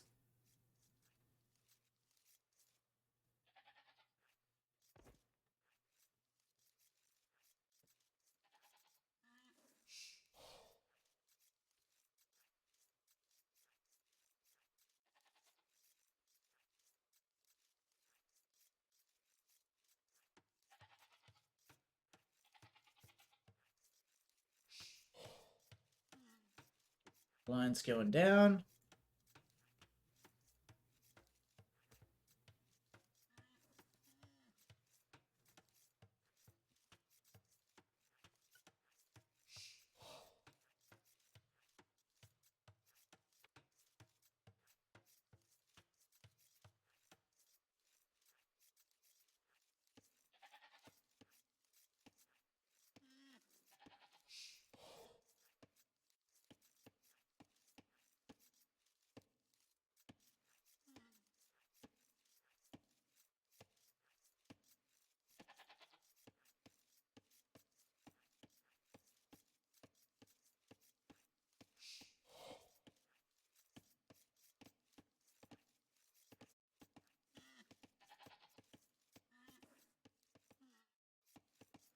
So far, all quiet.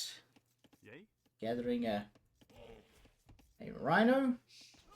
The natural predator of the Englishman. Oh, no! Steve! Oh, no! Steve accidentally let the TC kill the rhino.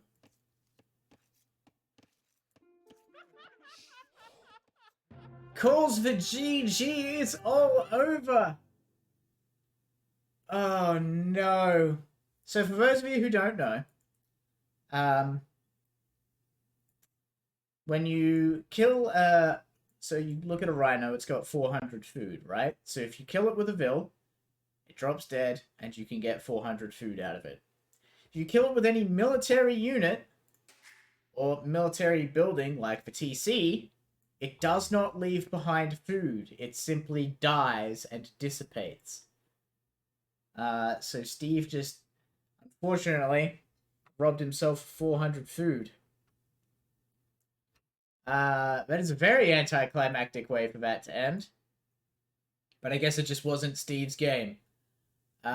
So congratulations there to Zealous for a couple of good wins. My condolences to Steve. Because, oh boy. I guess he was just microing a little bit too much. Even the pros make these mistakes. Even the pros do. But Steve gets a chance at redemption by fighting the man who makes it all happen, our lovely host, Trashmaster. Once again on Arabia, this time Mongols versus Khmer.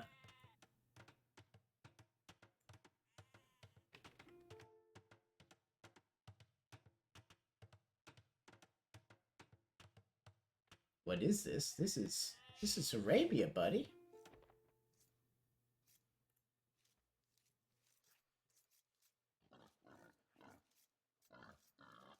It is also a game.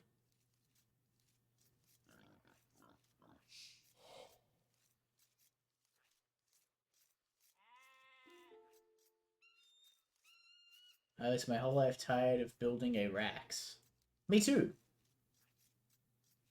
What?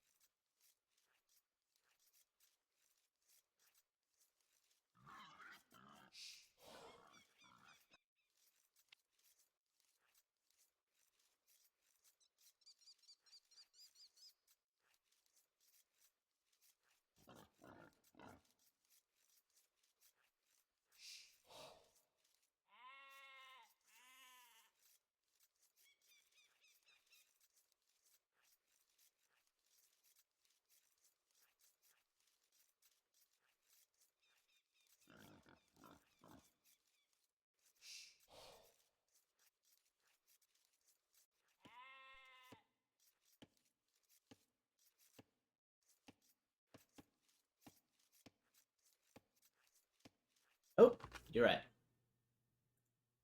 I knew I was missing something. Steve and... yeah. Thank you.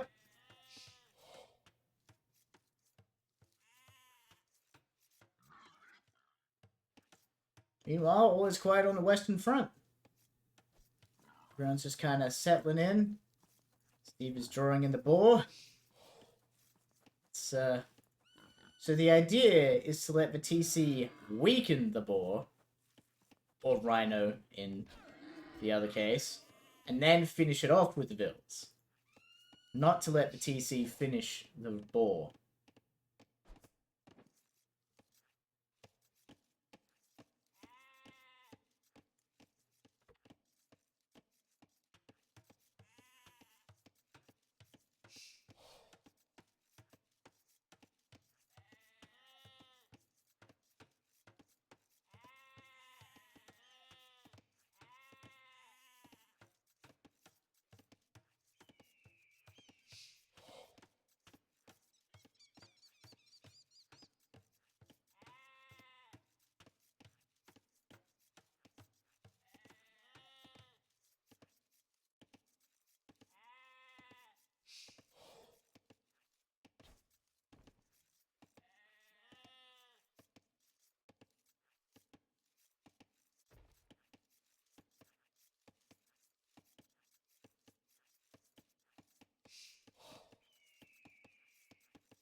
Just kind of popping along, having a good little... let's see. Khmer. I just realized, we haven't talked about the Khmer yet. So we know about the Mongols, we know that they're good with hunt.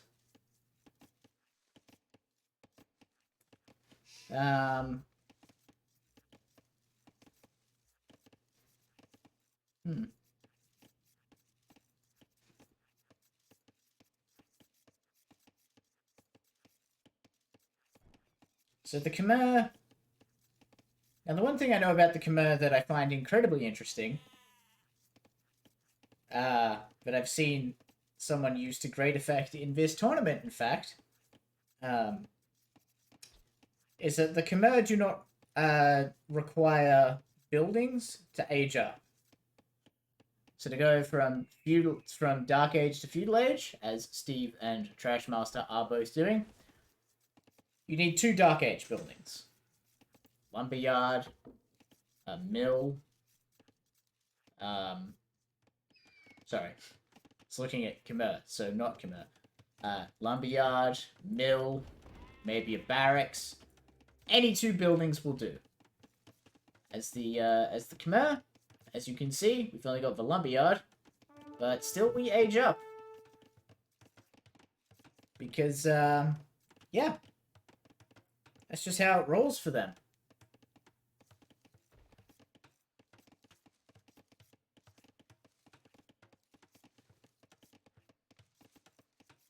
What else do they do good? I think archers? No, siege and elephant. Farmers don't require mills or TCs to drop off food. Oh, so it's just a trickle of food? That's right. Which is really good. Makes your vills, your farmers, much more effective, especially if you just plop them wherever the hell you want. Villages can garrison in houses. We've got elephants.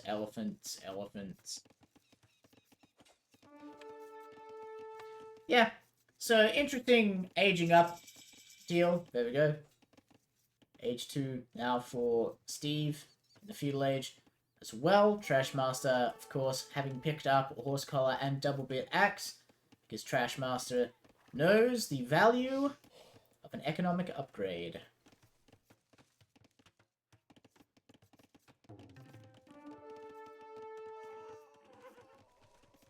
Scout goes down underneath Steve's vicious attacks. Kind of pulling for Steve after that unfortunate loss. I know. You want him to...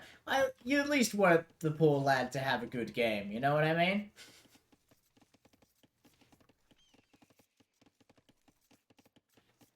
I've seen a couple of, not so much this season, but last season, I've certainly seen a couple of people lose within the first 5 minutes.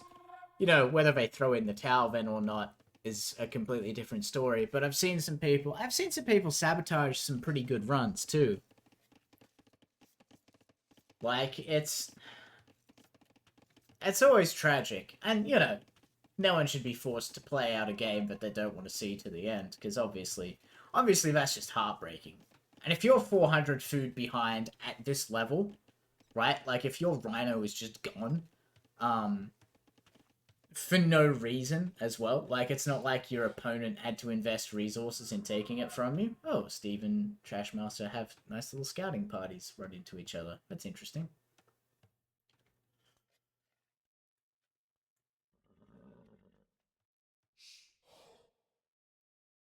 Yeah, but it's like, you know, it's always tragic. Because you know these guys can do such great things, right? Like, you know, you've seen some of the strats these people have pulled out. Like, even down in League F, like Division F, that what I was doing last season. Like, the players in these tournaments are phenomenal. And if you give them a chance to show off, they will absolutely blow your mind. Good job getting the Spearman into the middle of that fight there. Good little trade.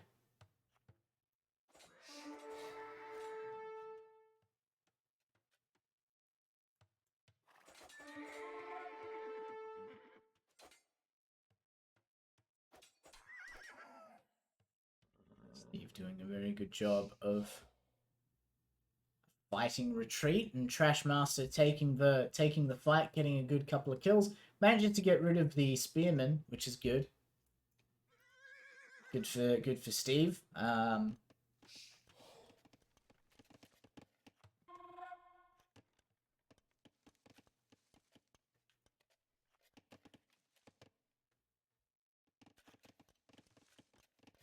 So what do we got happening? Plenty of farming. So you'll notice that for Steve, the food is just ticking up. Because, yeah, it's not like, they don't just gather it and then drop it off. They're literally just going to walk around those farms. They're never going to walk back to that TC. So you really don't have to build them. I mean, building them around the TC keeps the farmers safe. But, like, you could build a bunch of them back here, you know? Like, you don't have to build them around the mill. Nice big fight. Scout fight. Very good. Steve's invested pretty heavily into the scouts, though. And why wouldn't you when you've got that kind of food economy? That's more efficient, too.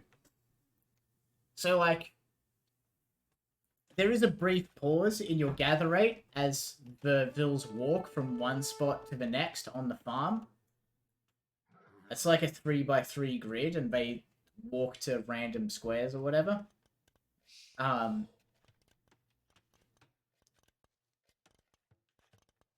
There we go. Good quick wall there from Trashmaster to stop the scouts from getting in.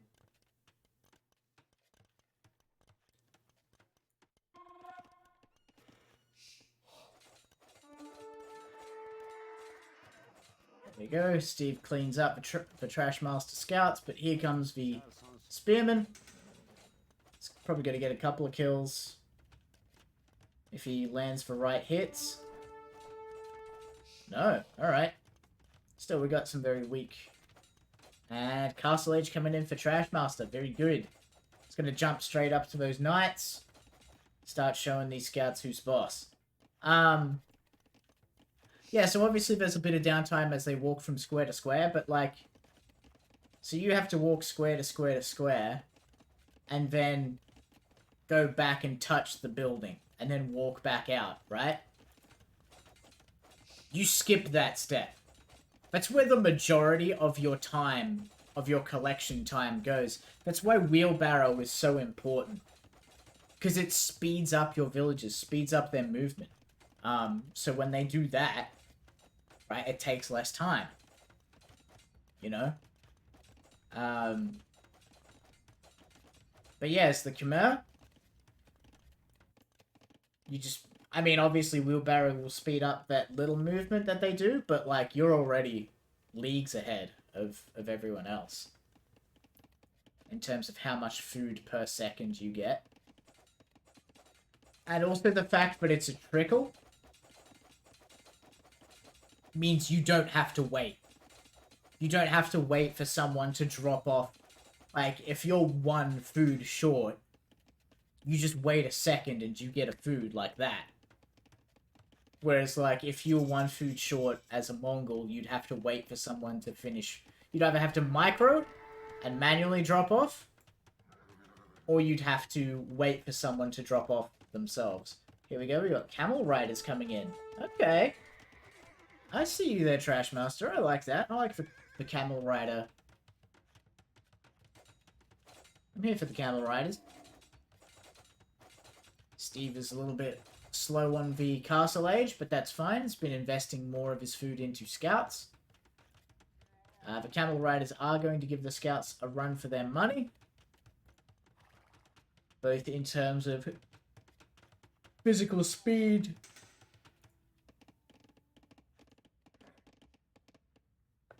and in terms of DPS. What a boring game. Make something happen. Walls are boring. Why don't you build them?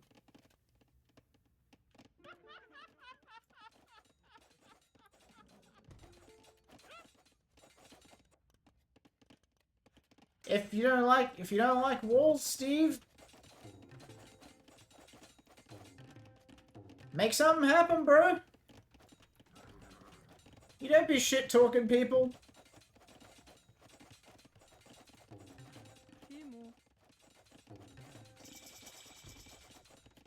Run! Quick! Hit it! Hit it with a hammer! Hit it with a hammer before they get in! Yeah! Yeah! Almost. I think he's gonna wish that he was still outside for walls. Yep. There we go. Scouts immediately get chewed up. Step Lancer. What are you playing at, Trash Master?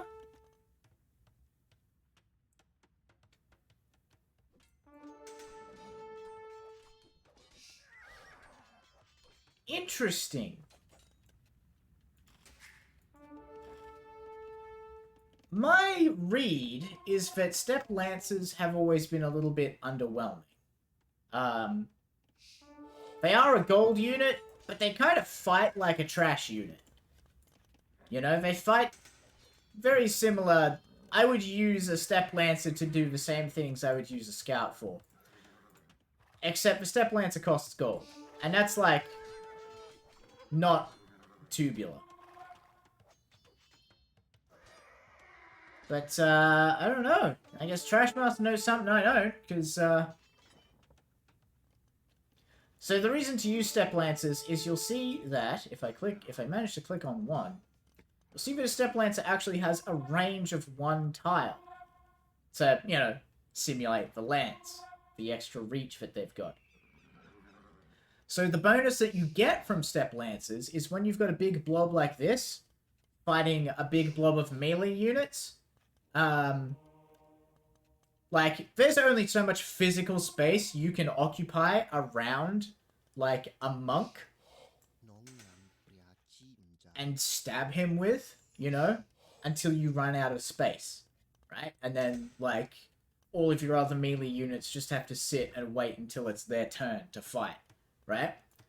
But with Step Lancers, because they've got the extra range, monk's a bad choice, because the monk doesn't walk up to them. Bad example. With all of the extra, with the extra range you've got, so like if a knight were to come in, right, and start fighting these lancers, they'd, like 2 rows of lancers would be able to fight for every 1 row of knights. So you actually get twice as much damage in. From your melee units. That said, as I mentioned, you know,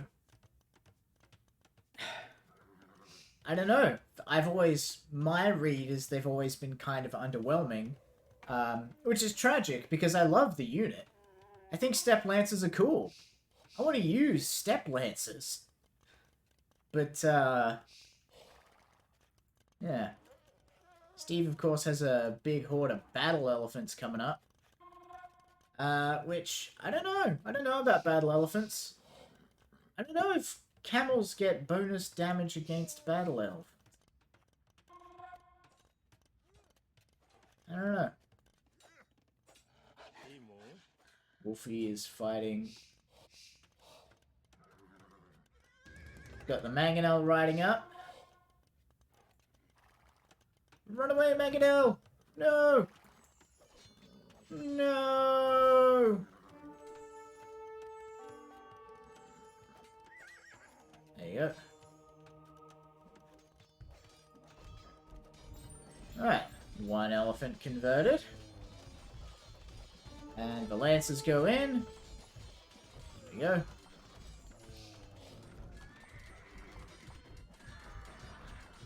Monk is slain.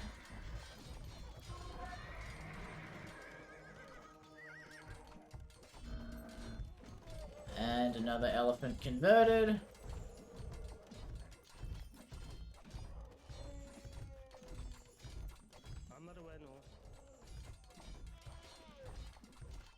Monk is once again slain. And the elephants are slain. Okay. I'd say, honestly, not a bad trade for Trashmaster, given that, like, even if that wasn't economically the best trade, which I'm pretty sure, I don't think it wasn't. I think that that was fine in terms of the economics of the trade.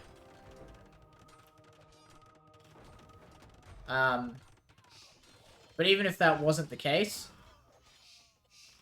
Uh-oh. Mangonel's about to go down. There we go. You did sweep the field, you know? And that's what counts.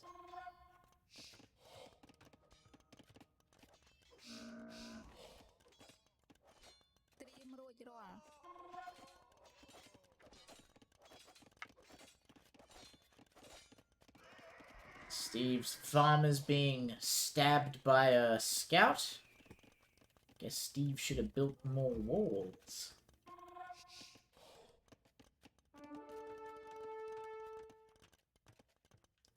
So we got the 3 TCs down for both players. 4th one coming down for Trashmaster. Trashmaster ahead by quite a bit in terms of eco. It's going to allow him to really do well. Because, I mean, elephants are pretty strong. They're kind of slow. So, like, it's easy to kite them. But they are still fairly strong if you can get them into a place where they can't be kited, you know? Like, if you can't, fighting in your eco, you can't kite the elephants. You have to deal with them. Like,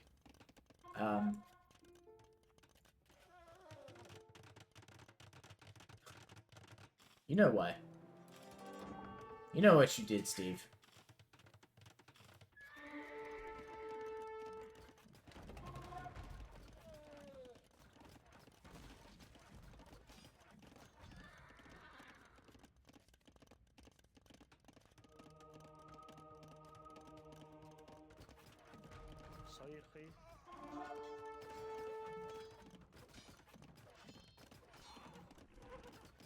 Scout and the monk go down. Ballast elephants get to do a little bit of damage. Yeah, I guess the lancers do okay. Imperial Age. Pops for Trashmaster. There we go. Got more upgrades for the camel line. I think camels is probably going to be the way to go.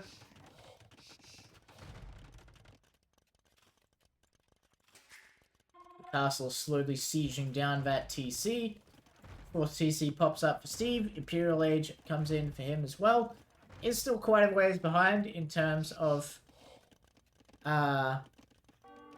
eco. Trashmaster decides that the Vills are going to let themselves in. Hey, we've got the relic. Good job, Trashmaster. Man after my own heart. Make it happen. Make the relics happen. Got the upgrade to Heavy Camel Rider on the way. Ballister Elephants is rather amusing. I mean, they used cannon elephants, didn't they? Not the Chimera, but like... were there not...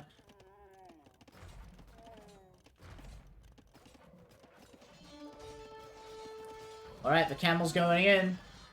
Heavy camel pops. Giving a huge damage... well, not really a huge damage boost, but giving a stat boost all across the board to the camels.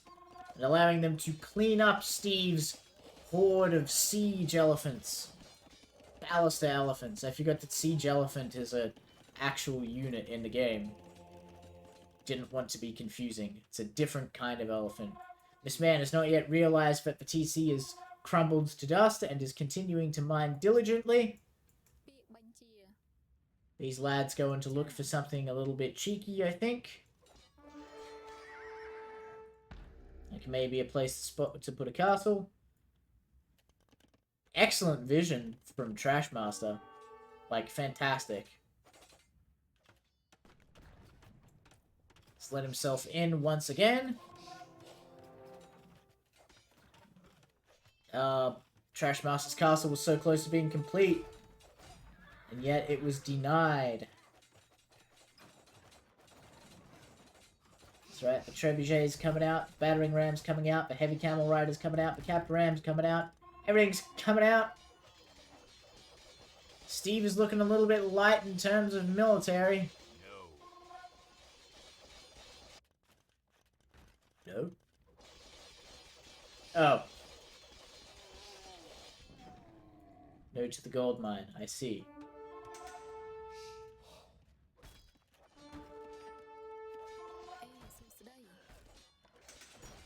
So the camel's gonna chop up some of these vills as they try and stop the ram from knocking down their beloved TC, but it's not gonna work. The vills are all camel food. I don't know if camels are carnivores, probably not. Actually, maybe? I don't know. Down goes for TC. No, camels aren't carnivores. I'm stupid.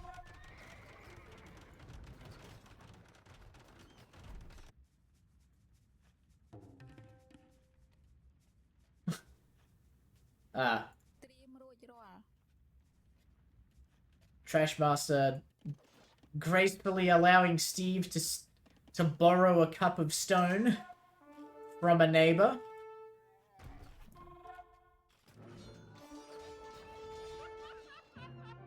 Imp denied twice by the Trashmaster Siege. I mean, if your imp's being denied, you can always do it on your main TC.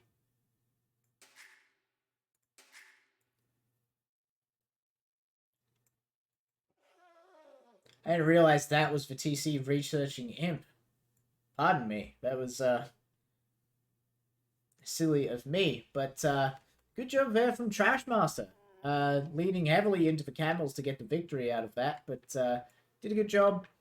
Just kind of, you know, building up the walls so that he was nice and safe. And then from that safety was able to punish his enemy with camels and siege rams.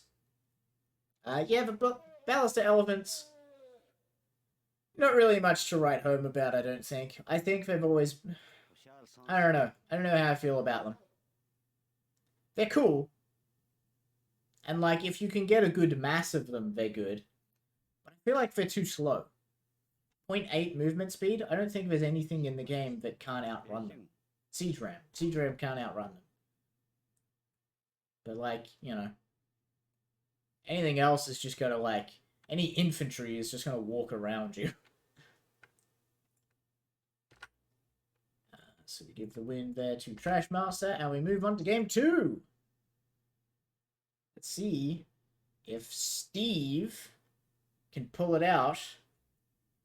Pull out a victory on Trash Master's home map of 4 lakes. Trash Master hopping in as the Huns. Trash Master apparently loves those steppe people, those nomads, and I tend to agree. And camels are herbivores, good. Well, I was thinking about what their teeth look like. They don't have any teeth for eating meat. They just got those big cubes.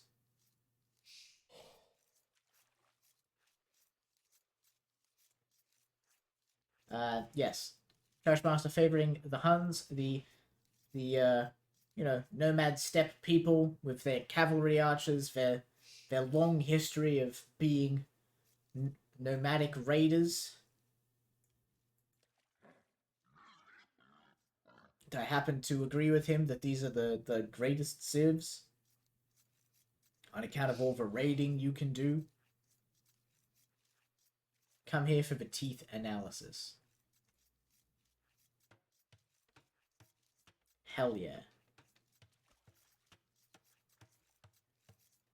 We love looking at camel teeth.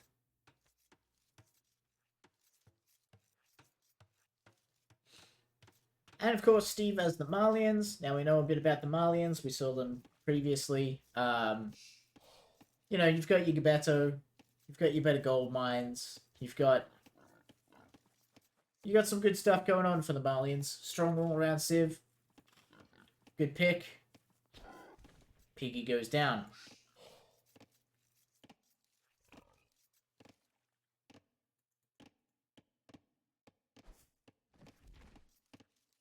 Trashmaster doing an excellent job of just devouring the Ibex.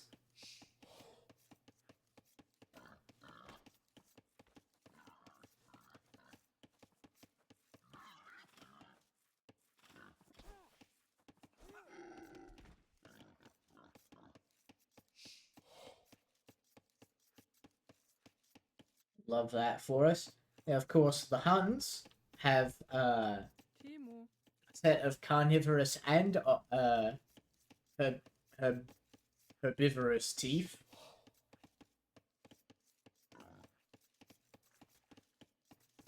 As they are omnivores, similar to the Malians. Both omnivores. In fact, I think you'll find that most civilizations populated by humans are omnivorous. I've never had the need to say the word herbivorous, but I like it.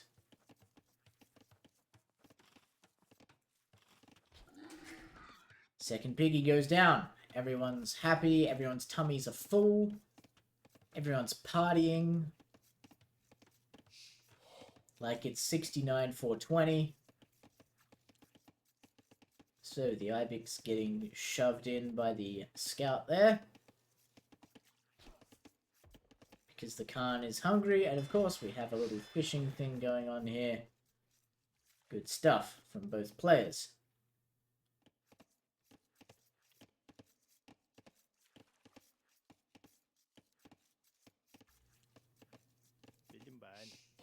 Chop, chop, chop. Chopping away at the trees. The scout has found the Trash Master Doc and is punishing the Vil. Ooh. Gets a bit of a slap on the wrist.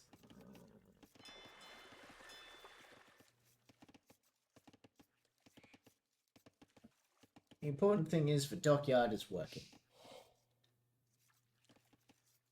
Oh, someone went out to get more fish. Oh no, but this guy's coming back. Whatever shall we do?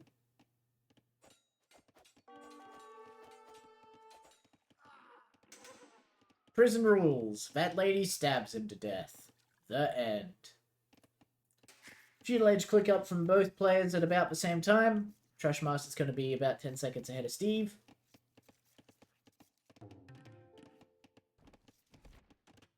Both players are blind. I didn't realize the Trashmaster's horsey had gone down.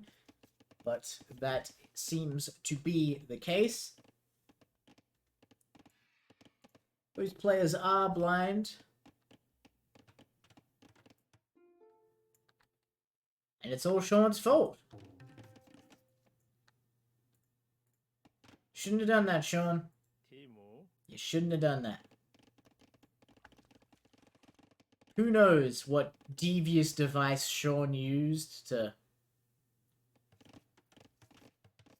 blind these excellent competitors? Was it throwing dirt in their eye? Was it throwing fish at them? Or salty water?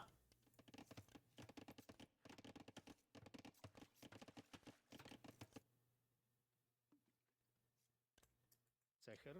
This villa's going for a nice little stroll. Few ledge pops for Trashmaster, few ledge pops for Steve. Everybody's happy!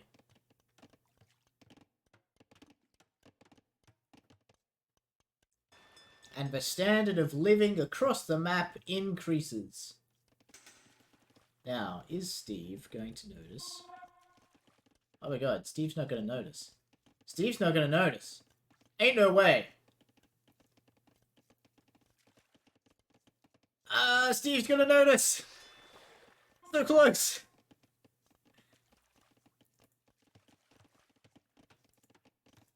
If only that fish weren't there.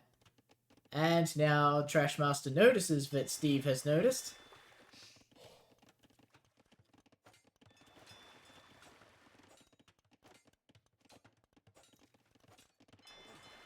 Dockyard's in, Fire Galley is on the way.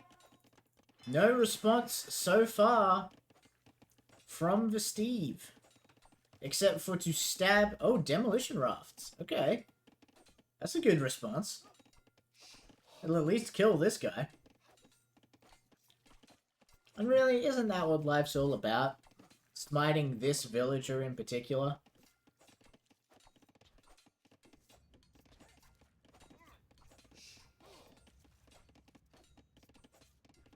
Steve going for quite a bit of a walk to grab that food, but it's alright if that's what Steve likes doing. Giving his people a little bit of a leggies exercise. So we've got one demo raft, 2 fire galleys and a demo raft versus 2 galleys and a demo raft.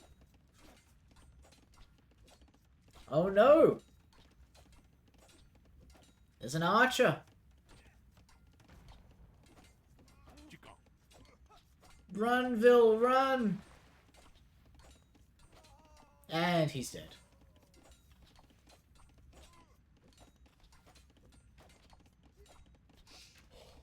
Worried fishing boat behavior. I mean, certainly. The fishing boats do appear to be worried.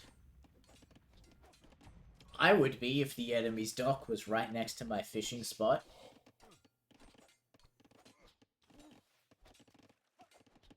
I can't imagine having to get into my fishing boat and seeing all of this. Look at the might of that dock. There's apples and shit. And fire.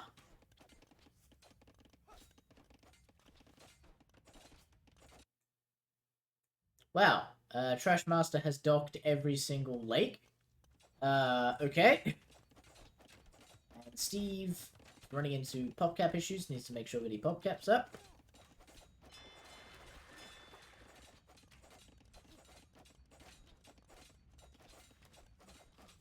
And out come the fire ships, and they get hit by the demo ship.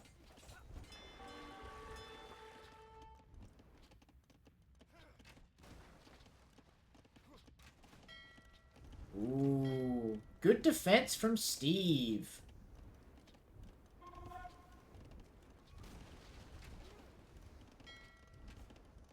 Trashmaster committing to roasting just a couple of fishing ships just to make it all worthwhile. Might actually get the kill here.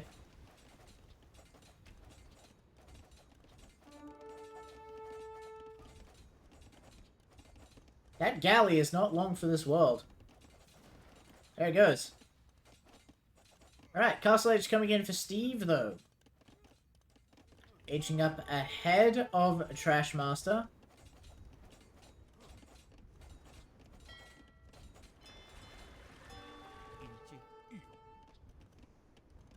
Almost got the kill on that, Bill. That had been a good meme. So Trashmaster's little dock shenanigans charades has been defeated once again. Or thwarted for the first time, I should say. But, I mean, he's getting value out of it. He's interrupting the fishing. So it was worth doing. This is gonna, like, you know, limit Steve's food eco in the future. And in fact, Steve's food eco is looking a little bit bare bones. I'm thinking the Malian people are kind of hungry. Here come a couple of demo rafts. There you go. Archers coming across the open ground now with fletching. Fighting against Steve's archers with fletching. Spearmen are all dead.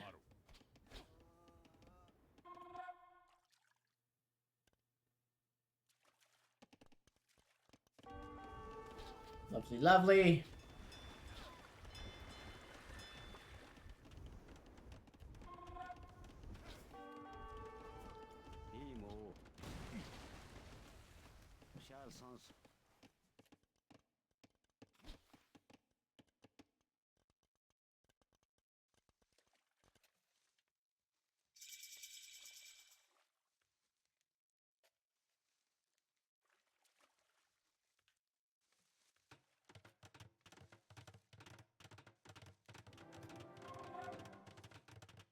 Alright. Cavalry archers from both players. Interesting. Trashmaster getting a little bit of value out of this raid, though. Doing a good job getting some eco kills this game.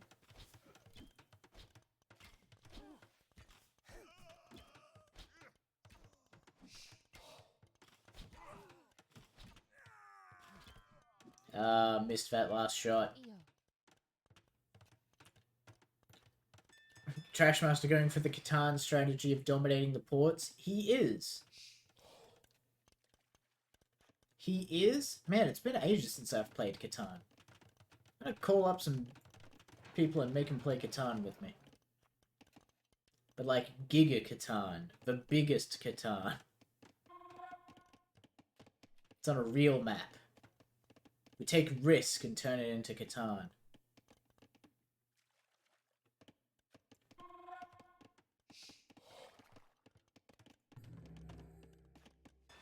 Alright, so we've got a crossbowman. We researched the tech just for you, mister. And several cavalry archers. Interestingly, Steve's got a bit of a mishmash of stuff going on. We've got skirms, we've got a cav archer, we've got Geppetto.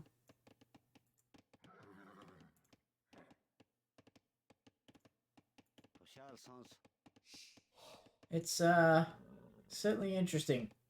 Now, as we've seen, against mounted ranged units, particularly ones that outrange the Geppetto do struggle. I think they might actually struggle. No, they would struggle as much against cavalry. Oh, maybe. Cavalry archers fire a bit faster than missionaries, I do believe. Not by much, but a bit. Oh, and a knight. Right, so Steve now has to permanently micro that cav archer. We'll just lose it. And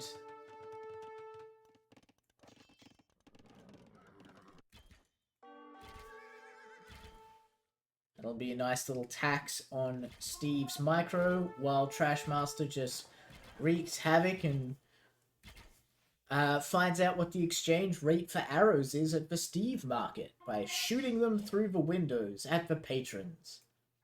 More cav archers arrive before the blob. Actually, we got quite a few built up at home. Did Trashmaster forget to set the waypoint? Yeah, he did. Handcart and Bonesaw coming in. Very good. Very good.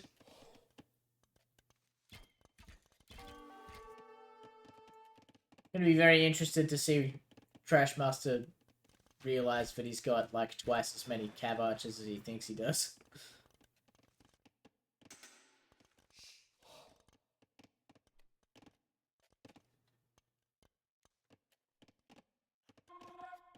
Discover University.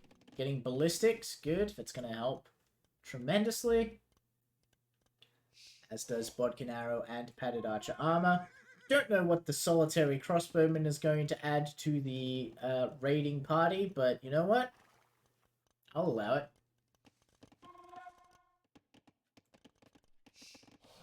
Come on, Trashmaster, you've got 8 cav archers there. Your blob is so much bigger than you think.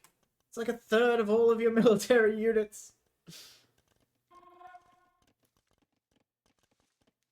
Fishing nets. Always good value. Well, good value when there are fish anyway.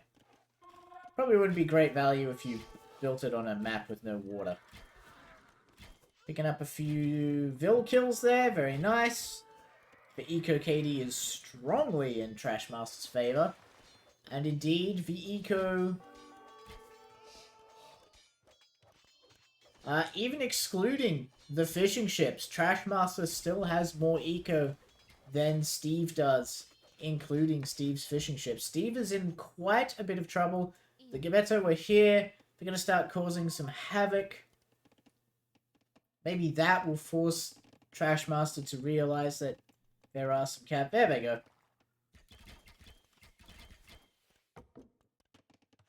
And just as they leave, the Gabetto show up.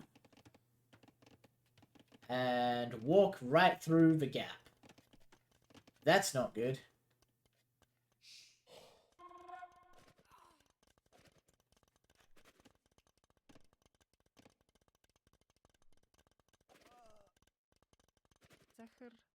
Alright, Steve getting a couple of kills in return now, thanks to the perspective trickery. Cav archers with their ballistics, with their bodkin arrow, though, not going to be very frightened of the Gabetto. They don't have health. They don't have a lot of health. They don't have much armor. Even with the armor upgrade.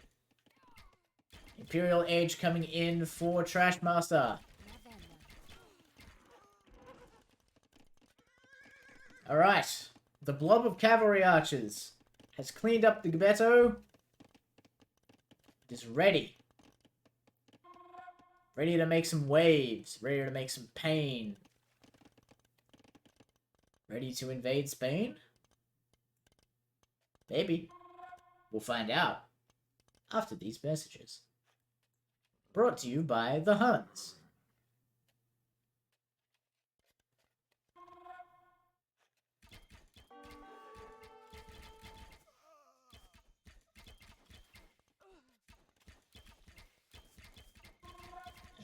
Getting some good kills in there. Careful enough to not run into the castle on accident. Imperial Age is halfway done. The forward castle. Very ballsy. And a third TC.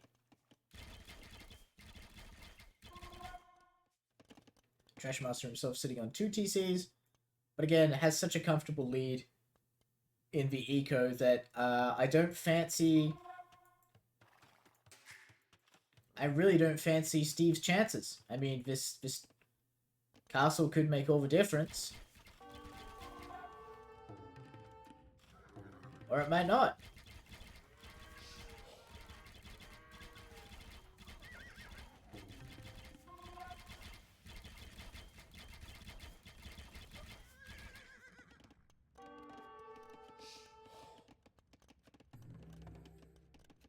Okay, so he is going to see that.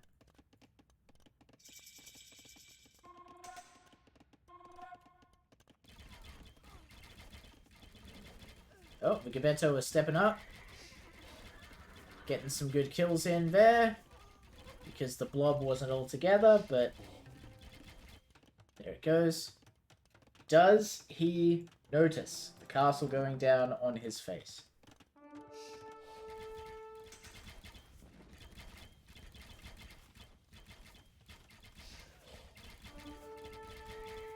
Yet another Vil killed. The lumber camp getting knocked down.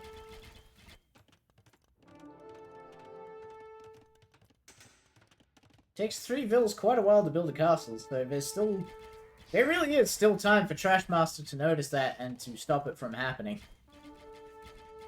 Trashmaster himself not actually building any castles. Going for the no castle run. Believes in better uses of stone.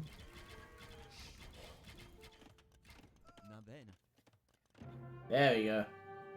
Trashmaster sees for Sneaky Castle, and Steve realizes that it is GG, game over. Second game goes to Trashmaster. Congratulations, Trashmaster, on your 2 victories. 2-0. Commiserations to Steve. It's a solid effort. I like the Gabetto play. I do. I well and truly do. I love Gabetto. I wish you all of the luck in your usage of them in the future. Unless you switch away from them, in which case, I don't know, good luck doing whatever else you do. What am I, psychic? And finally, we have 2 more games to go. That's right, it's been a long one, folks. But we're down now to Godricus v Trashmaster. Persians v Japanese, Portuguese v Dravidians, Dravidians, Persians v Japanese, Portuguese, Dravidian, 4 lakes. Let's go. Let's make it happen. Alright. And let's have this be correct. So,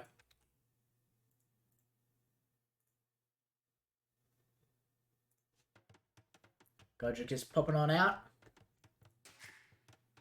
In the green as the Persians. Trashmaster taking a fight as the Japanese. So we haven't seen the Japanese recently. We've obviously seen the Persians literally today. So let's have a chat about the Japanese, what they do. They are an infantry and a navy civ.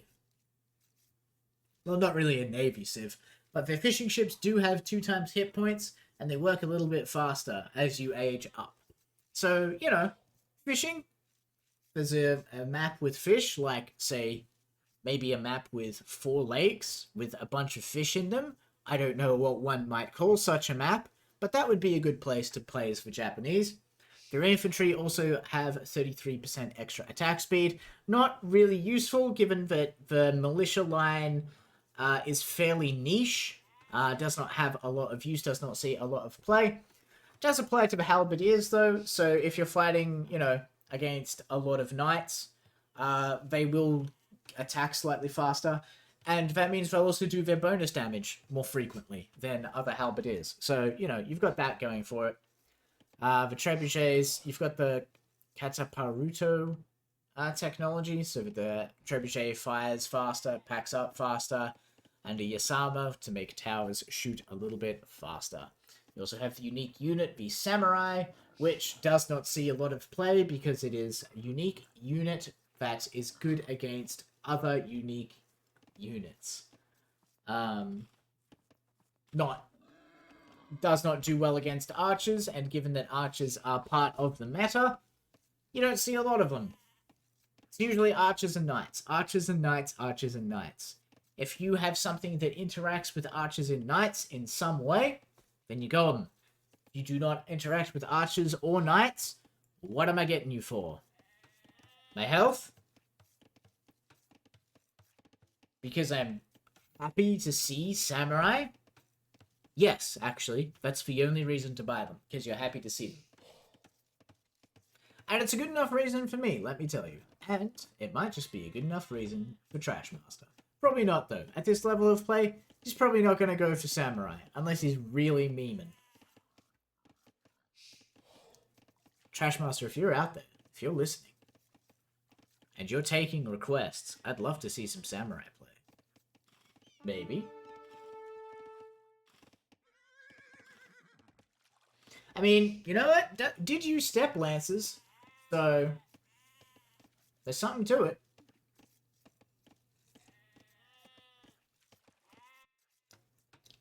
So everyone's, oh, okay. You really didn't want anyone to interrupt that lady. All right, Godricus. Fair enough. Godricus is doing a little bit of scouting.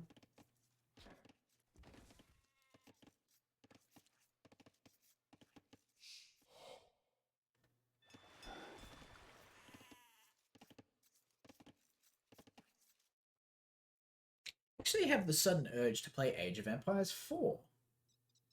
After stream. No, after stream I need to stand up and move my body. I've been sitting on my ass for... This has been quite a long stream. Good lord, how are you all not sick of my voice? Get out of here already. No, wait, watch Trashmaster.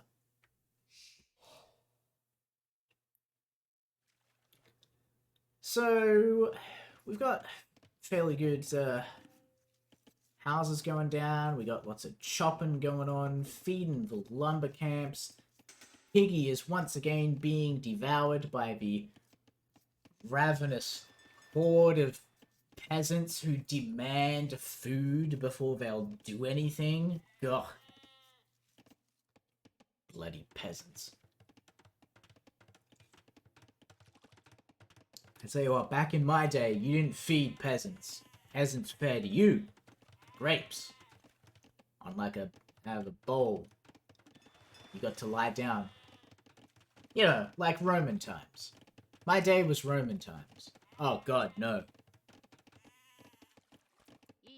Trashmaster opting to get some early gold mining going in, so... We've got Feudal Age halfway done. Feudal Age is also halfway done for Godricus, I should note. Are we gonna see... Are you gonna throw down barracks or an archery range and then throw down... No, you're gonna throw down a dock and then build the other thing. Ships. That's what's gonna happen.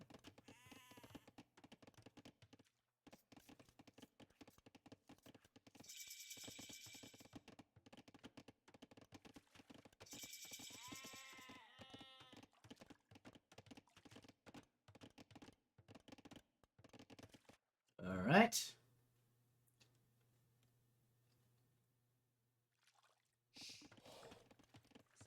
Godricus, sneaky little Godricus, has docked inside of Trashmaster's lake as well, without Trashmaster noticing. Very interesting. Interesting croissant.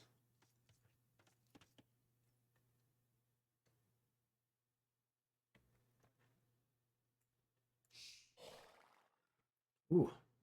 Oh, that's right, because it got shot up by the TC. I was like, man, how did you let it whoop your ass that bad? But no, that's because of the TC. Yeah, Spearman there, just Ume Waru. And Godric is successfully defending the shoreline. It's very interesting. So it looks like Trashmaster's sea endeavors have seen their last endeavors. Seen their last endeavors. Alright, fine.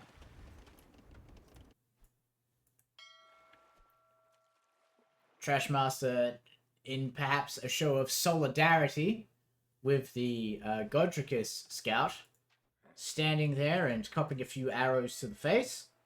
Just so that they are about equal. Oh no, he took one too many. He took one too many. And now he has been slain. That's alright.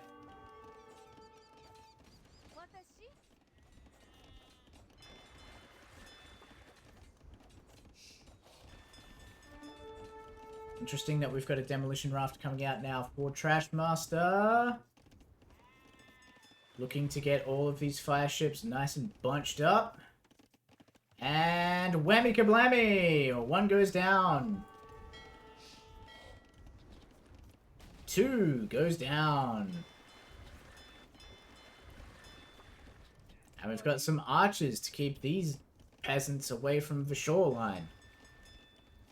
Very good. Very good from Trash Master. Good move from Godricus, too. He's done a very good job of interrupting Trash Master's food income. While he's been casually just eating the entire ocean dry. Trash Master, of course, opting to find another fishing location. So we've got the two fire galleys coming. We have fletching coming for the archers. That's very good. That's a very good.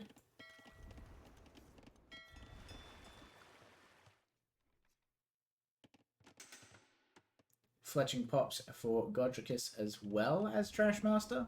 Okay. Godricus opting for some skirms, having had some arrows shot at some of his previous vills. Didn't quite cinch that last kill. And now we burn down the dock. But of course, it's a Persian dock, so it takes twice as long. But what are you going to do? Got the fishing ship. This lady's just gathering food independently. Don't need no dock.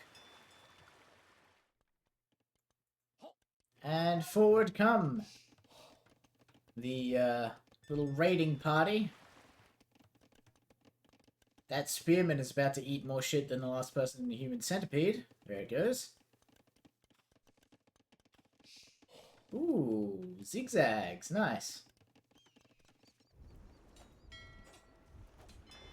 I was expecting that tower to... I don't know why I thought the tower was fully garrisoned. I was just gonna, like, nail him in the face.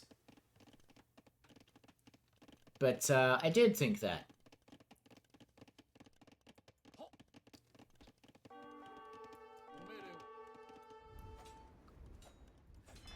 So Godricus has a nice little jack-in-the-box surprise inside there for when that finally cracks open.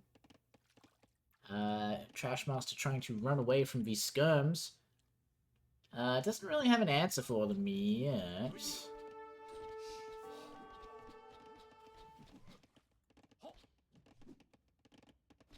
Alright.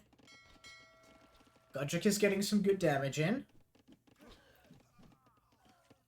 There we go. Gets the double kill.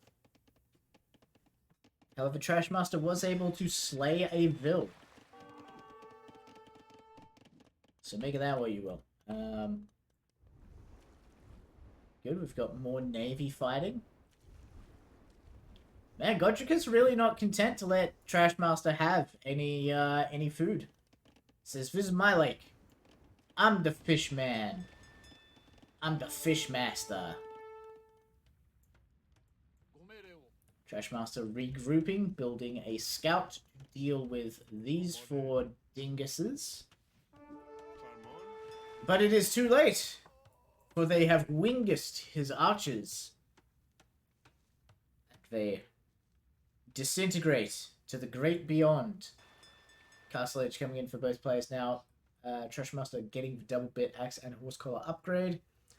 Godricus already has double bit axe. Doesn't have a horse collar yet, but is going to get the gold mining upgrade, so that's good. We are pleased by that.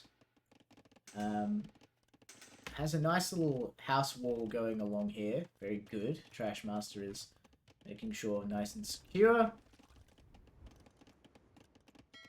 Fire galleys run away for some reason. Oh, they're going looking for another dockyard.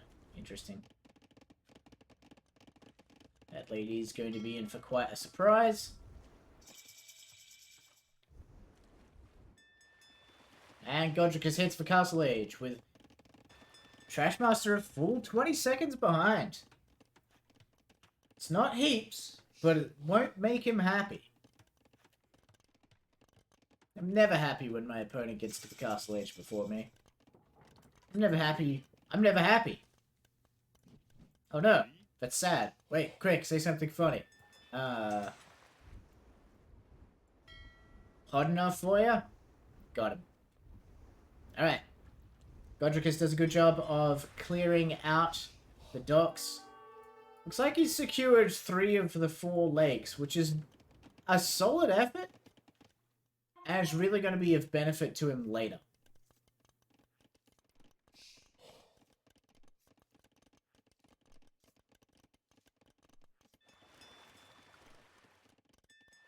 Of course, have a knight, scout, and some skirms. Okay, we've got a couple of crossbows now. I'm actually wondering if Godricus is over-investing in Navy.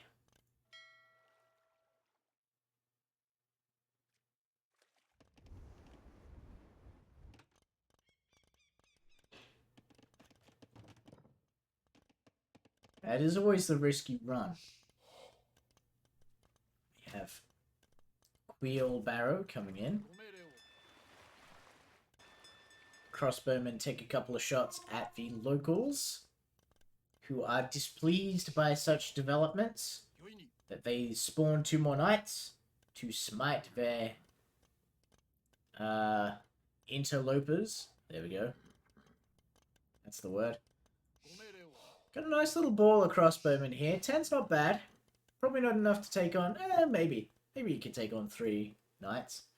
But the 3 knights aren't interested in taking on those guys. They're interested in ruining the day of the people making the 3rd TC for Trashmaster. 3rd TC also going down for Godricus. Never mind. They've missed the TC. They want to defend the Ville. Skirm goes down under the weight of fire of the crossbows, and the spearman thrusts himself into the foundation. 3rd TC goes down for Trashmaster. 3rd TC has been interrupted for Godricus. That's not great. Godricus wants that TC. And you can see, because look at the effort he's putting into making it happen. Spearman casually walks into his own death, but such is life.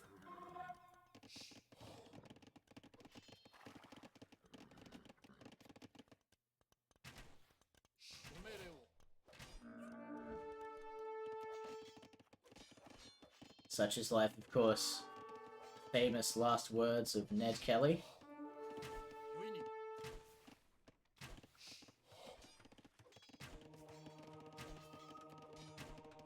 Smite the knight with your many crossbow bolts. Trashmaster having to extend the wall, the house wall, on account of the vigorous deforestation going on. Still chipping away at Godricus' other TC. Godricus can't be happy about that.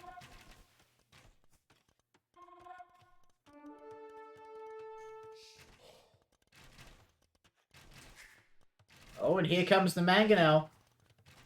Is Trashmaster paying attention? Mangonel and 6 knights. I don't like the odds. Ooh, big hit for Godricus.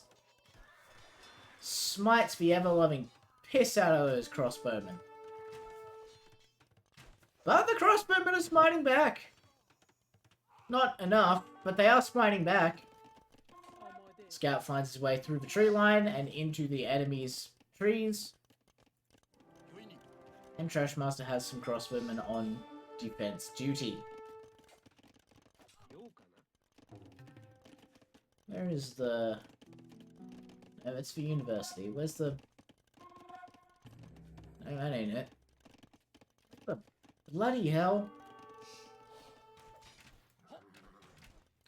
Trashmaster finds for Vills moving forward to put down the castle and immediately chews them to pieces. Gonna convert another knight. The only full health knight in the whole bunch. Oh, there it is. It's right in front of me. Got more monks coming. I was wondering if Trashmaster had picked up any relics. That has not yet been the case.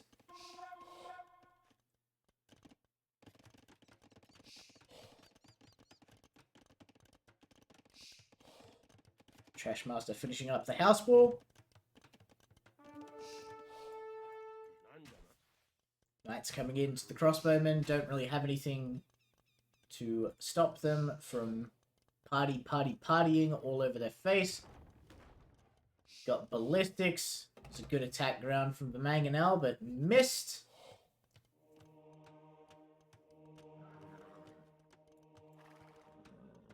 Excellent job from the priests there.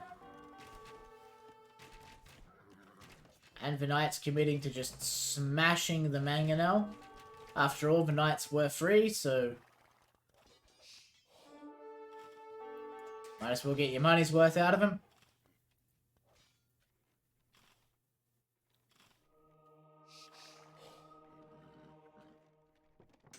That's unfortunate.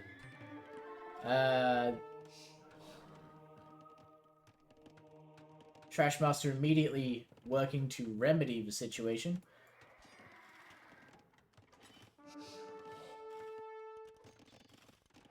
Those knights not looking too good. They're gonna get a couple of good hits in over here. Get a few kills in the eco, but they are not long for this world.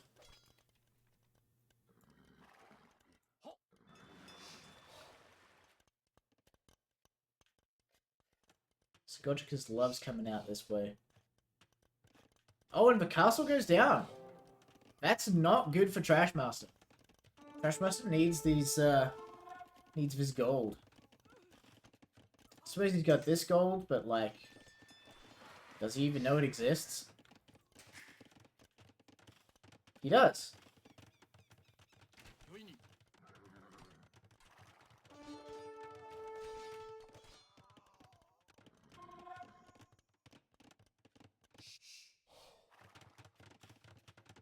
Alright, Trashmaster needs a response to this pretty quick. Bodkin Arrow comes in for Godricus. Imperial Age is on the way for Trashmaster, so there will be a response forthcoming in the form of a Trebuchet.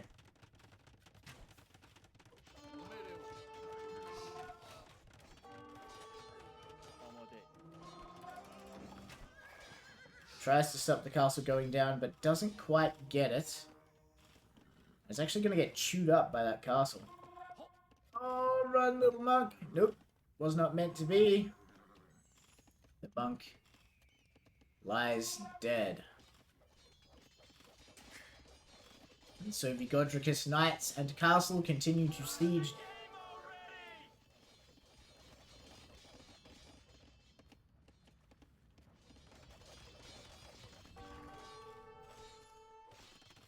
Alright.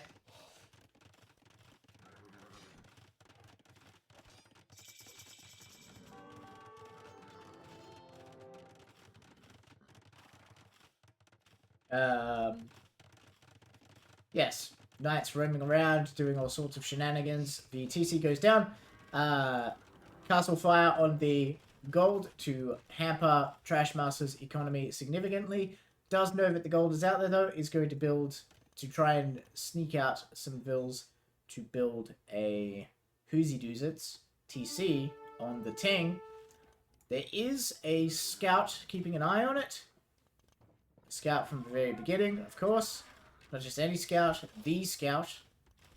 The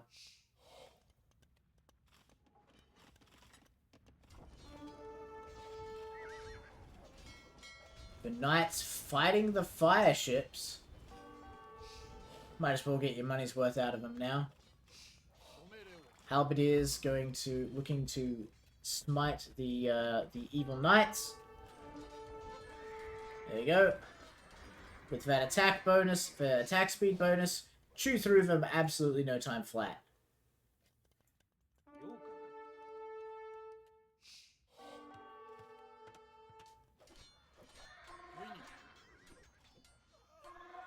Look at them go. Scout Cav gets converted. So now, Trashmaster is no longer blind. Trashmaster has a scout again.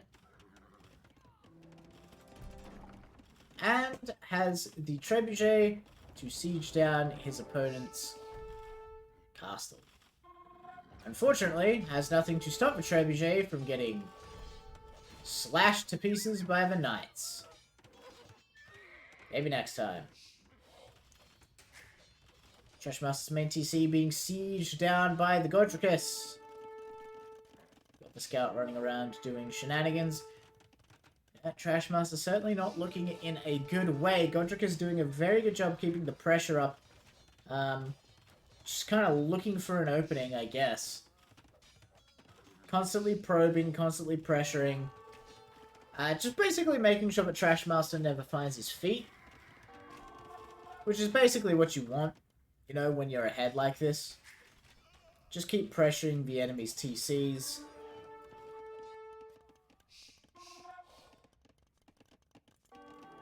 Got a castle coming down in the middle of this resource sector.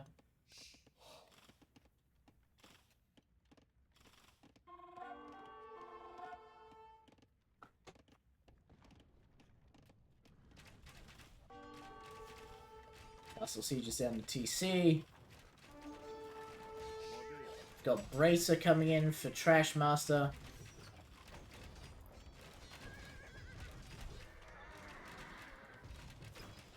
Ooh, the Vils do their best and keep the Trebuchet alive. I don't know if they're going to do that in the face of these boys, though.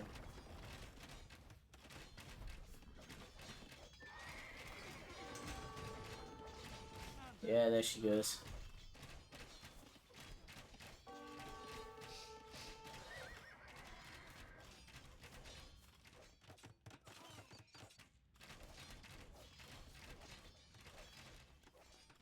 Imperial Age now coming in for Godricus, tired of getting sieged down by trebuchets.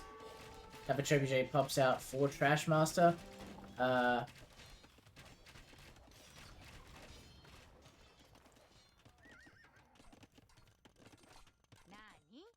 He's doing his best using these halberdiers to stop the castle going down, and looks like he's actually going to stop it. Which is good. Well, good for him anyway. Not so good for Godricus. A lot of idle Vils out the front there.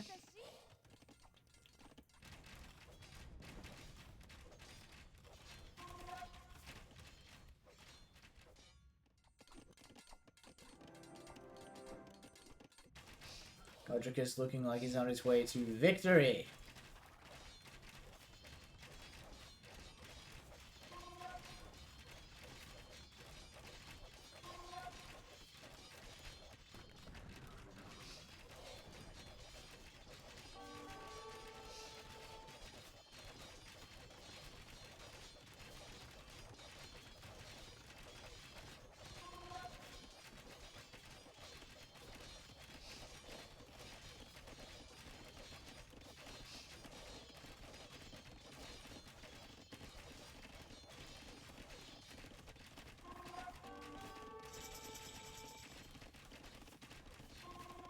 But, jeez, one last visitor, but that's the last one, I swear.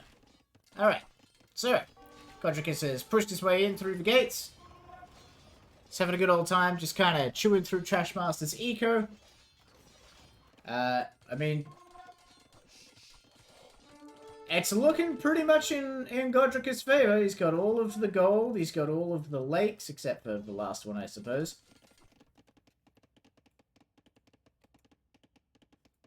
He's got quite a chunk of the map. He is being sieged down.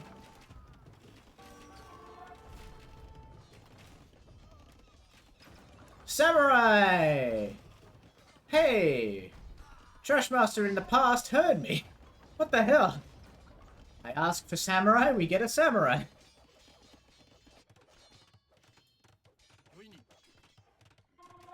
Right, the halberdiers coming out and chewing through these knights. Godric is actually sitting at PopCap. Interesting. Just slowly chipping away at that.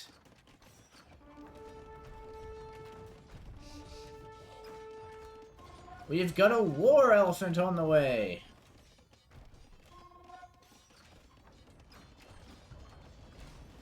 I don't know if Trashmaster intends to turn this around, and if he does, how he intends to do it, but he's given it his all. I gotta give the man props for that.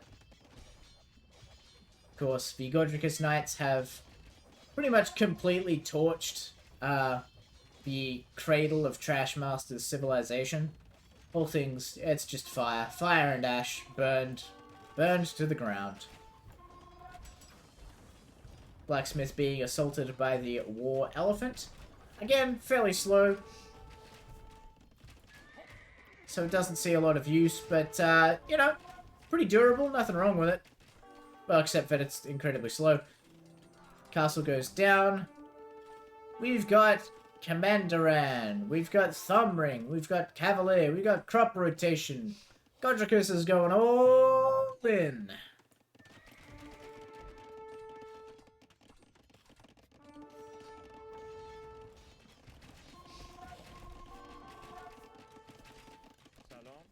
We've got skirms, we've got crossbows, we've got cavaliers, we've got elephants, we've got trebuchets, we've got villages for days.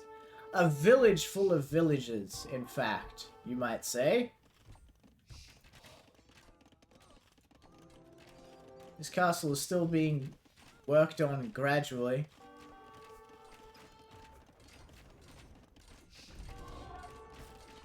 There you go. Siege ram to knock down that castle. Very good. Not going to be able to stop those Cavalier from doing as they please, though, and chewing through the eco of Trashmaster.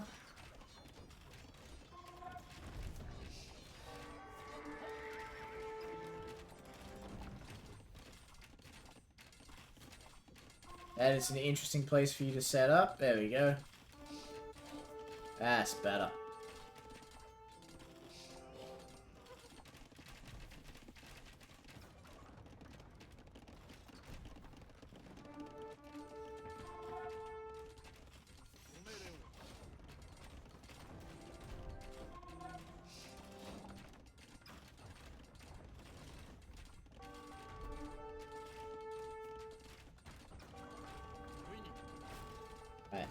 Ram just smashed the hell out of that that castle. Looks like that castle will probably go down. I don't see anyone around there to defend it. We got crossbows coming to clean up all of the halberdiers, though, who have been chewing through the knights. Good tech switch there from Godricus.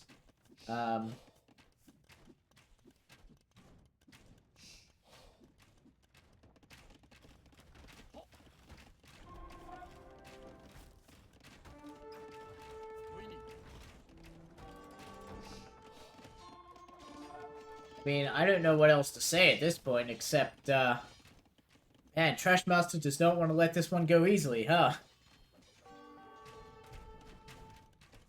It's really digging in his heels. And he does have a game to play after this one.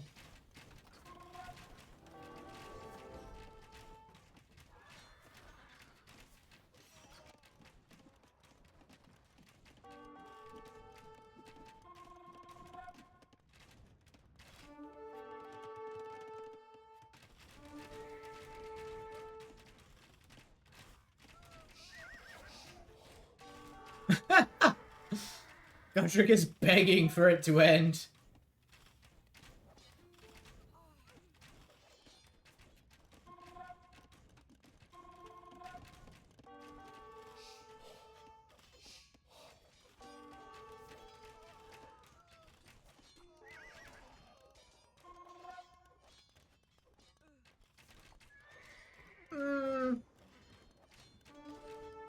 I think maybe that hangover's blurring his vision just a little bit, but, to be fair to the lad, it isn't true.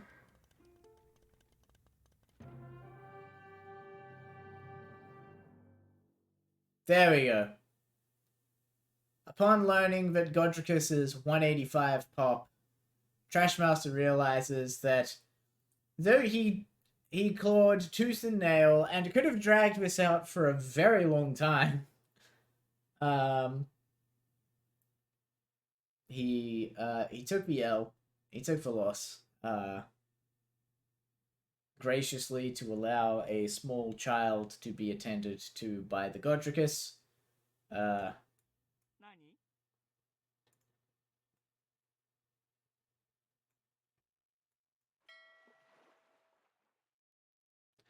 I mean, look, I don't want to tell Trashmaster it's all over when, you know, there's always chance of a comeback. There's usually chance of a comeback. I don't want to tell Trashmaster it's all over, but, I don't know. That's hard to come back from, you know what I mean? Like, that's... Actually, your current ecos are about the same.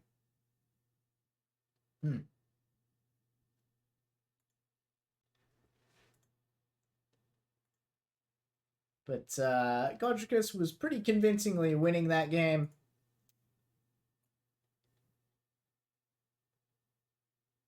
And the world was getting smaller and smaller and smaller for Trashmaster. I mean, theoretically, he could have rotated all the way around and put, like, castles over here and just rotated into Godricus eco, and then they could have switched ecos, and then the game could have kept going for another hour.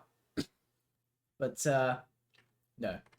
Trashmaster took the loss, so Godricus could attend to child. Recognizing that comeback, while possible, very unlikely. Especially with, you know, like the comp that Godricus has, skirms, crossbows, light cav. I mean, hard counters, skirms and crossbows both hard counter halberdiers. I mean, yeah, I don't know. I don't like seeing games cut short, but at the same time, I understand. I don't think we have to be mad about that. However,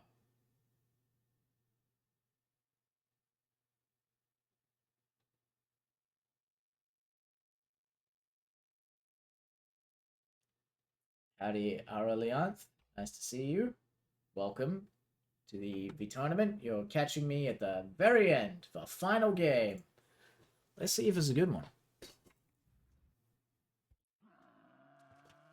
We once again have Godricus versus Trashmaster. On the hamburger, once again, a terribly assembled hamburger. This is not a hamburger, this is a Pac-Man. This is ridiculous. I want my money back.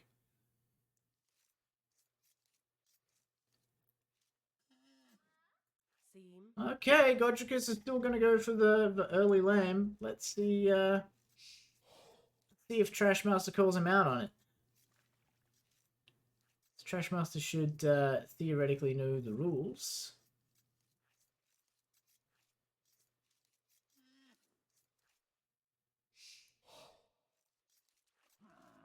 After all, he wrote them.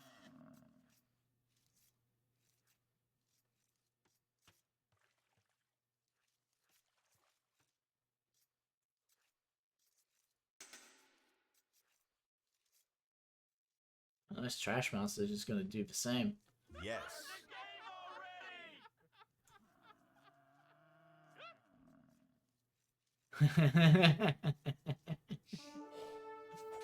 There it is.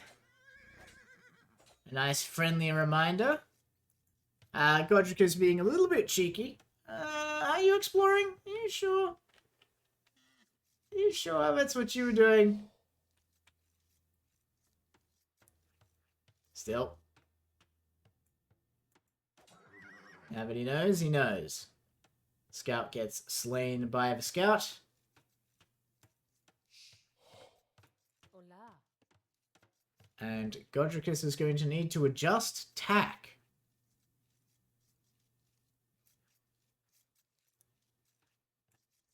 This villa's just going to casually hang out over here, I guess, and wait until the 4 minutes is over.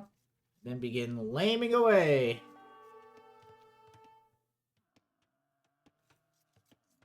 Now I wonder. Laming isn't allowed until 4 minutes. Now does that mean you can't start laming? Injuring animals down to like 1 hit point? Until 4 minutes?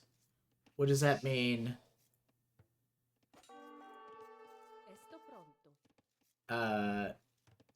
yeah, can you like injure animals until like 3 minutes 59 seconds and then smite them?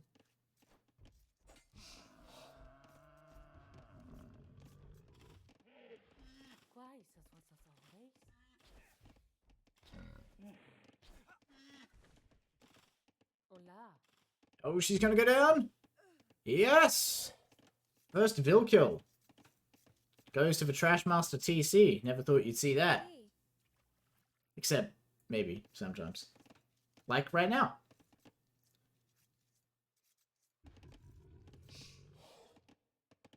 So, Trash Master going little walkie bouts.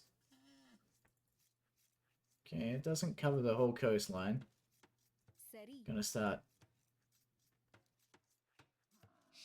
covering up the enemy's stone. Good, very good. Wants to make it difficult to make... Not interested in, like, kneecapping the food production. More interested in stopping Godricus from putting down towers. Interesting. Lame. So, laming is where... So, you've got, for example... Well, this is a good example. Actually, I don't know if they count that as laming. I'm going to assume that they do because Trashmaster waited until 4 minutes to do this. So, I mean, this is stone that has spawned on Godricus' half of the map, right? You would call it Godricus' stone. Like, even though he's not on it at the moment, you'd agree that it's his, because it's closer to him, right? Basically, by building these walls around the stone, Trashmaster has stopped Godricus from being able to get to... Like, he's put a wall in front of Godricus' capacity to access that stone. We're also about to see it here. So, the food in these wild animals decays over time once they're killed. Right? So, it starts at 140. Now 139. Now 138. So, laming is when you go out into your opponent's base and you, fighting each other?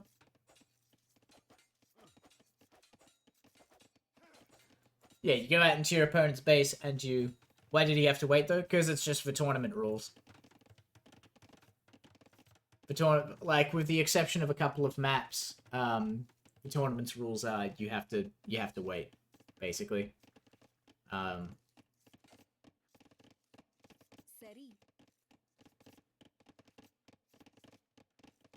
So yeah.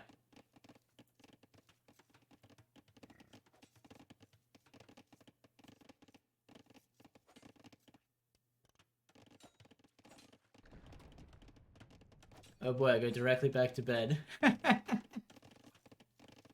Now. You've had some good ones. I appreciate you've also got a hangover for this set, so don't worry.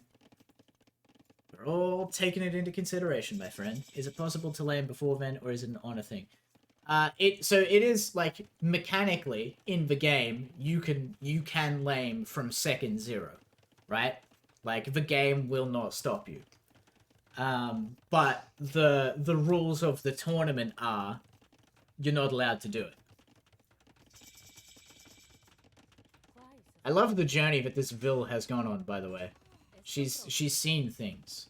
And now she's dead. Prison rules. She's been smited. Alright, so the first towers go down. Cutting off access to the... Ooh, this is going to be a dicey one. I don't think you're going to be able to repair that without taking fire.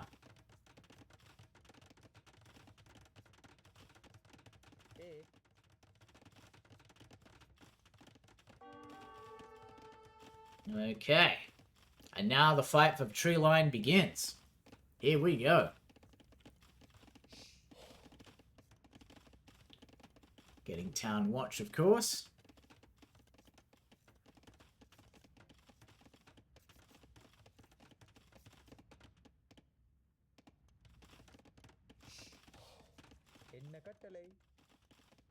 Gotta run away before they get killed by the watchtower.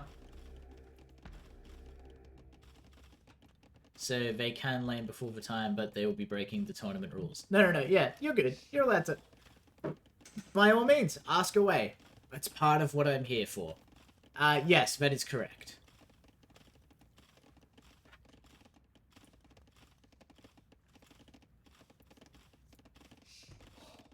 So the towers are kind of duking it out. Ooh, Trash Master's coming out ahead. Oh, never mind.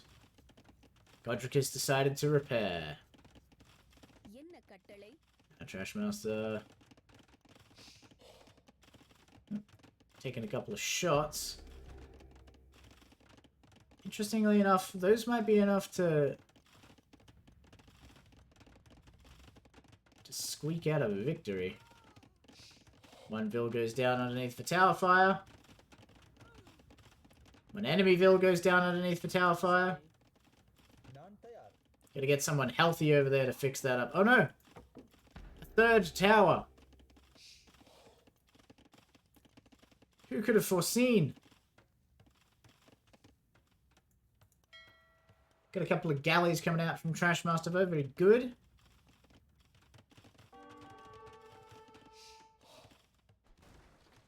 Going to knock down those fishing ships and slow down Godricus' economy. I thought I'm fine after walling in the stone. I was wrong. Yeah. Well. There's always another stone.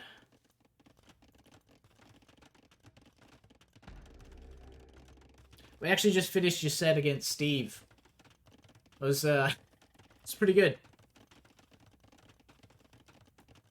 I particularly appreciated the use of the step lances. I don't think they get enough love.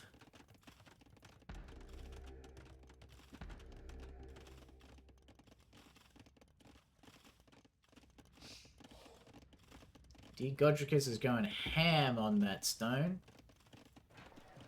Got the market going down. Probably going to be aiming to buy his way into the next age. On account of all the stone that he's digging up.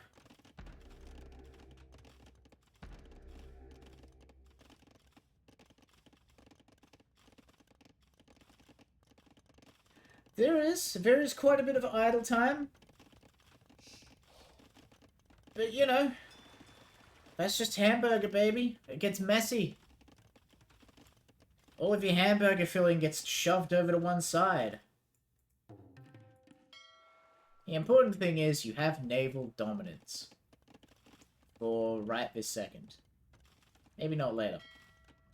Transport ship popping on over. Are you gonna land... Ain't no way you're gonna land, like... in his backyard. Yeah, that's what I thought.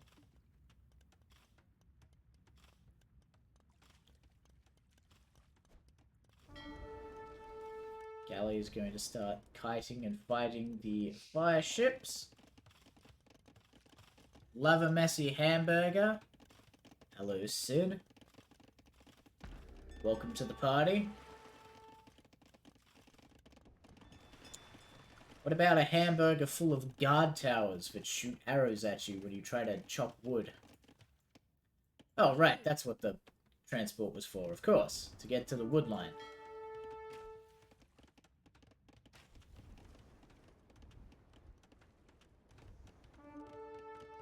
Alright, The galleys and the fire galleys doing some nice kiting. Very good. Knocking everybody over. Just chipping away at their HP. Best as you can do.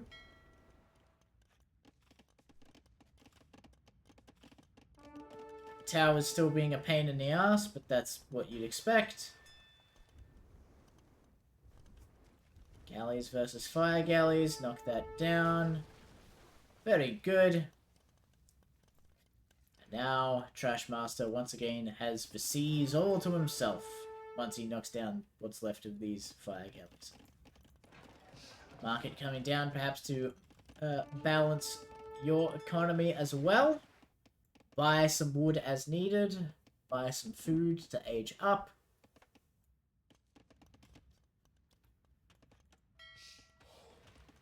We've got the triple galleys versus the fire galley, but this one's going around the other way, so it's fine. I am doing well. I'm having a good old time.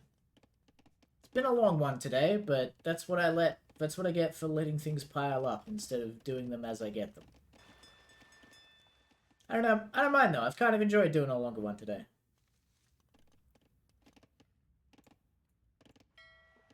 Seen some very good games. Seen some very funny games. Seen poor Steve accidentally kill a rhino with his TC.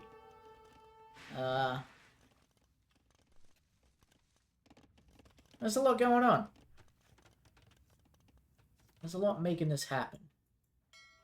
Transport and the fire galley can't quite figure out who has right of way. Fire galley remembers it's got a giant fuck off flamethrower, so that means it has right of way. Galley's slowly chipping away at the docks. Got Castle Age coming in for both players.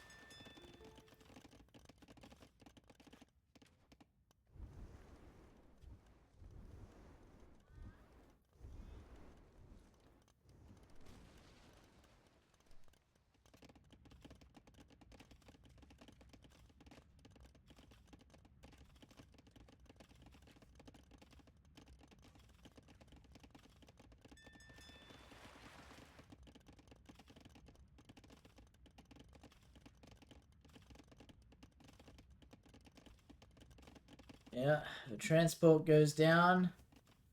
I mean, you've already got some people off to the side.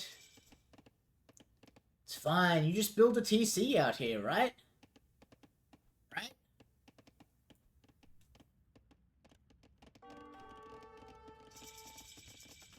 Alright, now comes the castles. Oh lord, hear it coming.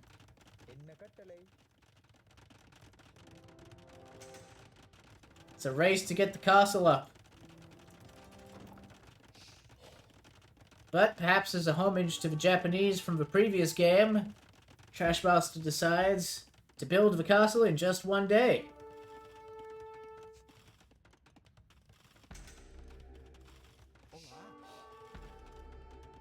Absolutely smashes the guard towers. Look at that. Ain't no thing. 2 TCs going down for Godricus. Of course, probably now just realizing what has happened to the stone. We've got a fire ship looking at the castle, but the castle's looking at the water, and the water's looking pretty tasty. We've, of course, got the TC as well. See? You knew. You knew you weren't in trouble. You just build a TC out there. Easy done. Who needs transports? You can just breed outside. Organ guns on the way. As for Portuguese are wont to do.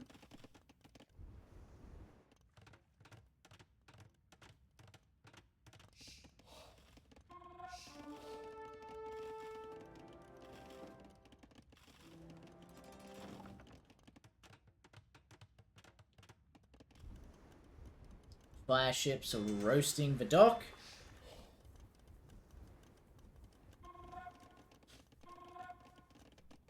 No redemption for Dravidians is ugly. Yeah. Yeah. That's rough.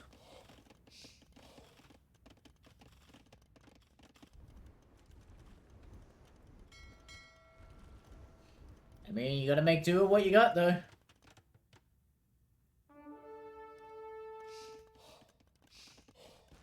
And what you've got is mangonels, actually. Which, you know, not the worst response to organ guns. Not ideal, but not the worst.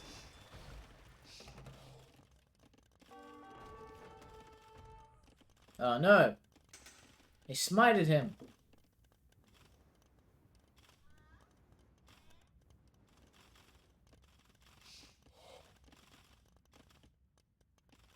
Now, just in case anyone is wondering, these are, so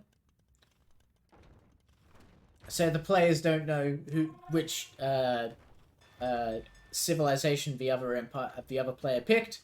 So this is not a matter of like, why wouldn't you counterpick Portuguese, or it's not a matter of like Godricus using Portuguese as a counterpick against Dravidians. As the two just picked their civs, and it just happened to shake out that way. Beautiful shot from the Mangonel. Oh no!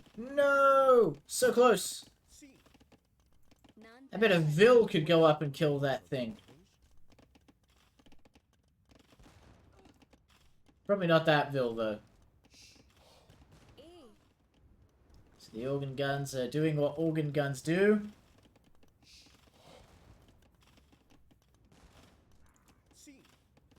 Yeah.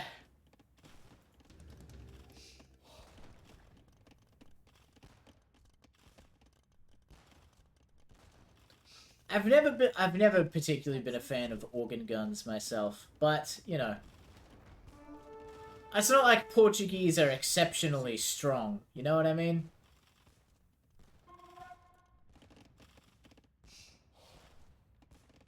So while I don't necessarily like the organ gun, I can kind of give it to him. At least for now. There you go. Organ gun knocks down the Mangonel.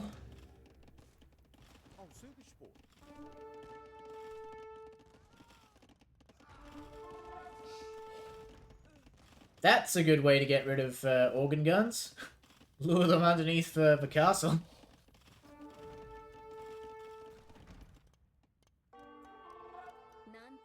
This poor Vil having an existential crisis, wondering what to do about all of that gold. How many peasants could be fed with that giant pile of gold? She refuses to work in protest. Oh, good lord. Godric's doing a good job separating that eco KD, that eco disparity, rather. Certainly favoring Godricus by quite a wide margin.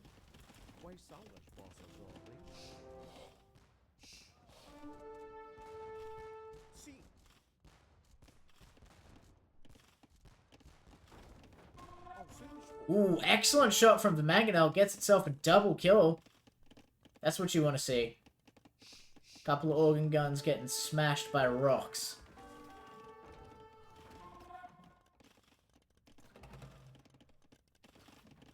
Well, you know, a lot of this stuff will only ever be relevant to you in hindsight as well. You'll be like, wait, what?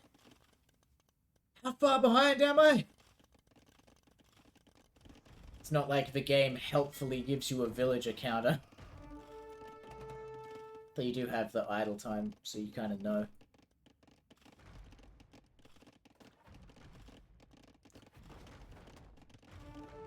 Mangonel just throwing rocks at the ships.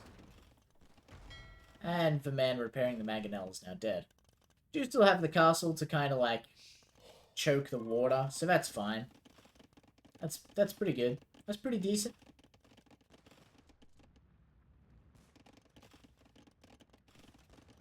I hear... Oh, they're shooting at the... Godricus heading into the Imperial Age now. Quite a ways in. Very close to seizing that Imperial Age, which will then inevitably result in a mass of trebuchets pouring forth from this castle like so many So much corn on the cob.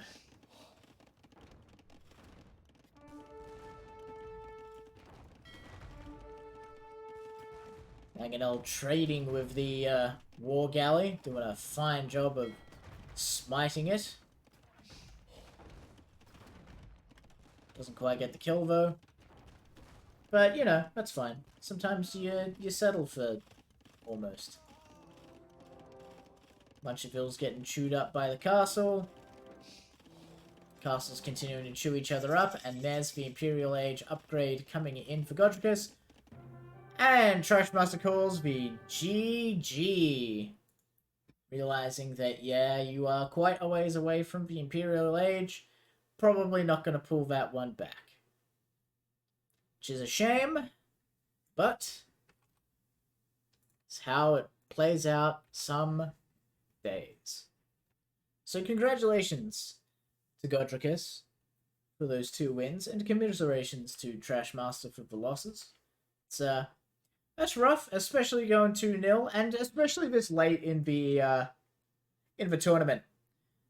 People are running out of games to do well in, so it's starting to... These 2-0s, these are starting to mean something. These are starting to add up something fierce. Yes. So, you know, most of the fighting occurred on the hamburger. Probably the first game we've had on the hamburger where we haven't had someone lamed before 4 minutes, so that's good.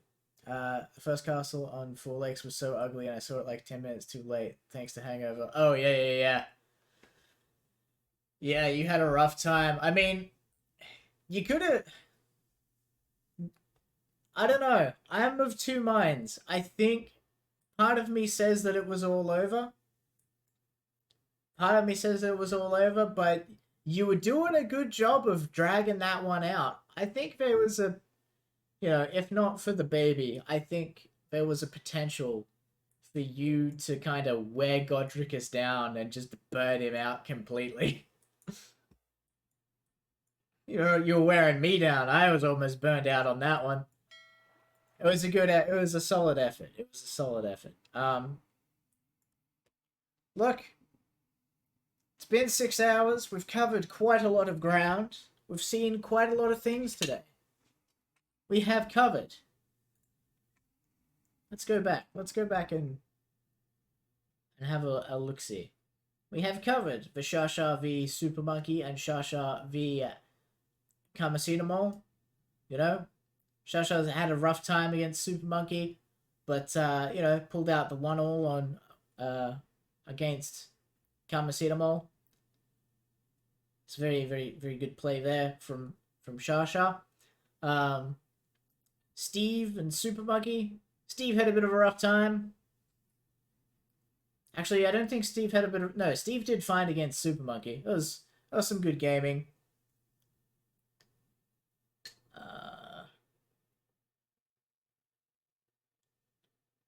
Yes, it is. Tabith. It certainly is. This is League C. And I've been catching up on quite a few games. Kamasinomol and Super Monkey. Kamasinomol and Aquino. God, Aquino. First of all, Kamasinomol coming in with the hand cannons for bohos. You know what? For those of you just popping in, I'm not going to go over everything that happened in each of these. I'm going to leave it to you in case you want to watch the VOD. Because we've covered all of this. There is a lot to go through. There are some spectacular games in here. All of the people listed here, whether they went 2-0, whether they went 1-all, or whether they went 0 for 2, they all put in a pretty stellar effort at some point during these games. And it's worth watching them. Because I think Trashmaster particularly will appreciate if you watch the games against Steve rather than the games against Godricus. Just a hunch.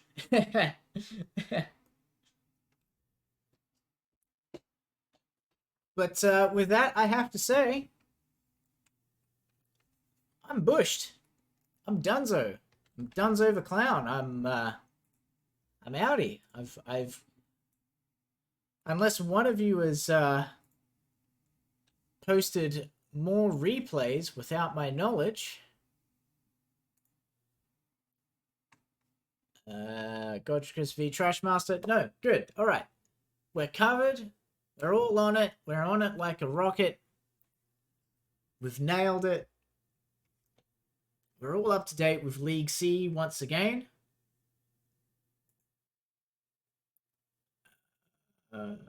Is anyone else casting? I don't see anyone in the open. No. Okay, I don't think anyone else is casting. So with that, I have to say, yeah.